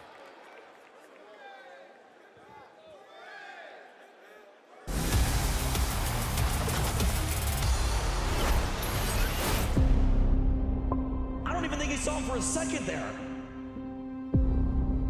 The monster is back. Let's play a game. There are some players that are just born differently. Some try to intimidate you. He doesn't try to. Everything he does is deliberate. You never really feel outplayed. You just feel late. There is no pattern. And they can't find him. And he's been so slippery. He doesn't move faster. He's moved first. He makes it look easy. And that's the scary part. He was made for this. It's not about losing to him. It's about arriving at him.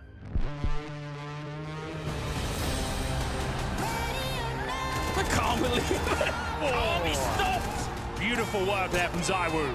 It is ridiculous. ZywOo doesn't need the help. Nails every single shot. Right here, right now on Mirage. Oh my God. ZywOo knows he's gonna fight right here, right now. Most efficient player in Counter-Strike history. No wasted ammo, no wasted movements. Where there's a chance, there's ZywOo. If you try to, I will catch you.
Oh, what could have been had Vitality not been able to make that comeback, but it's just been a brutal beating of Navi ever since. It's high hope at times, but a soul-crushing third map so far. Feels like we're just delaying the inevitable at this point, unless Navi can respond, but they've just gone through it in this series. So close to picking up both of the first two maps, but not closing out means they've left themselves in an absolutely tragic situation. Massive deficit, huge comeback to take place, and even if they win, they'd have to win the next two maps. A reverse sweep in a best-of-5 series has only happened twice before in history. And it's not been in a circumstance like this.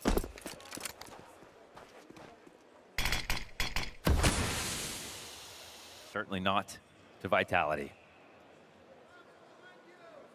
There's no reason to fear if you're Vitality in this too, so watch for them to just play with total confidence to try to put this one on ice. And Ropsy's just in grand finals mode. He knows exactly where he can push. Imma's coming to watch him, but he has a better crosshair placement. Imma thought he was baiting him, but that was the opposite. Yep.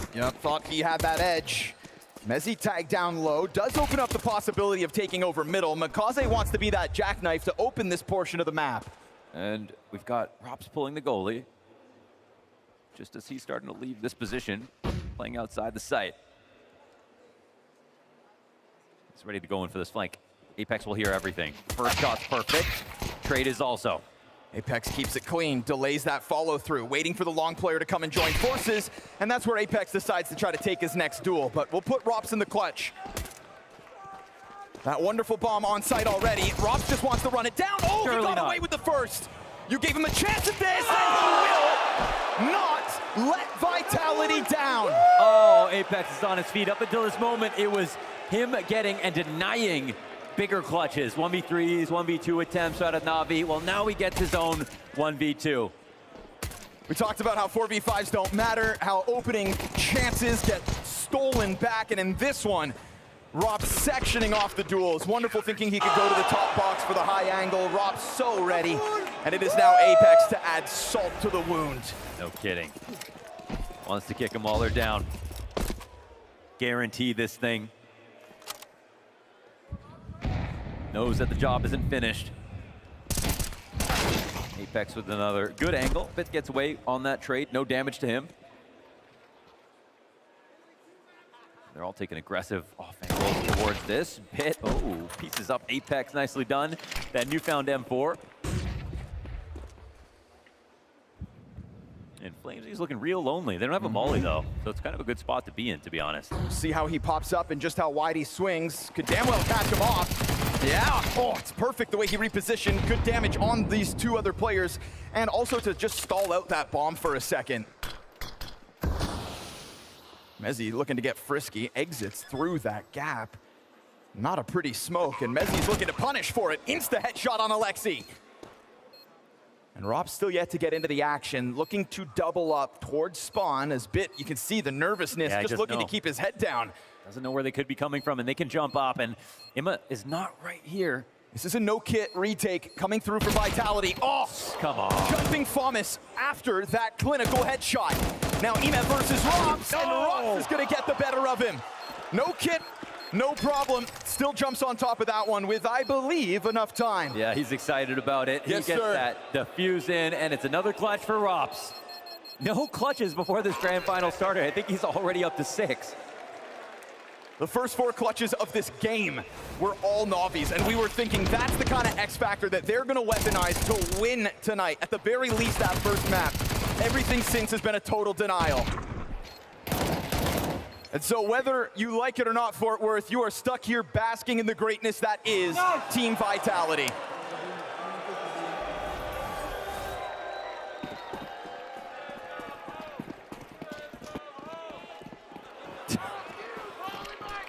It is endless hard work and dedication to become legends of this status. Now he's at 2nd place in clutches for the event. It's just a grand finals merchant, this Rops fella. 17-7 here on Dust 2. His Vitality are on championship point. Galil's to defend against this to support Bits 1 AK. And Apex in an ungodly position to be at 120. They'll never find him here. He knows it won't be a cat play. He doesn't hear anything towards the top of mid. Everybody is ready for this defense.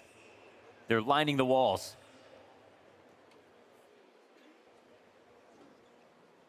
To have rolled out of bed and thought that you had hope, to be what's technically the 2nd best team in the world, and to still feel the wrath of Vitality. What? Back turn to Apex. Well, wait a second. No, they might cancel this now because they see him in such a crazy spot. The bomb's starting to run back. Catwalk is the right call. They find the gap to try to keep this game alive. Zywoo looks to cut off the mid player, does so successfully. Bit playing with 8 points of health, but everybody does emerge from this cap push. And curiously, this is another no-kit retake coming through for Vitality. Oh, the worst thing you could do is give Navi hope. Yeah, that's not comfortable. That was just a little weird. Obviously, Apex had they had no idea that he was here. They were coming in to clear long. They were walking out of tunnels. And that timing just works out perfectly. A little gift here for Navi.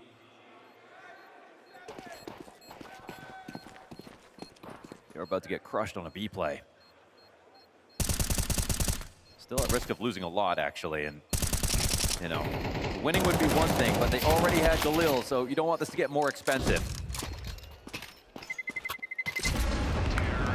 Grab some guns and you hang on to the hope. The slimmest bit of hope you could possibly think of to keep you in a best of 5 down this badly. That's nuts. That's that moment where Apex could have just put all of this to its end. Just started to get bored up there at that point in the round. No clutches in the rest of the event, 7 clutches in the grand final. Nobody other than Rops could pull off something like that. This takes a lot to get this guy going. Has to be the grand finals. Oh, you could have just killed them last round, Apex. Now you're gonna hit him with the shotgun. Just don't end it on this one. When in Texas, little shoulder peek from Akaze keeps him alive versus the Mag 7, but that will activate Rops on the other side of tunnels. Not the Rops 5-7. Enough 5-7 kills, please. That's an upgrade, looking juicy. E-Man tries to clear the corner, will do so. So damage on 2, but Navi in a comfortable 5 versus 3 nonetheless. Is there any chance they make the wrong move here? I don't see how they could. 3 players over on the A side, dead silent. I mean, this actually might be a bit of a bait. I mean, Apex and Rops are going for the push. B players are over here.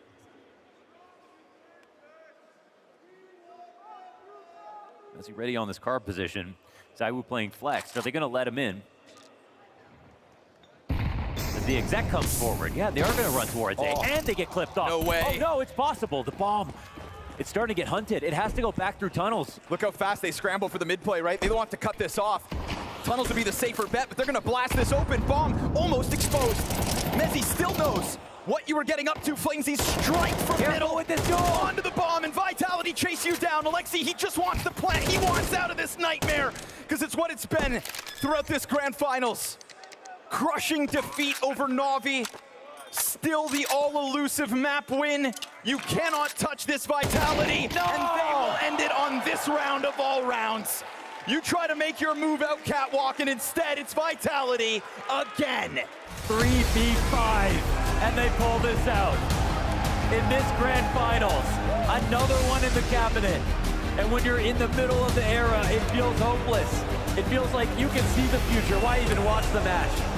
But one day when you look back at this Vitality, the records they set, the peaks they showed us, you will be in awe, you'll be thankful, as all the roster moves that take place because of it are going to be because this Vitality was this good, this consistently, for this long.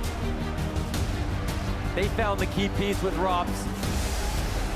They put in these rounds to take out the #2 team in the world and make it feel like there isn't even a true #2 team. Quick work of Navi. One of the best comebacks we've seen from them, regardless, in that first map. Record after record broken. Only the 4th time we see them at such a scoreline, and they still bring that one back. From Krakow to Cluj, from Rotterdam to Rio, Fort Worth becomes the newest notch on these legends' never-ending belts. For Vitality, this has become about world domination, and their conquest towards the Cathedral continues. Your Blast Rivals champion, Team Vitality!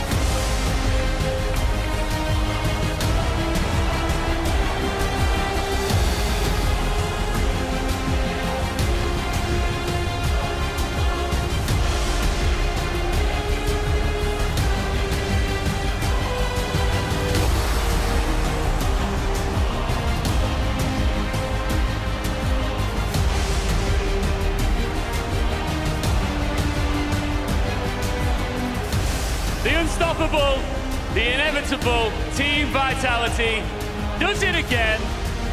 Apex, surrounded by confetti, trophy in front of you. This is just everyday life for you now, isn't it? Not everyday life, but every month for now, I guess. Now that's fantastic. We came here without practice. We had really tough games. Like that final was really close. Props to NAVI. They played really good now on one side of Nuke and Anubis. But Dust 2 is our playground. We tried to surprise them a bit on Nuke, but it didn't work out in a way. But yeah, no practice. It was tough. It was a tough tournament for us. We had so many overtimes, so many close games, but once again at the end we win, and I'm speechless. What do you think it says about the quality of this team when you talk about the fact that you came in with no practice, you had some time off, some well-deserved time off, and you're still able to get such a convincing tournament victory like this? I mean, yeah, this team is amazing, and you know, we are at the beginning we are players that needs to have hours in the game. Like for example, Robs started the tournament slow, but once again, what a final he did! How many clutch he won? ZywOo is ZywOo. He plays other games, but still dominate the game. And the two others are the best soldier I ever had in my teams, and yeah, we are the greatest. So that's it. You absolutely are. And do you think? How much do you need the next major to prove that you're the greatest team to ever play the game, or do you think you're already there? I'd say it. I think we're already there. Not because of the majors, but we won also like 2 Grand Slam. A Grand Slam is harder to win than a major. That's 100%. And we did it 2 years, in 1 year almost, in 12 months we won 2. So no, it's fantastic, and I think we just, I don't know why this team's gonna stop, but I will make sure it's gonna be as long as possible, just to work as hard as possible, because people will look even more at us and try to counter us, and that's what they did really well today in NAVI. Every tournament that you play, the target on your back gets bigger and bigger. I know that you love to play the villain. What's your message to all of the teams out there that want to knock you off that #1 spot? No, I'm not playing with the karma, you know. I'm the villain because people are acting bad to me. They say, fuck you, Apex, they're so bad to me. But it's okay. I mean, other teams improve. They make roster change to beat us, and we will lose again at some point. Last year we won 7 trophies in a row. Right now it's the 5th. I don't know when it's gonna stop, but hopefully the major is the main goal, and yeah, no doubt we are the greatest of all time. I mean, I have no doubt myself. Congratulations, man. I really appreciate the time. I've got just a few more minutes here. Can I speak to Mezzi just briefly for a second? Mezzi, come over here. I just want to have a quick chat with you before we wrap this up. I know that you guys just continue to win. You continue to play. The schedule is so intense. You don't want to get burnt out here being the best. And I know you've got some time off coming up. What's next? Are you going to New York City? Yes, New York with my good friend Apex. Bit of rest and recovery. Ready for Atlanta in a week's time. But no, I think that's something we do so well at Vitality is prioritizing some rest at key moments so we can make sure we play a good level. And yeah, I mean, even though the preparation for this event wasn't the best, this team's so special, these players are so special, we still managed to pull off crazy comebacks and play at such a crazy level that we can still lift these trophies. Speaking of which, you and the rest of your phenomenal team, can we raise this trophy one more time, guys? As here in Fort Worth, I want you to make some noise for your Blast Premier rivals, Fort Worth champions, Team Vitality!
maybe a little slow, but all the clutch moments went their way, and a lot of them went your way. Flamesy, you're vlogging at the same time. I love it. Hello.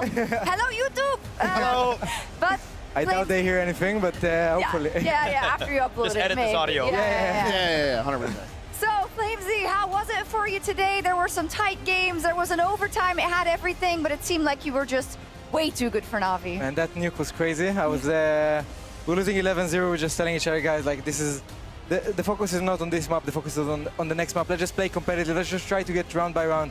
And at some point you get to 11-5 and you don't want to play round by round because you know you're gonna probably have an opportunity. And I felt like, you know, we're losing this game, but once we got to City and we won the pistol, like we're probably gonna win this one. And I think at the beginning the clutches went their way. Like we had some crazy situations, but some of in the 1v1s it went their way. But I don't know, like we're just really united and we don't give up, so it's tough for them. Let me ask you, because Apex said right after that, he was interviewed after Nuke, and he said, well, we knew we had them figured out, basically, in the second half. So can you say anything to that, or is that spoiling the beans? Well, to be honest, we prep against them and we always feel very comfortable to play against them. I think also with our record against them, but it's just that in this side, if we had a few more rounds, we would have gotten into City and we knew we were going to win the game. But when we came to City side, it was just like, as long as we win the pistol and we don't have the opportunity to lose it on the second round, then we're probably going to be in a good situation to just close it out against them, because we have really good prep and we know what we want to do and what we're going to do. And I think they also, to some extent, I think they were playing a bit scared. They were playing not to lose.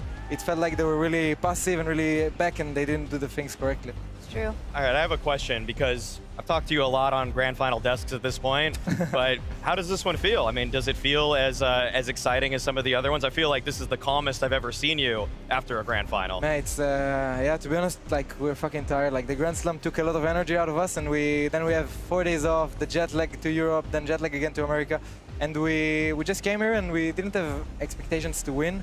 Obviously, the teams in this event were not they're not as big names as the other tournaments, but we said to each other, guys, let's just give our best. Let's see where it gets to. The group stage was so hard, so we were like, at this point, we just want to play the best we can, and which is not gonna be that good, and we might look sloppy, but it just, yeah, I think it creates so much confidence. Okay, in your own words, then, do you think that this is you kind of at your floor, but you still got it over the line? I think so. I think it was. I think we're at our floor. I think some of the other teams were not also in their peak performance because Rio was just around the corner. I do think that in Atlanta the floor might get 2 centimeters below. We're all going to a vacation now. Oh, really? We're all going to a vacation now, so I think for Atlanta. Well, I said it in one of the interviews that if NAVI don't beat us now, it will be very tough for them to beat us in the rest of the season. Yeah. But actually in Atlanta they have a good opportunity. So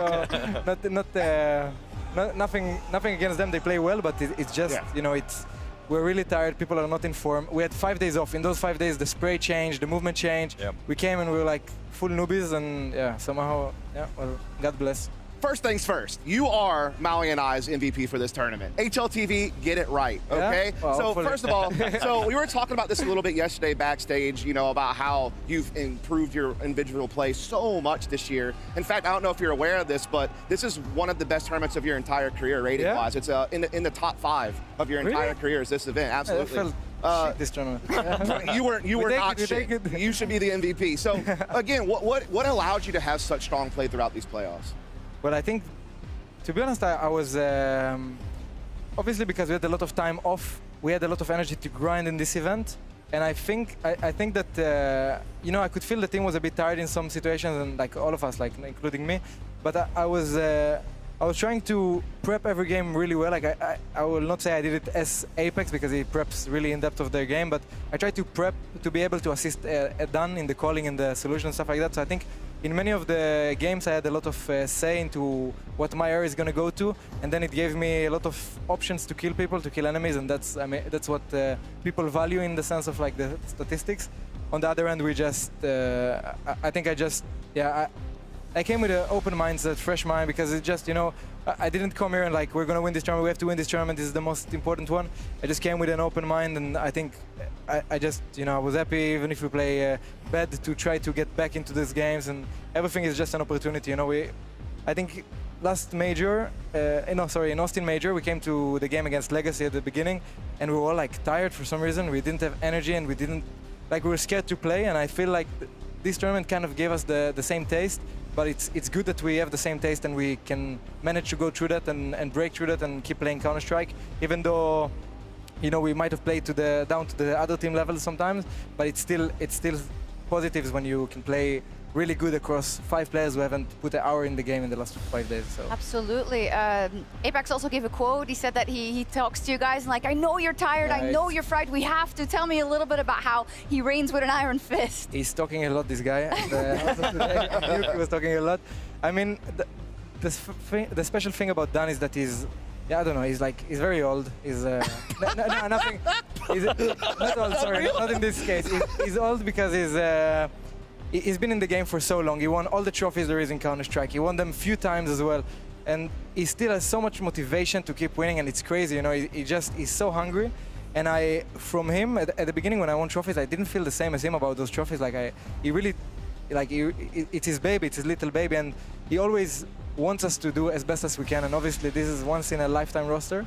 Hopefully not, but this is once in a lifetime roster. So we just want to kind of like squeeze the lemon until we, you know, like do as best as we can, because look at this, like we didn't put an hour in the game and we're still fucking winning everything. So it's cool, but obviously now we have Atlanta, and then the most important one, the major, that we need to come, and everybody's gonna come for us and come for everybody. So it's gonna be a cool experience. Yeah, about that, right? Everybody's looking at the major, and I know, of course, you never want to lose any tournament, but the way I'm hearing you talk about Atlanta and about how tired you are, like, for me, from the outside looking in, I'm like, wouldn't it be more comfortable if they don't win them all in the run-up to the major? Because if it's really all there and you're already tired, you know what I mean? You know what I'm cooking? I get what you mean. The thing is, for some reason, we experienced that already with last year, the first season. We won 5 tournaments, and then we came to Dallas, I believe, before the major in Austin, and we were like, man, at this point, you know, it's a bit dangerous. You know, if we don't lose this one, it's gonna be tough. So then we won this one, and then we came to the major, and then we were like, okay, it could be tough here, and then we lost the first game. But I have a good feeling about this team, that every time we have the opportunity to prep over a week, over like in a boot camp, these kind of things, for some reason we come into tournaments and we're so just like sharp on our communication, our energy. Everything is so like, it's crazy sharpness, and I think that right now, yeah, like Atlanta is gonna be tough. It's gonna be weird. We're going to, Robson are going to a vacation in Yosemite. You have a Michelin team over at Mezzi and Apex, and then the staff are doing something else, and it's gonna be tough to come to Atlanta and give our best. So maybe there we lose, and then it gets to your point. But on the other end, we might win this one, and then we have time to prep for the major. We don't care like if we lose or win Atlanta, in my opinion. We just want to come to the major with a lot of prep. I just have a question on the gameplay side. Yeah. Okay, Anim Graph 2, you guys didn't play before leading into it. You kind of had to play yourself into shape with the update. So what's your take on it?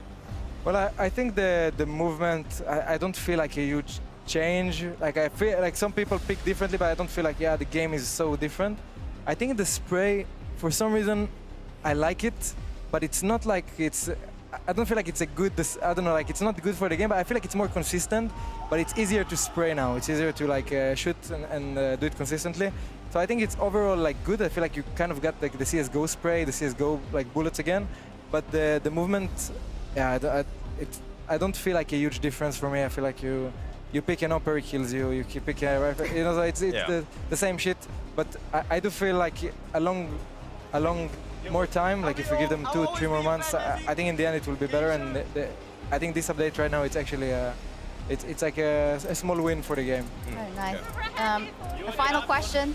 Not about mechanics of the game, because obviously I know nothing about that. But about, we had Remy on the desk yesterday, and he talked about how obviously you have you started winning so much, right? And he said that a difference was in the evolution of the team, that you're all willing to make a lot more sacrifices for each other than, of course, in the beginning. I guess you have proof of concept now, but do you recognize that in yourself, that you have times where you're like, I really don't want to do it like that, I really don't want to play it like that, but I will, because I know what's in store for us? Yeah, I think the second season last year didn't go that well for us at the beginning, and that might have been really bad for other teams, because it taught us so much about ourselves and so much about how we want to approach those tough games, those hard battles that for me, it's really simple. Like I always trust my teammates. Like I have no, like my role, that's my job to do that. So, but I feel like with the other players as well, you know, the second season kind of built that trust that, you know, maybe Robs and Zai are gonna have a shit game, and that's gonna happen sometimes. And then they entrust us to play like that, and they give us a lot of opportunities. And it's once in a lifetime opportunity when you have 2 stars in your rosters. Like one superstar and 1 star, and in another team would probably be a superstar. That they're so humble, they're so chill, they're so happy to just play, to go first. And I think it makes it really tough when you're playing against a team that's versatile. That even the lurker can just go out and entry. The superstar wants to entry, doesn't want to stay last. And so I feel like there is more like trust in the team, and there is more kind of like all good. You take that, and people sometimes are saying to each other, go get those kills, you know, like enjoy that. Like I'll flash for you, and it's in the prep a lot of times that you get those kills, you get this play, I get this play. It's a negotiation. Yeah, and about being happy for other people, ZywOo won another MVP. Oh, fuck. I love Bad, bad news. Oh, come on. They got it wrong in Cluj, they got it wrong here. What was Cluj? Cluj, yeah, but you should have had that one too, honestly. Cluj, I played shit in the final, so. Was it Navi again, Cluj? No, man, I don't remember. There's like so much. It doesn't matter. Just farming, just farming. Let's just say this: you played fantastically. EVP. EVP, there we At least get him that. You know, like he deserves it. Huh? Can I get the cowboy hat? Oh, it's your property. It's my property. Oh, You want to put it on for a sec? Yeah, I would like to see how it. It's a little bit different. Let's see how he looks. That's that a off, little maybe. fit check. Yeah.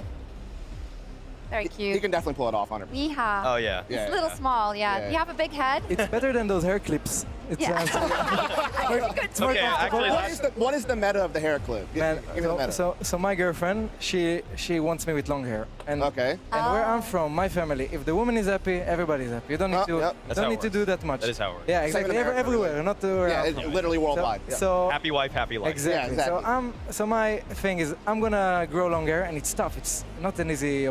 Like you have long hair, and you have long hair as well. But it's tough to grow long hair. You go through an ugly face, and you gotta go through that shit. Okay. So the hair clips, they make sure my hair doesn't go on my face, which is my most hated. That's the money maker. But I think if I take my hair clip off, I can pull it on behind my ears now. Nice. But I'm still, I'm just, like I'm making sure. You're trying to get through the ugly phase, yeah, or the awkward phase, like, not the ugly. It could be as long as the woman is happy. Shout out Emily. Okay. Yeah. It's important. Thank you so Good much, ball knowledge. Flamesy. Thank you so much. Great interview. Yeah, great interview. Congratulations again.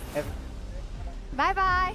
He was robbed. No, we'll see. Look at that. I love the little shout out, of course. Like, I mean, it takes a lot, right? For the partners also of these players to stand behind them, for them to not see them a lot. They're traveling all the time. They have a one-track mind. I always have so much respect for those people. I mean, they're the backbone of a lot of these players too. So yeah, shout out to Rebecca. That's one of my backbones there. Yeah, no, shouts out to all of our significant others. Yeah, shout out if you're watching. Shout out to you as well. But I want to talk. Yes, we can talk about the MVP. Do you like? Because listen, you know what surprised me so much? That's ZywOo's 32nd MVP award. I'm pretty sure. Oh, that's wow. insane. Oh my! Just give Flames one. Let's have one. I'm gonna raise a fuss about it, Dust. I mean, come on, that finals, he was good. That was a big Rob's performance. I saw a huge Flamesy performance from that. I bet the numbers probably say that ZywOo did similarly to somebody of those names, but I felt a lot more from those guys that I listed earlier. Here's my logic to argue Flames the MVP of the tournament. One, it is true that ZywOo was their highest rated player going into this grand final, right? He was number 3 behind Makaze and Wonderful, correct. However, if you look at the playoffs, Flames was better. Right, and Rob's had a weaker group stage, in my opinion, right? He kind of took a little bit to wake up. I think Flamesy was good throughout the entire tournament, including in this final. So that's why I have him there personally. Oh, it's not finals MVP, is the whole thing? Yeah. It's a tournament MVP from the finals MVP actually might be Rob's because he had the highest rating. Oh, grand finals for sure. That clutch stat was insane. So he didn't get a single clutch this tournament, and then he had like 7 in the grand final, 6 or 7. Oh, the guy came on in the grand final. It's unreal. Yeah. Yeah. Okay, I didn't do that on purpose actually, but whatever. But it's crazy, right? They have they can fall back on so many things, and I do like the introspection there from Flames as well. Like, you kind of realize that you're on this peak, and if Atlanta doesn't work out, then it doesn't, but like, it doesn't matter. Their floor is high enough, even if it even goes a little lower. Dude, I think that's what it's like, because you said peak. Guys. No, you said peak, and so that kind of piqued my interest because people always talk about peaking too soon, right? And obviously you want to peak whenever you're going for that third major, because I feel like that's the only part of the debate that's still there. Anybody who's still holding on to the idea that Ashaus is the GOAT is because of that third major. The moment that they walk across that stage on Cologne and they pick up the similar trophy to the one they just got, it won't be undeniable at that point. But the fact that they're able to not have to worry about peaking at the right things, they can still win with their B game, is pretty incredible. That's kind of my final points for this whole tournament with Vitality, is that this is really scary because that group stage wasn't good. The matches leading up to this weren't that nice. The fact that they had to go to overtime against Gamer Legion, the fact they lost their nuke streak, or their Dust 2 streak, their overpass streak, those to me said that there were signs that NAVI was going to make this happen, that NAVI themselves come in, haven't dropped a map. They decimated FaZe yesterday. I mean, they didn't even look competitive against them. So if that's the best NAVI, and this is the worst Vitality, and they clashed on this stage in this way, and Vitality still 3-0 them, what hope does anybody have? Yeah, I mean, I would have said Navi is probably your best chance for someone to beat them. Of course, there's some others who've taken maps off them. Like, who knows? But the teams have a lot of work to do before Cologne, and I think we do have Alexi B for a word after the tournament. Alexi, it's a heartbreaking day here in Fort Worth for you, and I feel like you'll reflect on this as a missed opportunity. Yeah, especially on the first two maps, I think that, for sure, the first map, it's the biggest lead you can have against this team, I feel like, and, you know, we didn't capitalize on it, and it was hard to go outside after because I knew that it was a huge fumble. We still put up a very good fight on Anubis. We didn't give up. On Dust 2, it's kind of their home ground, so, you know, you can't win all maps against them, but we for sure had a chance today to win one, even two. Where do you think that the main failure is there in the system? Is it a lack of clutch ability mentally, or do you think that Vitality are just so good when their backs are against the wall? I think both. I think that, you know, we managed to dominate one half pretty well. You know, we could even win 12 rounds, who knows? At the end of the day, they're a very good team.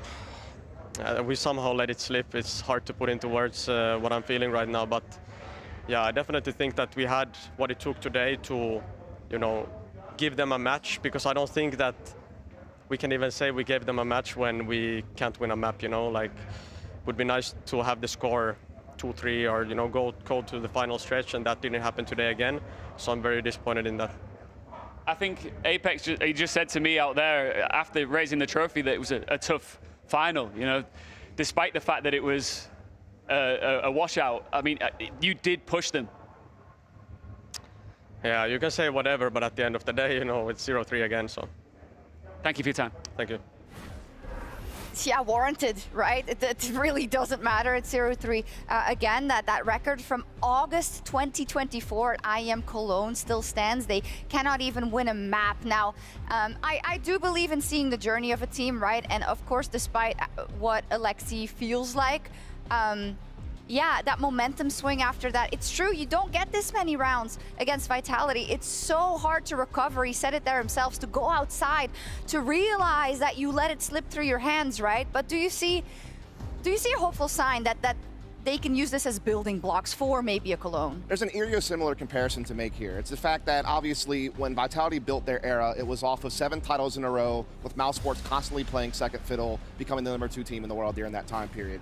NAVI is starting to find themselves in kind of the same role, in the sense that we've now had Vitality win 5 in a row, so very close, and NAVI has become the second best team in the world, and they've now played second fiddle to them in 2 different grand finals where they were unable to get a map in either one. What I will say is I do think the NAVI I'm watching on average is a better team. I think that they have better systems. I think they are better tactically. I think, you know, their peak firepower is very good. I think they're individuals over that Mouse. Yeah, that's what I'm saying. So I think that they're put themselves in a similar position to some of the other teams in the past that have been able to try to get up there near Vitality at least. So that gives me some hope. And the fact that they should have won the first map for sure, right? If that happens, who knows what plays out next. I mean, the Anubis was still a close contest even after they got that crazy comeback against them on the first map. So I'm seeing better things there, I guess is what I'm trying to get at. Okay. What's deflating about it is the fact that they were extremely clutch today, that they, on Nuke, they won 3-4 clutches themselves, and to me, that would have been the difference maker. And that start that they had, now this loss is just etched into their brains completely. I don't see them being able to, I don't know what amount of therapy is gonna fix what damage has just been dealt to their mental. Yeah, it's really, really bad. But on the other side, there's the victor again of Vitality, where watching history, and I know some people might find it boring, but I personally feel honored that we get to be witness to this, to ROPS, to the Vitality era, and to seeing, seeing perfection in motion, and not even always perfection, right? But fight every single time, and it's beautiful to watch, and so is this. It's one of those things where Vitality got to show us a rare quality that we don't get to see very often from them, because they really have to do it, and that's digging deep and having resilience and the composure to make a comeback happen, to win when you're down, to win when you're not on your A game, to win when you haven't necessarily prepared or practiced as much as maybe you wanted to coming into it. The fact still remains that Texas is their first major and Fort Worth is their 14th title. That's insane. Like, the level of trophies that they're putting in the cabinet, the consistency of the performance, the fact that they only lost 2 series this year. That's insane. It's unbelievable what they do, and it's like every time they top themselves, they just keep doing it. We're gonna stop blazing them. I mean, we all know we're bearing witness to history here. Yeah. Every single time, it just ups the ante, and I think whatever happens next, and whenever the era ends, at least they'll have all of these trophies to make sure that the buffer zone between them and the next era is ever so deep. And as Rob said, we just start a new one. Whatever. We'll see. Awesome. So Vitality are your Blast rivals, Fort Worth champions. Once again, it's been an honor hosting the desk here with my 2 unbelievable analysts, Dust and Maui. It's been an absolute pleasure. Shout out to production Burning the Midnight Oil, always behind the scenes, and thank you to everybody who watched and who was here in person. We'll see you next time. Bye-bye. Just here for the moment, show me a better opponent. You see me running the block, yeah, from the night to the morning. You ain't did what I done, you got a river to run. I ain't taking no days off, that's how you know I'm the one. They put me up in the ring, I'ma take one for the team. You know I'm living a dream, you know I'm living a dream. They put me up in the ring, I'ma take one for the team. You know I'm living a dream, you know I'm living a dream. Yeah, after I'm gone, even after I'm gone. Yeah, grinding on every occasion, a matter of pride, a matter of patience. See me outside with a case and I'm ready to ride, the road never taken. They know that when I arrive, I'ma get mine, I'm deeply invested. I'm moving in charge of the tide, leaving no room for a break in my cadence. Now, mama, you'll see I'm the greatest. Mama, you'll see I'm the bravest. You're gonna see that the man that you raise is a man who can actually say that.